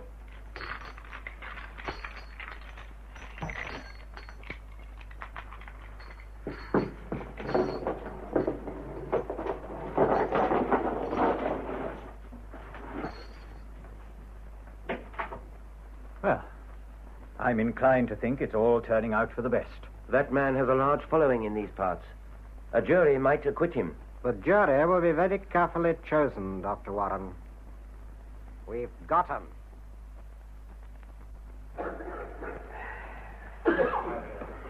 Now, Leg, I want you to tell us, in your own words, when first you heard of the union, this society. I saw young Brian and James Ammett one evening. And where? In the street. I was in my house, and they called me and said they wanted me. And what then? They asked if I'd go with them to Tolpuddle. And what did you say? Well, I asked what for. And what did they say to that? They said they wanted to see how many they could get together. How many they could get together? Yes. Did you ask any other questions? Any details? Well, I asked whether there was going to be any swearing. What did you ask that for? Well, I'd heard there was a lot of swearing going on. What do you mean by swearing? Well, swearing. You don't mean bad language. You mean the swearing of oaths. Yes, sir. Yes. All right, go on. You asked them straight out if they intended to make you take an oath. Is that what you mean? Yes, sir. So you went along with them towards Tolpuddle? Yes, sir. And when you reached Tolpuddle, where did you go? To George Lovelace's. And what happened then? We went inside. Did you see anybody when you went inside? Well, I saw George and his brother. What were they doing? Well, I didn't rightly see them, as you might say. I saw their backsides going along the passage. You say you saw these men from behind. How do you know who they were? Oh, I know them. They were George Lovelace and James Lovelace, two of the prisoners in the dock. Yes, sir. You've absolutely no doubt? No, sir. Know them all my life. Now, Legg, I want you to tell us what happened to you that evening in George Lovelace's cottage. I was took into a room, and then young Stanfield, he comes up to me and asks if I'm ready. Ready for what? Ah, that's it. I didn't know. Then what did you say? I says yes. And then he took me by the arm, he did, and led me along a passage till we was standing outside a door. And then I was took inside. And somebody seemed to be reading a piece from a book, though I don't know what it was all about. Who was in the room? Those six. No one else? No, sir. But you'd swear to those six? Yes, sir. Then what happened? George Lovelace, he put a little book into me hand. Yes? And said I was to kneel down. Yes? And said I was to repeat words after him. And I did. Do you remember any of the words you were told to repeat? Well, can't say as I do. I don't rightly know what they were all about. Do you remember whether there was anything about promising to keep what you were saying and doing a secret? Yes, sir. There was that. You spoke of having a little book put in your hand to hold. Can you tell us more about the book? At the end, George said I were to kiss it. This book, was it the Bible? Looked like it. Come, surely if it was a Bible, you'd know it was a Bible, wouldn't you? Yes, sir. Well, answer the question. Was it the Bible? Yes, sir. And after this ceremony, or whatever it was anything said among yourselves? Yes, sir. They said I was to pay a shilling. A shilling? That's a lot of money for you. A terrible lot. And a penny a week afterwards. And did they tell you why you had to pay it? To support other men when they were standing out of work. Was anything said about stopping work? Striking? Yes, sir. They said we were as brothers. And when we were to stop work, we shouldn't have to tell our masters ourselves, but that our masters would have a letter sent them. Thank you. You told the court, Legg, that one of the prisoners in the dock asked you to repeat certain sentences after him. Yes, sir. And you've told the court that you don't remember what those sentences were. No, sir. Can you repeat here now anything at all of what you repeated then? No, sir. In fact, you can't remember one single word. No, sir. Now, Legg, I want you to look across at those men facing you in the dock. You told my learned friend that you've known them all your life. Yes, sir. You've grown up with them, played with them as boys, worked with them as men. Is that so? Yes, sir. Have you ever heard a single word against any of them? Can't say as I have. You can't say that you have. You'd like to be able to, but you can't. But in fact, they were your friends, your very good friends. Yes, sir. Yes. Yet you go to the house of one of them, the house of one of your oldest friends, and immediately you rush off and tell some story. Oh, vague, rambling, uncertain story, it's true, but with one object, of getting your fellow workers into trouble. And what is your answer to that? I must say, I'm not surprised you can't find one. You understood that there was to be no swearing. You were tricked into taking what you believed to be an oath, and you considered that you had a duty that transcended friendship. Yes, sir. That'll do. You can stand down. Any further witnesses? No, my Lord. That closes the case for prosecution. Gentlemen of the jury, the first point that it is my duty to make perfectly and absolutely clear in all your minds is that these 6 men who stand before you as prisoners in the dock stand there, indicted under an Act of Parliament passed in the reign of His Majesty King George III in 1797, nearly half a century ago. It was an act which dealt with certain evilly disposed persons who were at that time seeking to seduce His Majesty's forces by land and sea from their duty and allegiance and incite them to acts of mutiny and sedition, and were administering an oath in their attempt. Now, gentlemen, this act was doubtless very properly framed for the protection of soldiers and seamen against evilly disposed persons at a time of considerable danger. But I want to put it before you that it is a gross mishandling of fact to pretend that those 6 men are in any way the evilly disposed persons against whom this measure was designed. Indeed, gentlemen, here in this court today, for everyone who has any knowledge of his fellow men, the very opposite has been proved. These men are respectable, honest, hard-working, laboring men.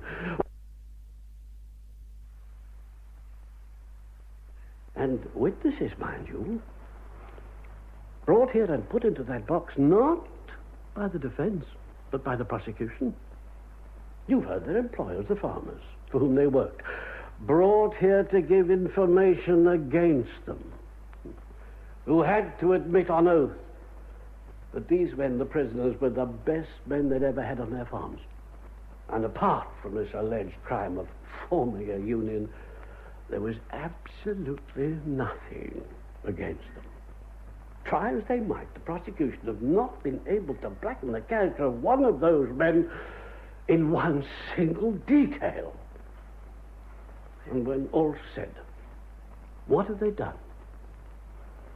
They have formed among themselves what is no more or less than an agricultural friendly society. A society to provide a fund out of their own wages for mutual succor in their hours of need. It is past my comprehension that the forming of such a society can by any stretch of imagination be deemed a mutinous or seditious act. I will go further. I will suggest, so far from being evilly disposed, they have acted as you.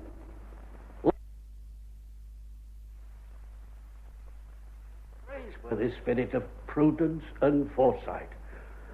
Oh, gentlemen, if you look honestly into your own hearts, you must find they're not blame for what they've done, but admiration.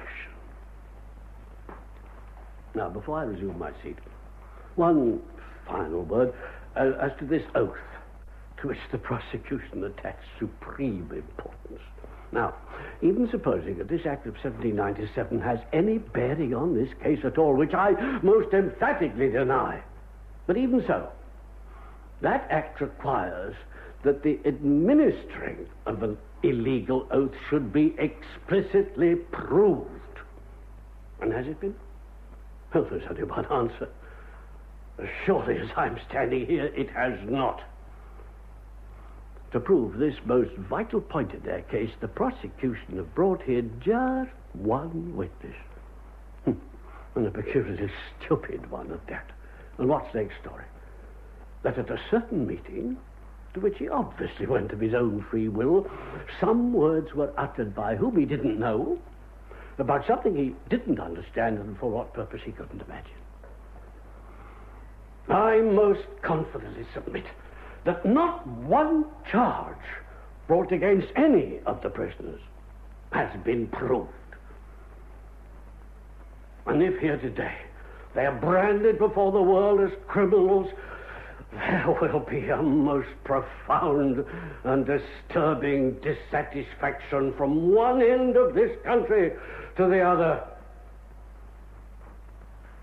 Never before in the whole of my legal career have I felt as strongly as I feel now that not only mercy and humanity, but truth and justice cry out for your verdict of not guilty.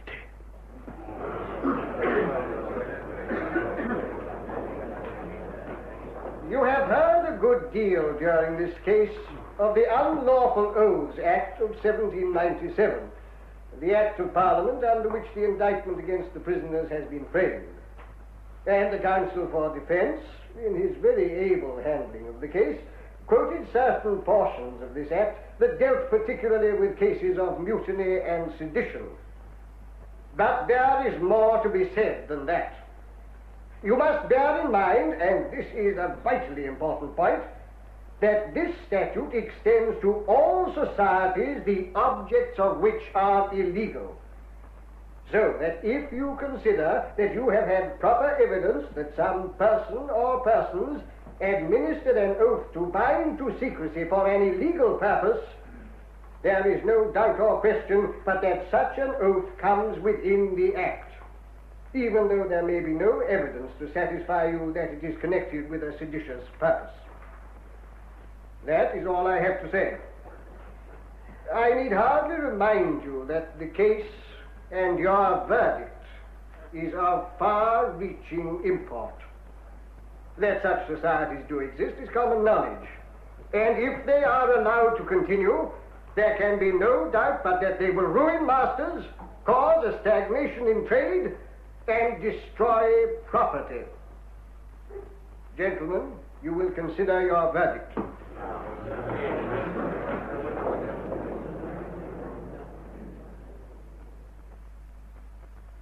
Prisoners at the bar, you have been found guilty. Have you anything to say before I pronounce sentence upon you? I should like to say something. What's that? Did one of them say anything? Yes, my lord. One of the prisoners said he would like to say something. All right. Very well. Let him say it in as few words as possible. My lord, I should like to say this. If we have violated any law, it was not done intentionally. We have injured no man's reputation, character, person or property. We were uniting together to preserve ourselves, our wives and our children from utter degradation and starvation. We challenge any man or number of men to prove that we have acted or intended to act different from what I've said. The law punishes not for the sake of revenge. That is not in the view of those who administer the law, nor the intention of the law itself. It punishes for the sake of example. Having deliberated well and seriously upon all that has been said on your behalf, having deliberated well and seriously as to what is my own duty, I feel I have no discretion, but that I am bound to pronounce the sentence of the law which the Act of Parliament has provided. And in so doing, I have in mind not so much anything that you may have done, or indeed that can be proved you intended to do, but as I say, that your punishment should be as an example to others. The sentence is 7 years' transportation across His Majesty's high seas upon each and every one of you.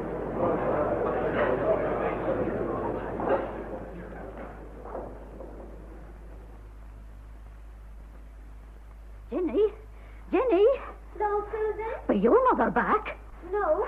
I just gave Nellie and little Georgie their supper and put them to bed. Oh, the London coach be just gone through. And who do you think got down off it? One of those gentlemen what come down here afore and persuaded your father and told him there wasn't no harm in it. Be he coming here? Where else? Here he come. Oh, and there'll be 2 others with him. The one that told Father there were no harm in it? Ah. If Mother come in when he be here. Good day. May we come in? Are you one of the family? I be a neighbour. This be Jenny, their eldest. How do you do? Is your mother in? Mother be in the fields working. What be you come for? Why, to see your mother. Are you sure it wasn't to see my father? He been here. Didn't you know? Jenny? Ah, Mrs. Lovelace. Yes? You remember me? Oh, yes. I remember you very well. I hope you will find it in your heart to forgive me. When you were here for, you only said things you thought was true. As far as I can see, they was true. 10 you I have to forgive. Well, that's very generous of you. I think I'd be more to blame for where he is now than anyone. Only maybe he'd done what he'd done without neither you nor me. Mrs. Lovelace, these are two gentlemen who want to do what they can to help you. Mr. Walkley and Mr. Owen. Mr. Robert Owen. This is a great honor. I'm proud to meet you. Very proud. Have you had any news of your husband? Well, they've took him. He's gone. He bent here. That's all I know. I've heard nothing except... Ginny, you best be going up to Nellie and little Georgie. But, Mother... It'll be easier for me with these gentlemen with you away. Yes, Mother. If you want. No. Nothing except he were ill. They must have treated him terrible hard. Not necessarily. I never knowed him to have a day's illness. He to be bad and me not by. When he were better, they took him to Portsmouth. I had a word about him from there, from the clerk of the prison that went with him to guard him. He were a good man. He came and told me. 'Twas when he was being took through Salisbury. And the clerk of the prison said to him, "Will I take off the irons from your legs through the town, lest the rattling of the chains cause people to turn and stare?" "You'll put 'em on again after we're out of the town?" asked my George. "I'll have to," says the clerk. "And let 'em stay," says my George. "The shame of these things isn't mine, but 'tis to those that caused them to be put upon me." Oh, that was fine. Aye, they'll not break his spirit, not my George's. And if he be keeping his spirit up, it's best I should. We was always as one. But I hadn't had no word from him. Not from him himself. He'd be out of reach. It'd be queer standing here and saying he'd be out of reach. And there be his coat on the wall there. Who'll be that? Susan, see who it be. Mrs. George Lovelace, Livia? Oh, thank you. A letter, Betsy. From George. Be it from George? Aye.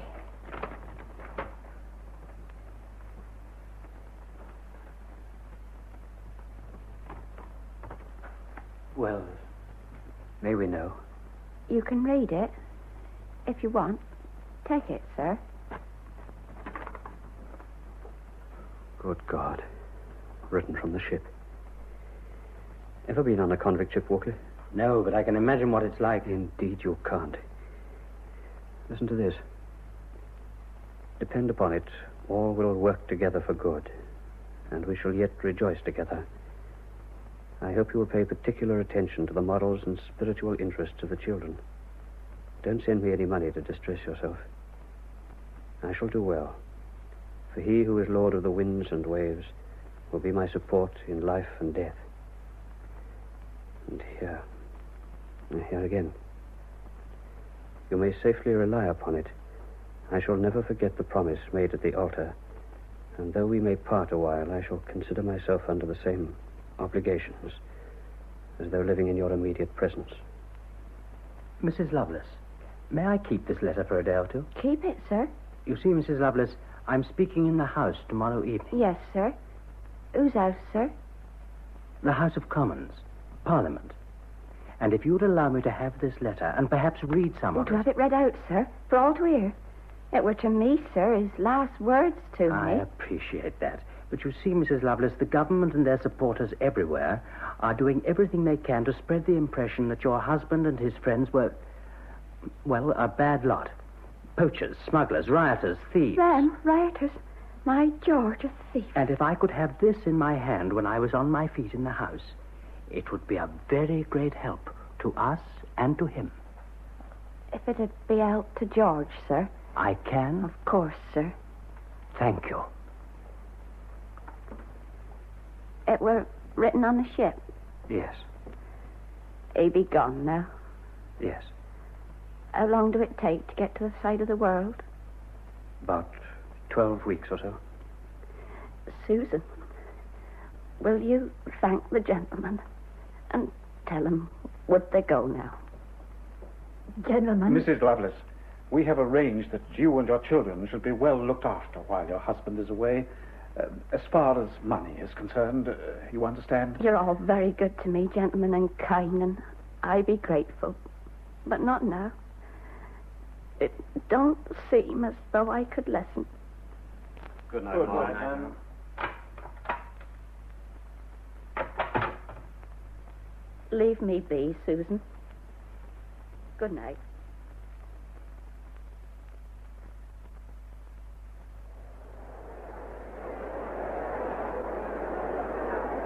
I don't think I've ever seen a crowd like this in London before. Certainly not here in the Tottenham Court Road. Well, the procession should be coming round that corner any moment now. Pray God there won't be any trouble. With these thousands of people out in the streets, anything might happen. Where's our Right Reverend Doctor of Divinity? Wade? Oh, he's leading the procession. But he said he'd leave them at Russell Square, cut round behind the British Museum, and join us here. Well, this way. Come along. And Mr. Owen. Mrs. Lovelace. Come, here's Mrs. Lovelace. Oh, I'm so glad you're here, and only just in time. Well, any further news of him? Nothing, sir. But Sarah had a letter from James, his brother. Close the window. Yes? 14 weeks on the sea they was. Oh, were a terrible letter. Chained up they was all the time with men the like of which they never knowed existed.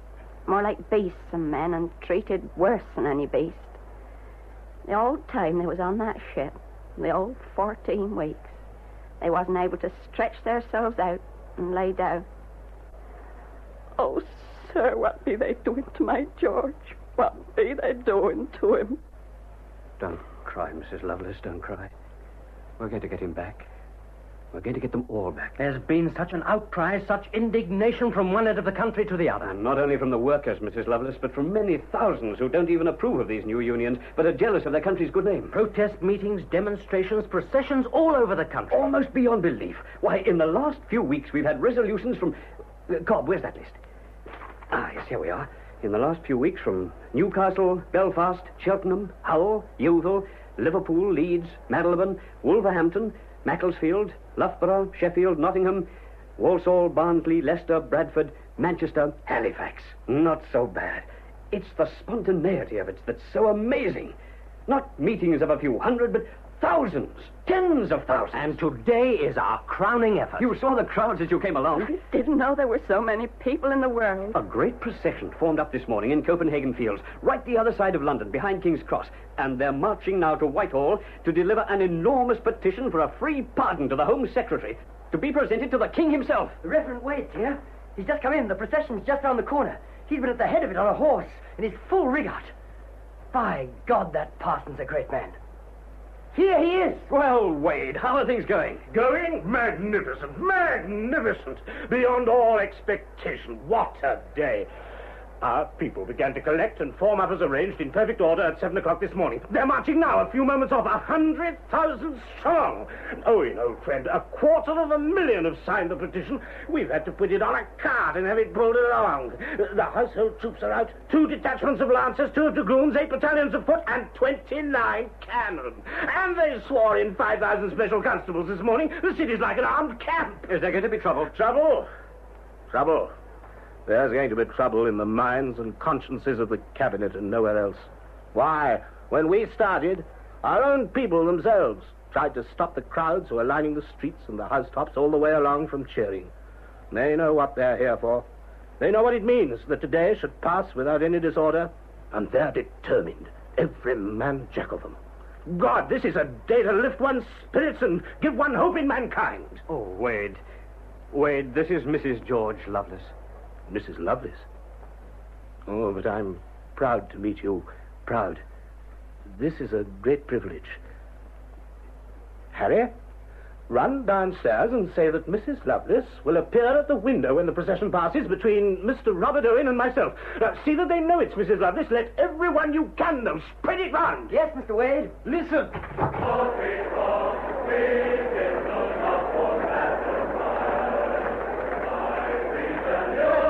George's word. Yes, Mrs. Lovelace. There he is. They become a kind of anthem for the workers. Please, Mrs. Lovelace, you must show yourself.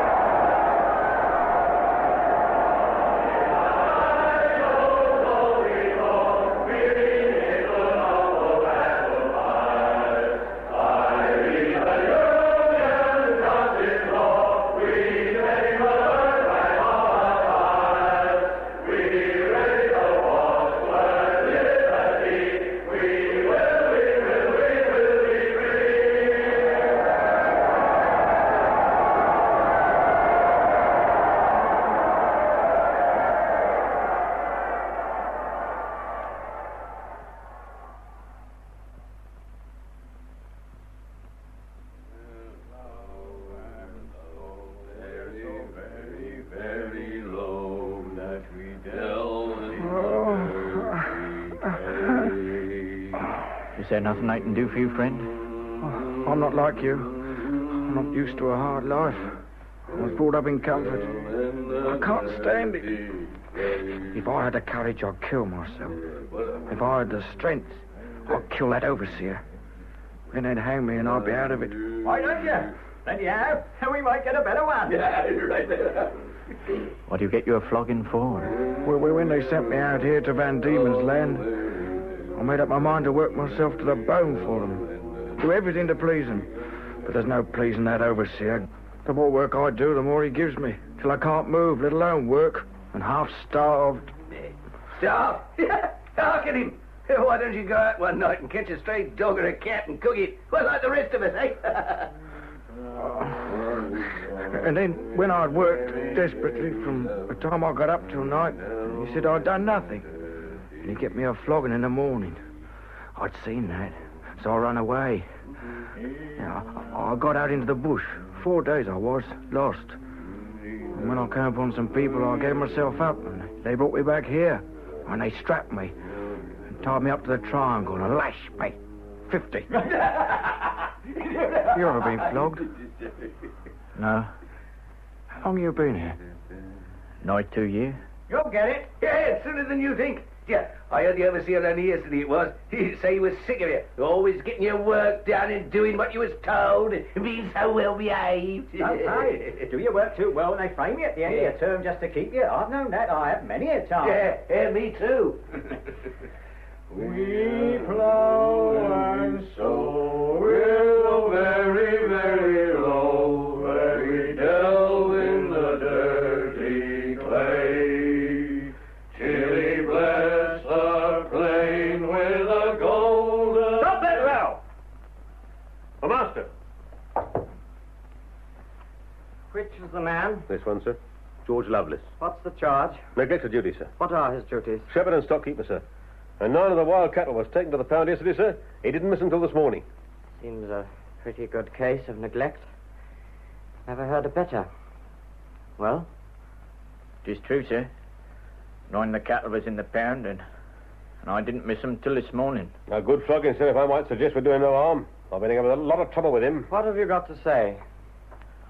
Yesterday, sir, I was up before sunrise and took the sheep into the bush to feed, and I come back to farm here and had the cows.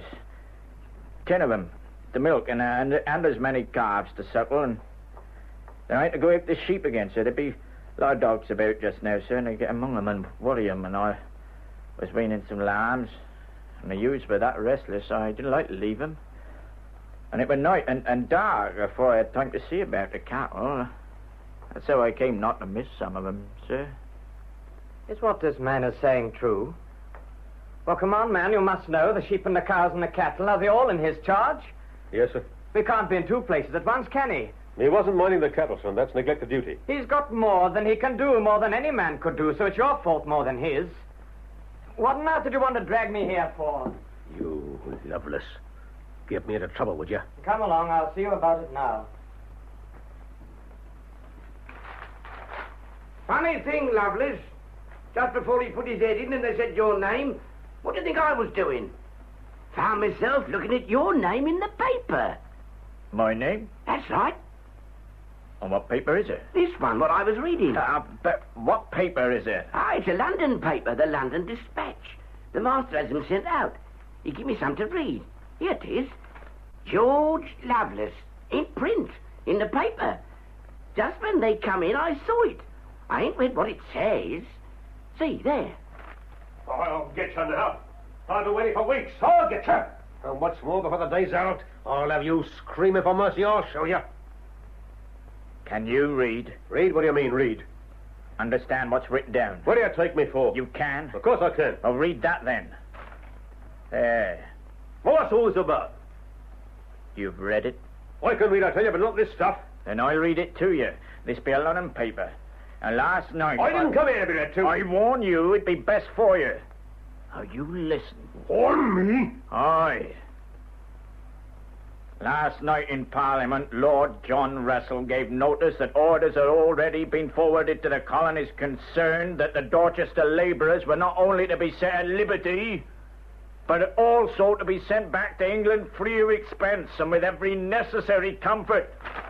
Here, where you going? To Hobart Town. A night's walk, but I'll see the governor in the morning. The governor? It be dated March. And this be September.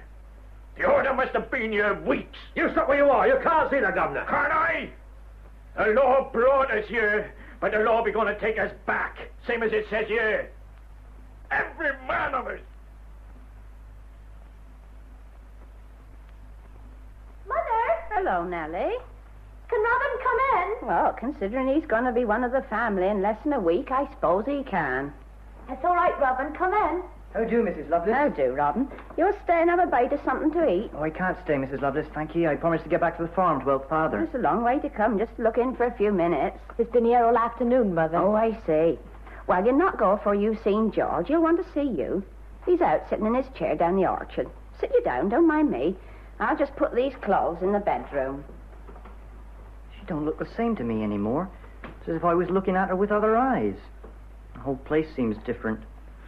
I don't know what I'll do when I look at your father again. Oh, Robin. Well, don't you feel like that? I've known it all my life, Robin. To think Mr. Lovelace has been out here in Canada all these years, since you were a little girl. And we never knew, none of us, what he'd been through back in England. On that terrible place where they shipped the convicts. Or what your mother must have been through. Here she comes back quiet, Robin. How can I keep quiet? Oh, Robin, please. Well, upon my word, what's the matter with you two? Lost your tongue, Robin? Oh, bless the boy, you look as if you'd seen a ghost. Mrs. Lovelace, Nellie's told me. Told you what? Why, about Mr. Lovelace and him being taken and tried and sent over the seas. You're not angry, Mother? No. But I don't know what your father'll say. They're knocked me all of a heap. We've known Mr. Lovelace all these years. Here's a kind man and a good man, always ready to help a neighbour. I and a learned man with his books. But now... And what now? I know it's silly of me. Now I know. I feel I want to go to him out in the orchard and kneel down. Oh, maybe it's silly. Well, maybe it's not. Anyway, if you feel like that, I'm glad Nellie told you, so there. But, Mrs. Lovelace, what I can't make out is why you've never told anybody. Oh, there's no great mystery to it. When they got back, they was made a great fuss of by their own people when they landed in Exeter and again at Tolpuddle. But not by the masters. They had no love for 'em nor no work. So some of the good folk that had worked all the time for bringing 'em back subscribed some money so we could come out here. Right away out here to Canada. Canada. Who'd have thought in the old days I'd ever seen Canada? And out here, for the sake of the children, George said we'd say nothing, and we never have. It must have been dreadful for you, Mrs. Lovelace, when they took him. Ah, lad, I can't tell you about that. I call it to mind sometimes, but it's as if it happened to someone else. Nellie's told me up to the time when he saw it in the newspaper about him having a pardon and the paper was near a year old. What did he do then? Then he fought his way right to the governor of the island, he did. And what did the governor do? Oh, made a lot of excuses. They all did, so they didn't know where to find the men, but they knewed right enough. They didn't want to send them back and didn't mean to. But George, he'd written to the papers about it out there, so it all come out, and they had to send him back, him and the others. I couldn't beat my George. The part I liked best was when they took you to London and you heard all them people singing a piece that he wrote. Ah. Now you know. I'll show you something. There. That's the piece, that's the poem, just as he wrote it, on that piece of paper, after the trial while he was waiting to be took away. He's always seemed so gentle and so old. He's always been gentle, my George has, and we've grown old together, so I don't notice that. Ah, Robin. Good afternoon, Mr. Lovelace. Come over to see our Nell? Yes, Mr. Lovelace. How's mother and father? Very well, thanks. Ah, that's good. Tell him you know. Go on, tell him now. No, you. Hey, now then, you two, what's all whispering about? George, Nellie's been and told Robin about Tolpuddle and the Union and everything. Come here, lad. So she's told you? You don't mind, Mr. Lovelace? Well, she's told you, so maybe it's a bit late minded. Mr. Lovelace, I give you my word, my solemn word as one of the family. It shan't go no further. Yeah, good lad. I trust you. It's all right. And Mr. Lovelace? Well? I always was glad I was going to have you and Mrs. Lovelace for another father and mother. But now I think I'm more than glad. Oh, you're not marrying me nor Betsy, but Nell. But please, Oh, you know what I mean. Maybe I do. And maybe I'm pleased you feel as you do. And Mr. Lovelace, someday, no, I know, you'll tell me more about it. I mean, all you've been through. Well, I don't know as I'm over fond of talking about it. They're all like that. I remember when I was a little girl in Tall Puddle. Just after they'd all come back, I was asking James Ammett. He was never one to talk. No, but I remember I said to him, Uncle James... I used to call him Uncle James. Uncle James, I said, why won't you ever tell me about your adventures? Adventures, he said. You know the funny way he had it talking. Adventures. If you'd been put up and sold for £1 like a sheep, would you want to talk about it? Yeah, there are things you must talk about and go on talking about till they be banished off the face of the earth. I read a book about them. Seen the best I could do. But I can't put them out of my mind. But Mr. Lovelace... Oh, no more now, Robin. Oh, yes, all right. Well, I must be getting along, too. Good night, Mr. Lovelace. Good night to you, my lad. Good night, Mrs. Lovelace. Good night, Robin. Will you walk a piece of the way now? Do you want me, Mother? No, my dear, you go along with him. Don't take her too far, Robin. No, Mrs. Lovelace. And if she should come too far, I'll walk back with her. Oh, get along with you. Do you ever think of Dorset, Betsy? Often, George. Down in the yard this afternoon, it seemed it was a Dorset sun sinking over the Dorset orchards. Wonder how they'd be getting on. I'll be sure one thing, Betsy, if the labouring people are ever to rise out their poverty and take their rightful share of their own toiling, they've got to do it for themselves. What you got there? A piece you wrote after the trial. Oh? That. I can see you now, George, as you was took away and there was chains on your wrists, but I saw you toss something to the crowd. Aye, and it was took straight back to the judge. I thought worse than a treason. Say it to me, George. There, now, if I haven't forgot how it begins. Read me out the first line. I can't. Why not? Not without my spectacles. Oh, where are they? I lost them. Oh, what's good of you having spectacles if you keep losing them? You read it. Can't. Why not? Why not without my spectacles? Where are they? I don't know. Well, you lost them as well as your own at it. That's what you've done. That I haven't. Here you are. God is our guide. No swords we draw. We kindle not war's battle fires. By reason, union, justice, law, we claim the birthright of our sires. We raise the watchword, liberty. We will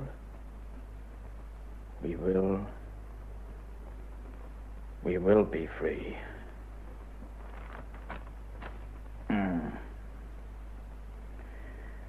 What we did was right, Betsy. I know that. That's something. But I'd be tired. Now it's for them that come after. In 6 Men of Dorset, by Miles Malleson and H. Brooks, George Lovelace was played by Hayden Jones, Betsy by Avril Elgar, Counsel for the Defense by Miles Malleson, and the Reverend Dr. Wade by Willoughby Goddard. The other parts were played by Susan Bone, Heather Kidd, David Lott, and members of the BBC Drama Repertory Company. The play was produced by Charles LaFoe.